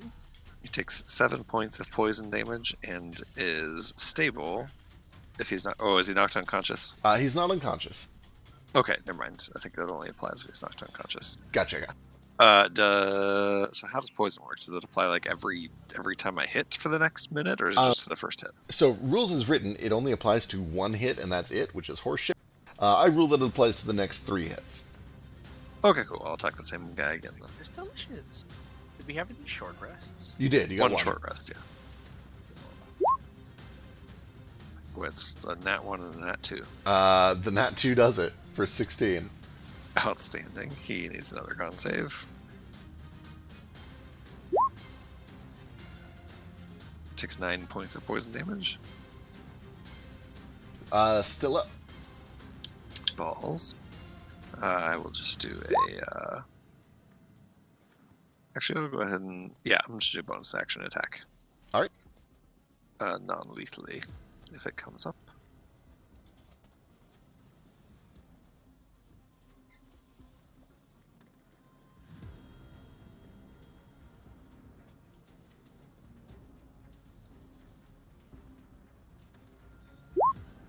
Woo!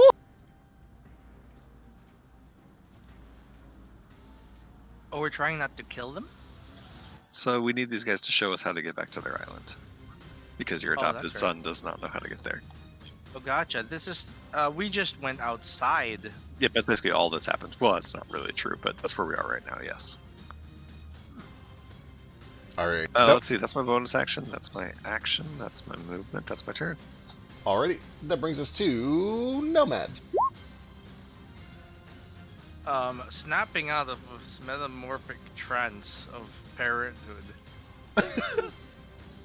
Which changes the person, you see. He just completely different now. Okay. Just checking to see how far they are.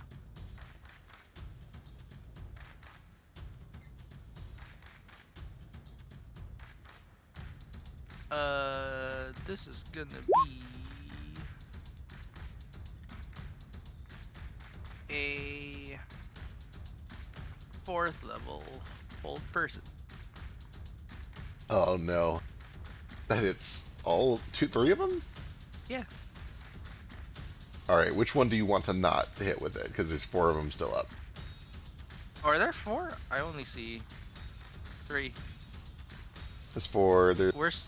Wiggle Goal, Roll, Oh, there. Yeah, yeah. Then make that Holy Bug, level. and Gabble Burgle Good. Make that 5th level then. Alright, excellent. Top to And bottom. all of them. DC's 18. They all fail. They're all paralyzed. God damn it. Alright, anything else? No, he's still a parent. Perfect. This guy is making death saves, and Basu's up. Oh boy.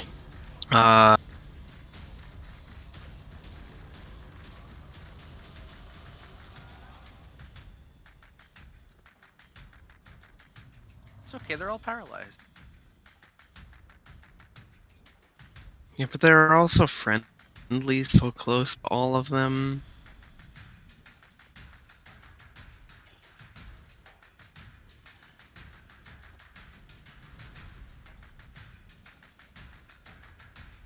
You could crit every single one of them in a single turn.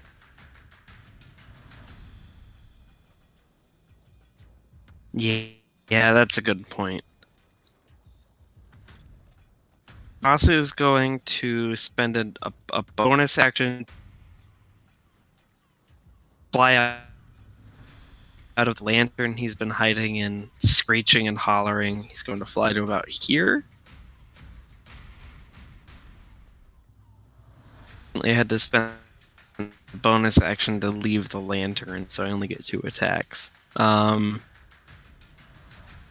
Pretty stunned though, right? Paralyzed. Ugh.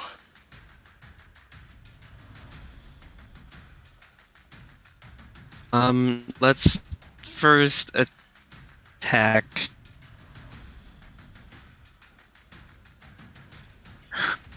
Gurgle. Perfect.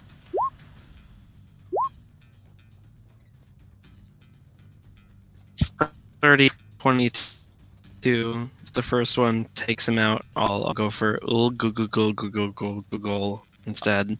So these are I don't know if I'm getting any of these names right. These are automatic crits. these are automatic crits, so go ahead and roll some extra damage on each of those. It's a D10 for each.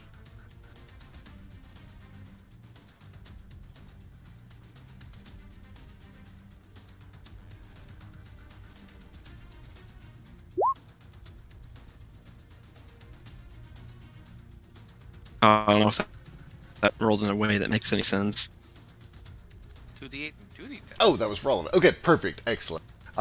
After both hits, Hurgle is still up but looking bad. He'll take another 5 cold damage. And I think he's ignited too, because I definitely had 20 feet of movement to fly out from this lantern to hit him first. You just need 2 more D10. It did not count those 2 D10 in there.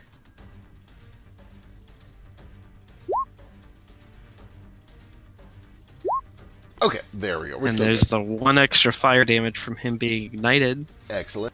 Let me double check. I'm pretty sure this can be extinguished by normal means, and he is like floundering in water right now. So I I don't don't. think it can. Double check.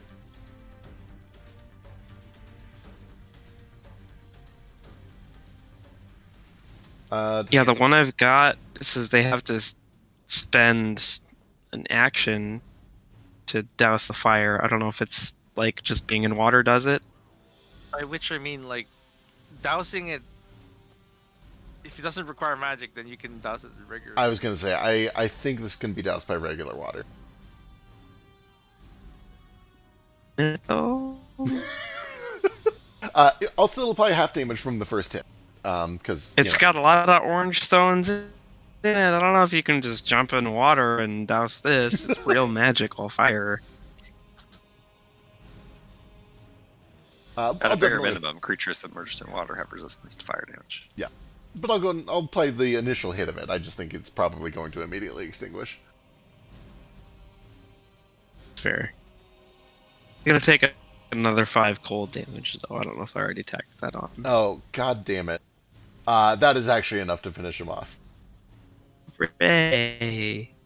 All Hey, right. did they get a turn last time around? They did, and they just lost their surprise. Like they were all surprised. 11 wound damage for Ogul.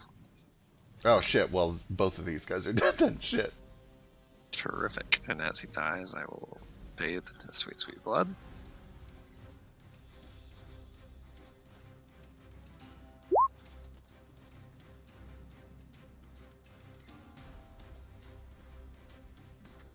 All right. Anything else, Fossey? Nope, that's me. All right. That brings us to the top of the round. Pew! Ace first to act. There's 2 left. They're both paralyzed.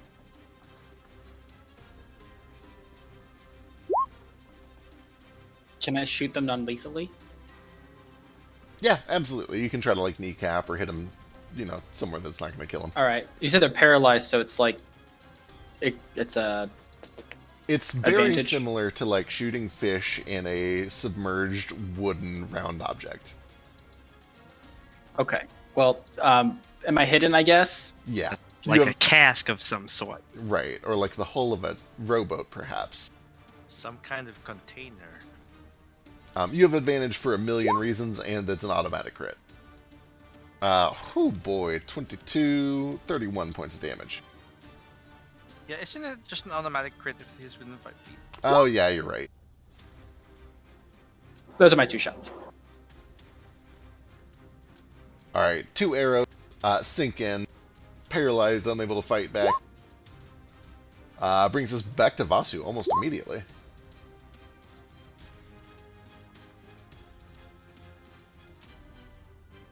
I'm gonna do some more attacks since they're all paralyzed. Let's start on just the closest one to me, which I think is Burglebug. Burglebug? Burgle Girly Bug, yeah, exactly. Okay, yeah. He. Both crits, so give me 2d8 and 2d10.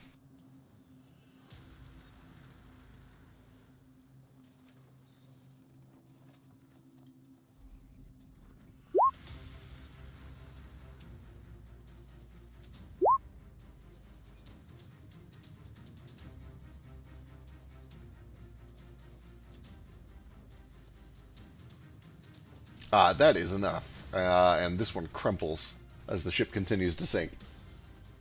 Is it like enough on the first attack? It does take both of them, unfortunately. Okay, I'm going to flurry to attack Gabble Burgle. Excellent. Did I say that right? A little. There were some extra R's at the end. Point is, Oh my god. And then another D8 from the Talon crit.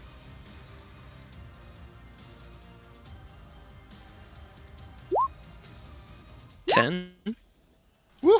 Then we'll tack on another 5 cold damage from my genie shit.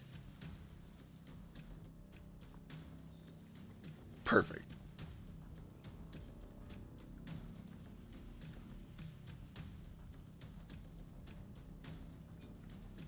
And actually, since since they're all paralyzed, don't see any reason why Vasu. Never mind. I already killed the one that I would have been attacking with spear hits, so I can't ignite this guy anymore. We're good. Excellent. That brings us to Flick. All right.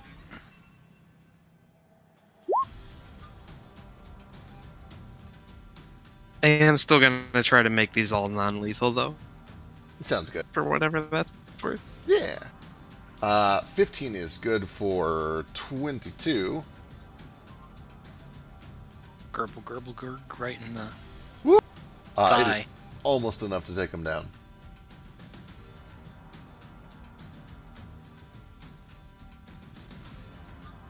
Anything else? Nope. I'm a rogue. I get 1 attack. Yup. I feel that. Nomad.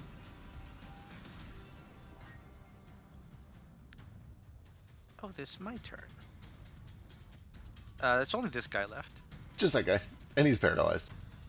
Okay, he's And I can do non-lethals with range non-spell attacks? Yep. Honestly, if you can justify something being non-lethal, then I'm cool with it being non-lethal. Yeah, like a cantrip can be non-lethal if I lessen the magic in it. Yeah, potentially something like that, yeah. Gonna try that. Gonna dip a finger in the water. And then he's gonna get this little drop. And then he's gonna flick it to Koatoa. And it hardens into an ice drop against his forehead, non-lethally, if possible. Let's see that. Oh, I was looking at the wrong level of spells. It is not a 5th level spell. It is a simple. I mean, it might just be me, but I think if you're going to try to kill someone non-lethally with an icicle, you should aim for like the knee and not the brain. Oh no, it's like a sharp icicle. It's like a jawbreaker-sized marble of ice just being flung right at the side of the temple. Oh, that sounds worse. It Kind of does. It sounds real terrible, but you know, it's just a concussion. Yeah, it's not gonna kill him. Probably. He's not gonna. The knee. He's not gonna remember much in the morning, but. Whoa, He'll he remember might. where he lived. Oh wait, no Yeah, advantage. Yeah, that's plenty. All right, and in the span of no more than maybe 7 seconds of scuffling, obscured by the shadow cast by the tall spires above you, the Kuatoa all go silent. Some floating in the water, some stuck aboard the ship, which very quickly finishes sinking the rest of the way down until it rests on the sand just below the surface of the water in this shallow cove. Oh, it was sinking? yeah. Yeah. I'll give myself a swim speed and pick up these drowning. And I don't know if Kuatoa can drown, but I'll pick up all these Kuatoa in the water and either fly or swim them back to the shore while So their boat sinks. Grab a couple as well and pull them to the shore.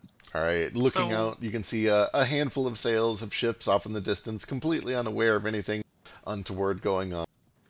And you're able to kind of pull everything back towards the mouth of the cave, unnoticed. Toto's just cowering at the end of the ship, which I assume is still poking out of the water slightly, Just barely. holding a sack. I'll pick up Toto and try to get him to safety. With a little bit of teamwork, you're able to get Toto safely back without dropping Gale into the drink and giving him a mafia-style death. Did the captain have a hat on? Oh, that's a good question. There was no hat, not like a pirate hat or anything like that. But he did have some adornments, including some kind of robes that seemed to be made of interwoven red kelp of some sort. He looked fancier Boy. than the rest. Sure isn't a hat. I'll leave him alone. Nope, definitely not a hat. With that said, I think we got to wrap up soon. Folks got bed and whatnot. But this is where we'll pick up next week. Do we level up? Not quite yet. However, Ace, go ahead and give me a hint check of some sort. You can either do. I feel like investigation's probably good here. Yeah. Yeah, so what happened to a priest fella? So priest fella, we ran upstairs, found him trying to escape, killed him. Oh. After he died, he had summoned like a spiritual. We tried to knock him unconscious and actually did. He had summoned a spirit guardian, like 4th level spell. Mhm. It manifested as like an angel of Joaquin. And Mhm. as the priest fella was in his like death throes, the angel looked down on him and basically said, like, you've betrayed our religion and abandoned us for years or something like that. So anyway, after he died, Smote him himself? smote him himself, not actually, Ooh. just said a sassy one-liner to him Okay. about how he was not really a follower. Yeah. And then after he died, he started like shape-shifting and turning into eventually a snake. He like turned into almost like a dragonborn or lizard folk, and then There like, are kept 6 of them. twisting and changing and became literally a snake. And we were like unable to get him back to his normal form. We chopped his head off. He's still intelligent. You can eat his brain. Excellent. Holy heck.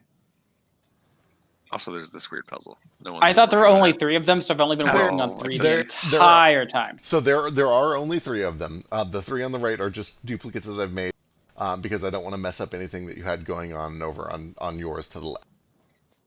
Let's Gotcha. see. So the very first thing, let me make sure I got this right before doing it. Okay, the very first thing that you learn as you continue to work on this and put some investigation into it, is that based on the way that the tool wore down and became more blunt as the clay hardened, you get the sense that the writing goes left to right, top to bottom in this order. So in other words, you get the sense that I should draw this. This is going to make way more sense.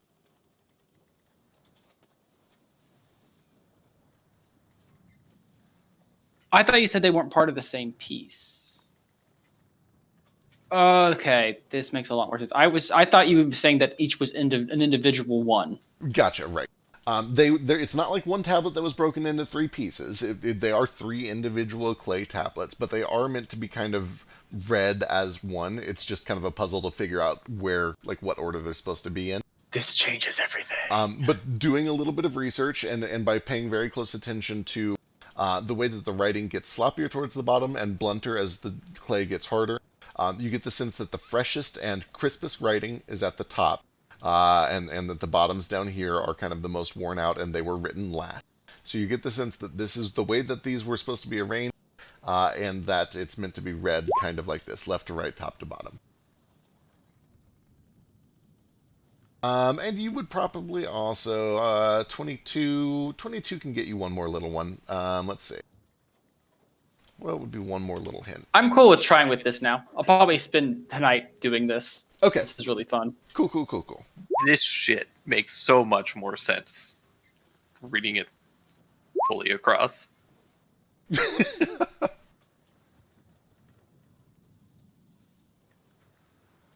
This is a puzzle in the outside? I found these on the priest. Oh, there were just tablets on them? Yeah. Apparently people walk around with stones in their pocket. How big are they? Well, it's to scale, and these are our tokens. Oh, good lord. Each one is about the size of a small TV remote. Okay. That sounds heavy. There's a stone in the TV remotes.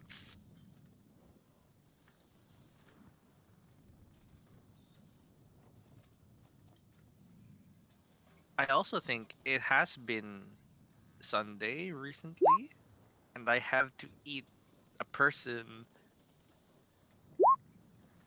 Should I eat Arthur, or should I eat one Kuatoa? You did do a little bit of research after Arthur got turned into the weird snakefish eel creature thing, and you were able to determine that his current state feels very similar to like a soul jar, or somewhere between like a soul jar and a feigned death. You get the sense that it is essentially just a vegetable body currently, and you doubt whether the soul is really in it or not. But even if that is the case, you would know that the brain does still have its memories in it, potentially. Excellent. I've removed the head anyway. With that said, the head is now the size of like a snake or an eel's head instead of a human brain, and you're not entirely sure whether that will translate or not.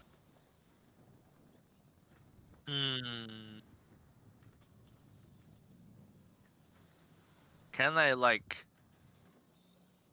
dispel magic it or something? I don't know. Also worth noting that I cut the head off of the snake. I think he's like dead now. I guess we don't really know that, but he was like weird catatonic, and then we cut the head off of him. You could certainly try a dispel magic if you want. You could also potentially try and identify. Vasu did see that there are auras of necromancy and transmutation on him currently, on the weird eel snake body thing. Cool. I don't actually think I have the spell magic spell on me. I have the scroll, so I can cast it. So I can learn it. I have a bunch of scrolls. Hey. Oh, and last but not least, real quick, we also introduced the new attunement system. We haven't really played with it a whole bunch, but the notes are there. Thank you. Yeah, real quick before I forget. I did some math, and it is correct to my knowledge.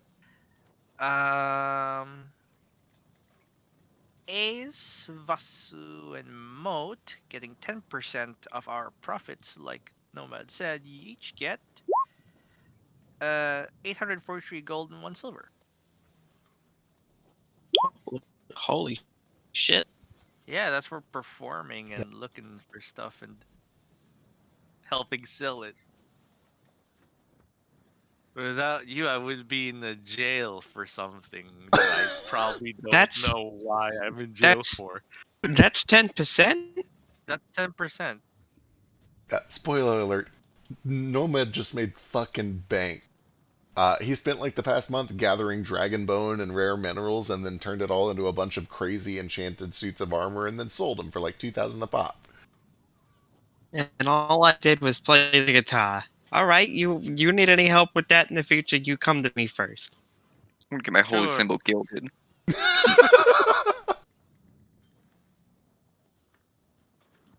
Did also spend like 2,200 gold on just stones and then worked on them for 2 days straight.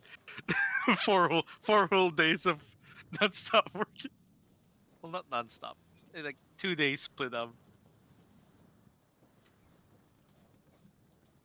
Also, while we're at it, if we want to just go ahead and split up the party loot, everybody can add 70 gold. Hey, go! Oh my god, I feel even better